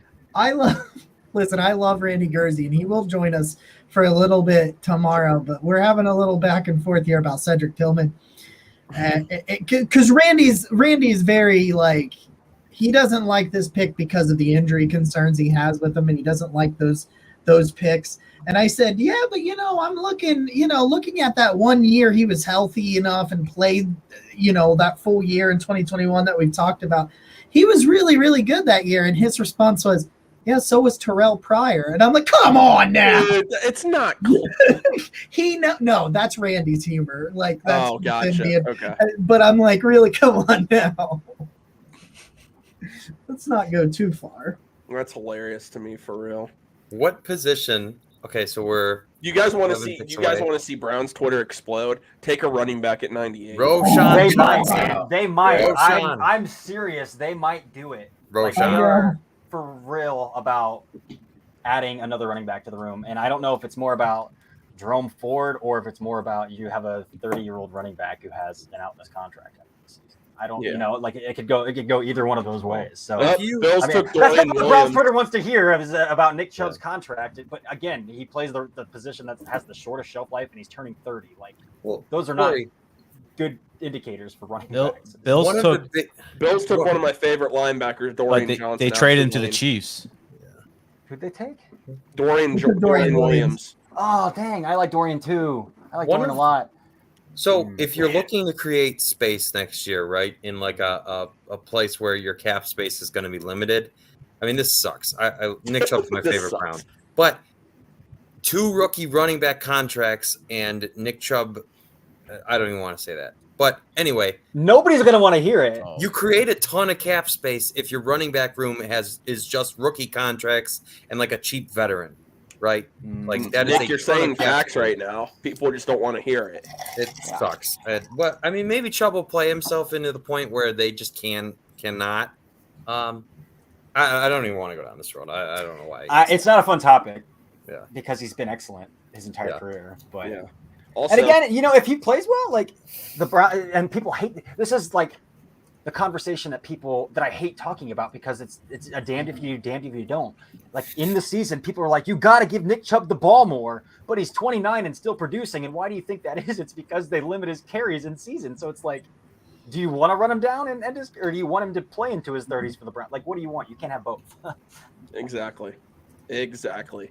So for those who want an NBA playoffs update, the Warriors are down 16 right now. Wow. Sacramento. Go 3-3. Come on, go Kings. Go. Oh man, we're so close. Ooh, the Chiefs traded up. Okay, Sacktown. Chiefs traded up. I wonder who they're going with here. They traded with Cincy, and then did Arizona? No, okay, never mind. Pitt's the one. Right? So the Chiefs got ahead of the Steelers. Yeah, Uh-huh. they traded with Cincinnati. Huh. Okay. Man. Ooh. Well, wait. Oh yeah, they took Rashee Rice. Never mind. I wonder if it's Darnell Washington. That would make a lot of sense, Oh my god! If the Browns took Oh, Darnell God. Washington, dude. listen, this is what I want to say because he kills me. The victory laps that Marcus Harvey will do Oh my If- gosh. Dude, if the don't- Browns get Darnell Washington. Ugh. Because like that was his dude at 42, and he just kept saying it and pushing it and pushing it. And then if it ends up happening, even though it would be so much later, oh, he would be insufferable. That would be. Because Pittsburgh No, low key that- would need a tight end. I don't know. Pat Fryermuth's got 2 years left on his rookie deal, but I Oh, don't God, know if it's gonna he's take a their- player that's proven to get a second contract yet. He's also had a lot of concussions. Who are they? Wonder if the Chiefs are a dark horse for Adebawore here. Their interior defensive line is worse than Cleveland's, so that could very well be the case. But I don't know why you would. I mean, I don't know how far back they traded up though. So maybe they needed to get in that spot. But like, There's some good offensive Pittsburgh tackles chicken. still available too. You almost wonder if that's on the board. That's potential at 98. There's a lot of ways the Browns could go right now, which is a good position to be in. I agree with that. It's really where you want to be, I would say. You really don't have a ton of needs, and I'll say I don't know if they end up addressing linebacker in the draft. You're seeing some of the guys that I thought they'd be interested in go. I think they would day 3. There's still a few that like check their analytical boxes, Mhm. even if they're taped. Like Noah Sewell like checks every box. Yeah. He's stiff and really is just a downhill player, but like he I mean, for a day 3 pick, again, like 15% of day 3 picks get second contracts. So like if you miss, you miss. There's no such thing as a day 3 Ooh, bust. So, Jacob, one of your guys. Yeah, I like Wanya Morris. Did you know that it's pronounced with an E? Wanya Morris. Yeah. I Yeah. also didn't know that. he's named after the Boys to Men artist. No, Yeah, he is. that's fantastic. Yep. I just learned that. Yep. That's You great. should learn that. The more you know. Sorry, I'm also like writing off to the side, and like it always takes me a long time to write. So when I'm like distracted, it takes even longer. The Steelers took Darnell Washington. No, Yeah. You got Pittsburgh coming up next. Yeah, So they That's- Darnell. Huh. that's interesting. How much help does Kenny Pickett need? That's the question. He just drafted a tight end and George Pickens last year. I'm just kidding. I don't get me wrong. I'm happy with Martin Emerson, but passing on Pickens might really regret that one. Well, We'll see. We'll see. yeah. If Cedric Tillman pays off, I think the Browns will be in a really good spot, receiver room wise. Oh, true. I loved Here's the Pickens. thing. I mean, I think Elijah Moore is going to pan out. So, like, Oh, yeah. I think they're. I do too. I mean, More that guy's is tape baller. is. I mean, even like his New York Jets tape, like the usual idiots will just point to the box score, but like that dude's always open. Mhm. Always open. Are you surprised, guys, that Cincinnati is not taking a tight end? Yeah, yeah, Or yeah. They didn't get It's- Darnell it's- Washington. It's Irv Smith season, baby. For the three We were games on the field. Right. Well, we were talking about that earlier, how like Tennessee or Cincy is this like factory of bring somebody in on a cheap 1-year deal. Mhm. He balls out and then gets like a 3-year deal somewhere else. First you got Uzama and then you got Hayden Hurst, and it's just like, is Irv Smith next? Like, what's gonna happen there? I just love that. I love that narrative. Oh man. Cardinals are up. I do. I don't know. I'll dive in a lot to a lot of this stuff more, but as we're coming here, man, like you may have a shot at Isaiah McGuire Atabare again. Or Mora Ochimo. Yeah, he's a day 3 guy to me. Like I take. I him don't at 11, love one- Ojimo like some 124, people do. but Yeah, I just think he's like a designated pass rusher. Like I don't want that guy on the field. yeah. Early downs. Yeah, I can understand that. I know that the Browns love pass rushing D tackles, obviously. And I think they'll like Ojimo. I really do. And I think he's a prime candidate at like 111, 124. I was about to ask you that if you thought 111 was a good spot for him, should he be there? I mean, once you get to day 3, you never know who the heck is gonna. That's true. You know, like. But I mean, again, yeah, I'd be fine with. I'd be fine with 111. Yeah.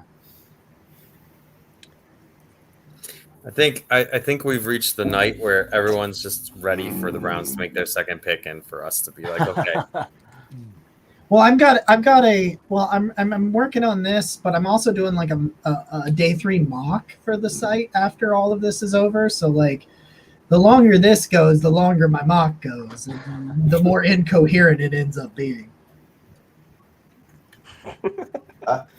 We got a long day tomorrow too, so 6 picks tomorrow. The Steelers pick. Wait, are they picking again, or is this the Steelers same? pick. No, this is the Darnell Washington. This is game. the Okay. Darnell Washington one, yeah. Okay, Yeah. got it. We're up soon. we're getting there. It's moving pretty quick. Yeah, we're just about there. Hey, Oh, and so they take Washington 2 picks before Cincinnati. I wonder if Cincinnati wanted a tight end there. They Cincinnati's might got be a corner landing and spot edge. for Zach Kuntz. Hmm. I feel like the Steelers are having a really good draft, so I'm They always thrilled do. that Kenny Pickett is their quarterback.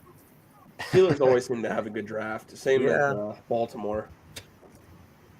That's kind of been the bane of our existence. Is just They always seem to just have guys fall to them. always. They rarely trade their picks, right? So they're always there with opportunity, and they capitalize often. Yeah, it's fair. I mean, that's exactly right. I'm really looking forward to the Browns. One more year of not having picks, and then so the dream scenario is that the Browns start winning this year, and Andrew Berry and Kevin Stefanski end up being the long-term regime, and then we really get to like settle into something none of us have seen since the Browns return, right? Like a long-term, true, bona fide regime.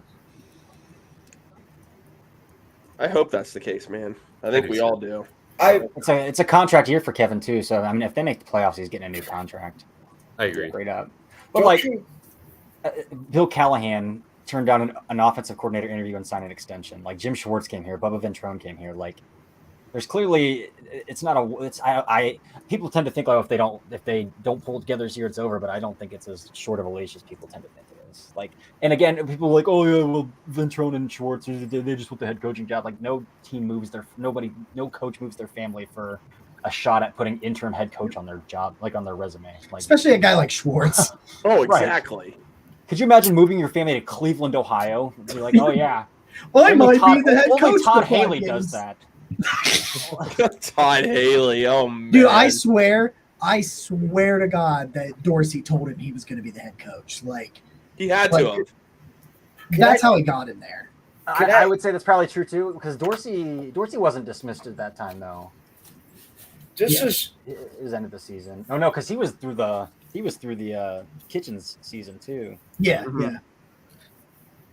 there was a like for me, man, when Brian Sipe took the cardiac kids for that one season, he really wasn't that good of a quarterback. He had an MVP year. He had one good year. Then there was about 3 or 4 years until Bernie was drafted. Like the whole Baker Mayfield scenario and everything leading up to this point kind of reminds me back to that time where the Cardiac Kids were like a spark that like the city and the franchise and just everybody needed to kind of remind people that the Browns, that then they had Paul McDonald and then all of a sudden Bernie came in. We had a nice little run. This kind of reminds me of where we're at right now after the Baker Mayfield. He opened the fridges. He beat Pittsburgh in the playoffs. And then we had two pretty, we went through some hard times. And now I feel that we're at the cusp, that we're standing here. Mm-hmm. But they're out of next year's. The Browns are, maybe next year's with me. This is it. I expect them to win the division this year. This draft has nothing to do with my expectations on what they're going to do this season. Anybody they get today, tomorrow, or the rest of this draft. I think that now they have to. They have to win now. But it kind of reminds me of that transition from there's a couple of dead years in between the Cardiac Kids and Bernie and the great, glorious run we had. And I think we're at the cusp of that again with Deshaun Watson going into this next era, basically. Mm-hmm. I really hope so, Roger. If Watson plays up to that level, the talent the Browns have assembled doesn't get nearly enough credit because of the win-loss record, and I understand that. It's fair. But I really hope that this group gets to get that type of recognition because they win. And if they do, right, with the AFC the way it is, they are going to earn it because I can't believe it's funny how the Browns trade for this quarterback that's legitimately been elite in his career, and literally the AFC is as stacked as I can ever remember it being. Yeah, man, the AFC is just loaded with talent right now. It's insane. It really is. There are some good teams that obviously aren't going to make the playoffs. It's a stacked. But what about our, with the Bengals in our division, Baltimore right now? I don't know about Lamar Jackson. Pittsburgh, who knows? I mean, this is with the AFC as good as it is, to our North division is usually a powerhouse. You know what I mean? The top three teams, whatever, where we have a chance to, within our division, be the best team, even with all the talent surrounding us in the AFC and the other divisions. The key to it is to win the North. Yeah. Because of all the talent in the other divisions. You have to win your division. I agree. I don't think you can. I mean, obviously, I would take a wild card berth, but it's going to be so difficult with the way the AFC is. So I think, and you know what? It's encouraging to me the way the Browns have had the Bengals number for the majority of time since Kevin Stefanski's been here. He's 5-1 against them, right? And so, I mean, I can't knock with the Bengals as a team, but the Browns have been good against them. So we'll see. The Ravens have loaded up on offense. The Steelers have obviously loaded up on defense. And let's see what the Bengals pick here. Really curious. Okay, they're taking their time. But, I mean, it's going to be a battle, man. But the Browns have enough talent to win the division. I don't think that's crazy to say. It shouldn't be. It absolutely should not be. We put it all. We pushed all in with this as fans, as a fan base, as a city. What we went through. No, I expect it. I expect a division win. Anything less than that to me is a failure. To be honest with you, is a failure. I expect it. I don't care how good Pittsburgh has got. I don't care how good Baltimore has got or Cincinnati. They pushed all in with this move with Watson, and I expect it. The talent's there. I'm tired of excuses. Jordan Battle goes to the Bengals. Yeah. So I'm with you, Roger. I like it. I do agree. Yeah. Corey, it's enough sugarcoating it for him, and we hope this way. No, it's time to do it now. So I heard Corey say as long as they make the playoffs, that's success. I think as long as they're a playoff team, I'll consider that a tremendous accomplishment considering the way the AFC is right now. But obviously, you prefer they haven't won the division since '89. It's time. It's time to win the division. Time. I agree. I think just making the playoffs, though, that gives you a lottery ticket. And then once you have that lottery ticket, anything can happen. And I'm not the person who was originally come up with the idea of a lottery ticket, but like things happen in the playoffs. Like the Bengals beat the Chiefs off of a wild card berth. Yeah. Like that, and then made the Super Bowl and almost won a Super Bowl. Like things can happen as long as you just have that lottery ticket and get in. Ooh. Again, that's not settling for mediocrity, and I would love to win the division, but like just get that lottery ticket, get a ticket. Just So get in. Give yourself a chance. Broderick Martin, the defensive tackle from Western Kentucky, goes to the Lions trade up for Broderick Martin. Wow, I picked that- really? Yeah, I He's had a him good in like player. yeah, but like He's a That's starting a little dude. bit of a shocker. that's higher than I thought he would go. But I mean, I like the player. He's a boulder. Oh god, yeah. Good luck with that. Hey, also Siaki Ika's still not taken off the board, which is I think appropriate. I think I had him in like my 120s of player value on my big board. Like That dude is. I had somebody all up in my Way. mentions today telling me how great Siaki Ika was, and I Dude. was like, Puke. I just like that dude on teams that played a bunch of 11 personnel, which in the Big 12 is a bunch of the teams you play, Oklahoma, TCU. Like that dude was off the field so much, like he just didn't stay on the field. What do you do with that? Like I'm not using a 3rd round pick on a plug. I guess the Lions just did, but like I'm not. I don't know, man. I don't get it. I don't see much pass rush upside. I don't see much. He's a plug. Yeah. so we are on the clock. We're waiting for We're Washington. on the clock. Yeah. Yeah, I haven't Are seen you Washington. guys not tipping picks? Because I will hold my tongue if I see. Yeah, We- we're trying not to. Yeah. Okay. At least right now. We can tip every pick after this. Yeah. Browns pick. After- yeah, I don't I don't care know. after that. I mean, Atabor is still on the board. Isaiah McGuire is still on the board. Like God. It's a beautiful thing. Jamie's still on the board. Mhm. That's my guy. I love Jamie's my Jamie. 111 dream. Like If you could get Jim, if you could end tonight with Cedric Tillman and either Isaiah McGuire or Adebawore and then flip to Jamie Robinson at 111, I would feel really good about that. Does he get to 111? Jamie, probably. I mean, That the one's safeties tough. are not going. I'm man. shocked that Antonio Johnson hasn't been taken. He's not athletic, man. And I did not like his tape at all. Like I think I had him in the 80s. So I mean, I guess maybe he should be off the board by now. But I mean, I don't know, man. They just don't like this safety class. I don't think the NFL likes the safety class very much. I think that's fair. It's a Jordan bad one. Battle It's a just bad got one. drafted. But with Jamie, you can have one outlier and I'll feel okay with you. But like Jamie lacks athleticism, like he didn't test super well, and his size. So like that's two kind of red flag outliers, and that's when I'm like, okay, we're talking day 3. I think he's a dog, and I would love him on my football team. But that's when I start to say like, okay, day 3. Corey, I'm curious. What are your thoughts on JL Skinner? I like him as like your Ronnie Harrison replacement, where he's like your dime backer, comes on the field on dime packages. Mhm. I think he's more fluid than people give him credit for. But like when he was in the nickel, when he was in space, man, he looked rough. So I mean, I thought he would go day 2. I'm not shocked that he might not. Yeah. Oh, okay. Washington takes Ricky Stromberg. Day 2 pick. Ricky Oh, Stromberg. really? Interesting. Yeah. Okay. Okay. Interesting. Is Jack Duffin going to be really happy? Are the Browns going to take McGuire? I think Jack McGuire might had have a been boy. pissed that we took a guy that was 23 years old. Yeah, I should have gone and checked on him after that. I didn't. Dude, I bet that was legendary.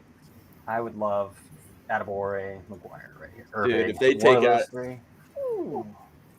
Atabore this late is a Atabore at any Northwestern. point. You draft Nick Herbig, and I am Shannon Sharp in that Mountain Dew like video. Like, that's me. I love I've that gotten video so much. crap for loving Nick Herberg from people are like, Well, I can't Jack- believe it. Jack Duffin tweeted that he wonders if DPJ is traded by the Browns overnight. Oh, Wow. I mean, I could see it. That's In interesting his to think contract about. year, similar body type. I get that, but man, there's aside from Amari to me and Elijah Moore, you have a lot of questions in that wide receiver room. Donovan Peoples-Jones is an answer to one of them currently to me, and I I don't think it's such an important year that they should move off of him, unless you're like. I'm pretty sure supremely Watson confident. likes Watson is a big fan of DPJ. Yeah, Yeah. That would surprise me. Wow, It's what do I? not unheard of. I mean, it would not.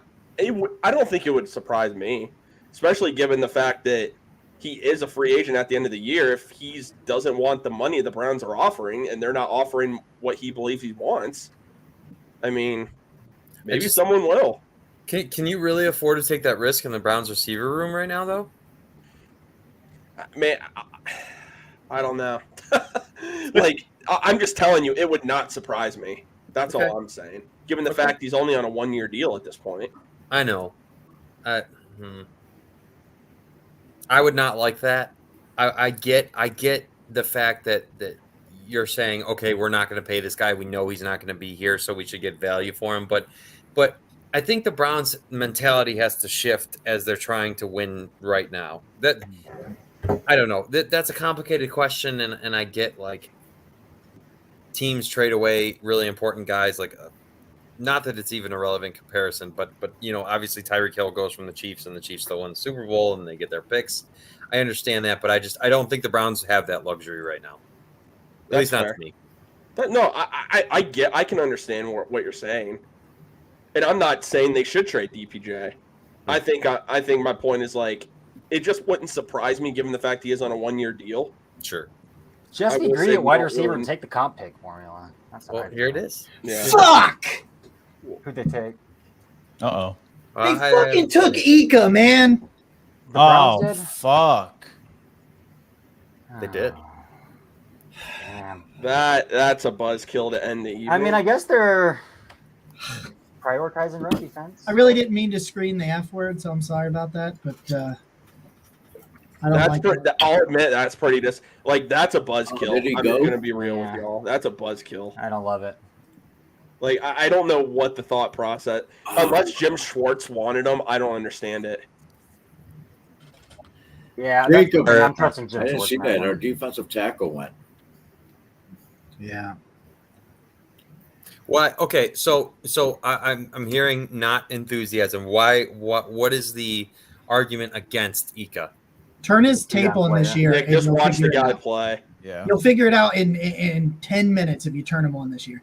He had I thought he had a pretty good 2021. His 2021 tape was fine. It was good. It was, I don't know, borderline day 2 tape if you were just looking at that. But he regressed so massively this year in terms of like massive steps back in just every area. And I get it. He's a 335-pound player. He can anchor the middle. I understand that. He should be good at it. But I watched a dude, I don't know, man. Like, and Corey, maybe you can correct me if I'm wrong, but man, there's some shades of Andrew Billings play when I watched Siaka Ika this year. Yeah, I just think day 2 is too early for a guy for like a 2-down defender. But again, if that's really what they want to prioritize, then I get it. I mean, he's a brick. Like he's not gonna get moved off the ball. But I also don't like he's not gonna be on the field in passing situations, third downs very much. So like, it's just kind of a bit of a head scratch. I mean, maybe not a head scratcher, but like, what does Ika bring that like Keandre Coburn would have brought you on day 3? Like, Pretty I don't see disappointing. much difference in those two games, in the games of those two players. Well, wait, hold on. We got a kicker. We got a third-round kicker as the Niners select Michigan's Jake Moody. Well, that's a way to really. Don't agree with that. Dude, why did we do? I'll trust Jim Schwartz on that one. I just feel like that's probably a Jim Schwartz pick. So, I mean, I'm sure he's getting his say. It's just, I don't love it. I personally just don't understand it unless there's something I'm missing. I don't know.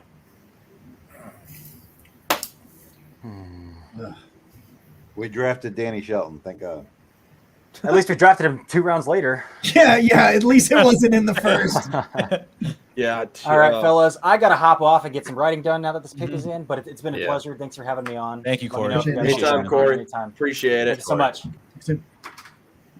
Yeah, think man. I think we're 4 hours in officially. We'll Yeah. be back That tomorrow. was a buzzkill end right there. I'm gonna do some reading. I'm gonna come back with some reasons to like Siaka Ika. Siaka Ika. Siaka Ika. Why is nobody I'm sorry, taking double A? Siaki. So there's a Siaki. key in his name. Siaki Ika. Siaki Ika. It's a fun name to say. I could get used to that. So we'll start there, and I Right. will find reasons to like. So thank you to everybody that has joined us We could have today. had double A. I appreciate, yeah, for real. Appreciate everyone that's joined the stream tonight. Really apologize that the air has basically just been completely taken out of our moods right now. When you post a 2.75 RAS score, that'll do that to you. I got nothing else really to say. We charge up and we go tomorrow, and we hope the Browns really bounce back tomorrow. That pick really just. I will say this though, they shouldn't be ran on. Not like last year. I get it. I see so much Andrew Billings. Like for a dude that's 335 pounds, he gets blown off the ball a lot. And like I'm gonna dive into it. I'll grade the pick. My grade for, if anybody's curious, my grade for the Cedric Tillman is already up on Browns Wire. I'll grade the Ika pick now. I'll do the film room in a couple of weeks, but yeah, man, I was good on Ika. Apparently, Jim Schwartz is quite thrilled with this pick. For real. You know Twitter what? is telling me. Nick, where do you see that? I hope Right he in is, front of me. because I am the opposite of thrilled. I'm just Your reading guy, people's by the reaction way, about sports, Jacob so- Randy Gurzy or whatever. I apologize if I mispronounced his name. Said pro comp for Ika is Vita Vea. If Vea wore cement shoes. Oh, wow. Sounds about right. That's fantastic. Well done. Even though I don't like the pick, I'm still going to try and get him on Network 216 exclusive. Well done. All right. Well, I promise you, I'll come back with reasons to be happy and excited. Until then, I think this has been a Network 216 draft special show, 4 hours long. Sorry, this has been quite a turn of events. We'll be back tomorrow at noon For 7 hours of coverage. for 7 more hours of coverage. Thank you to everybody who has become a member today. Thank you to everyone who has joined us. We appreciate you. Go Browns. Go Browns, baby. Go Browns. Oh, am I supposed to turn this off?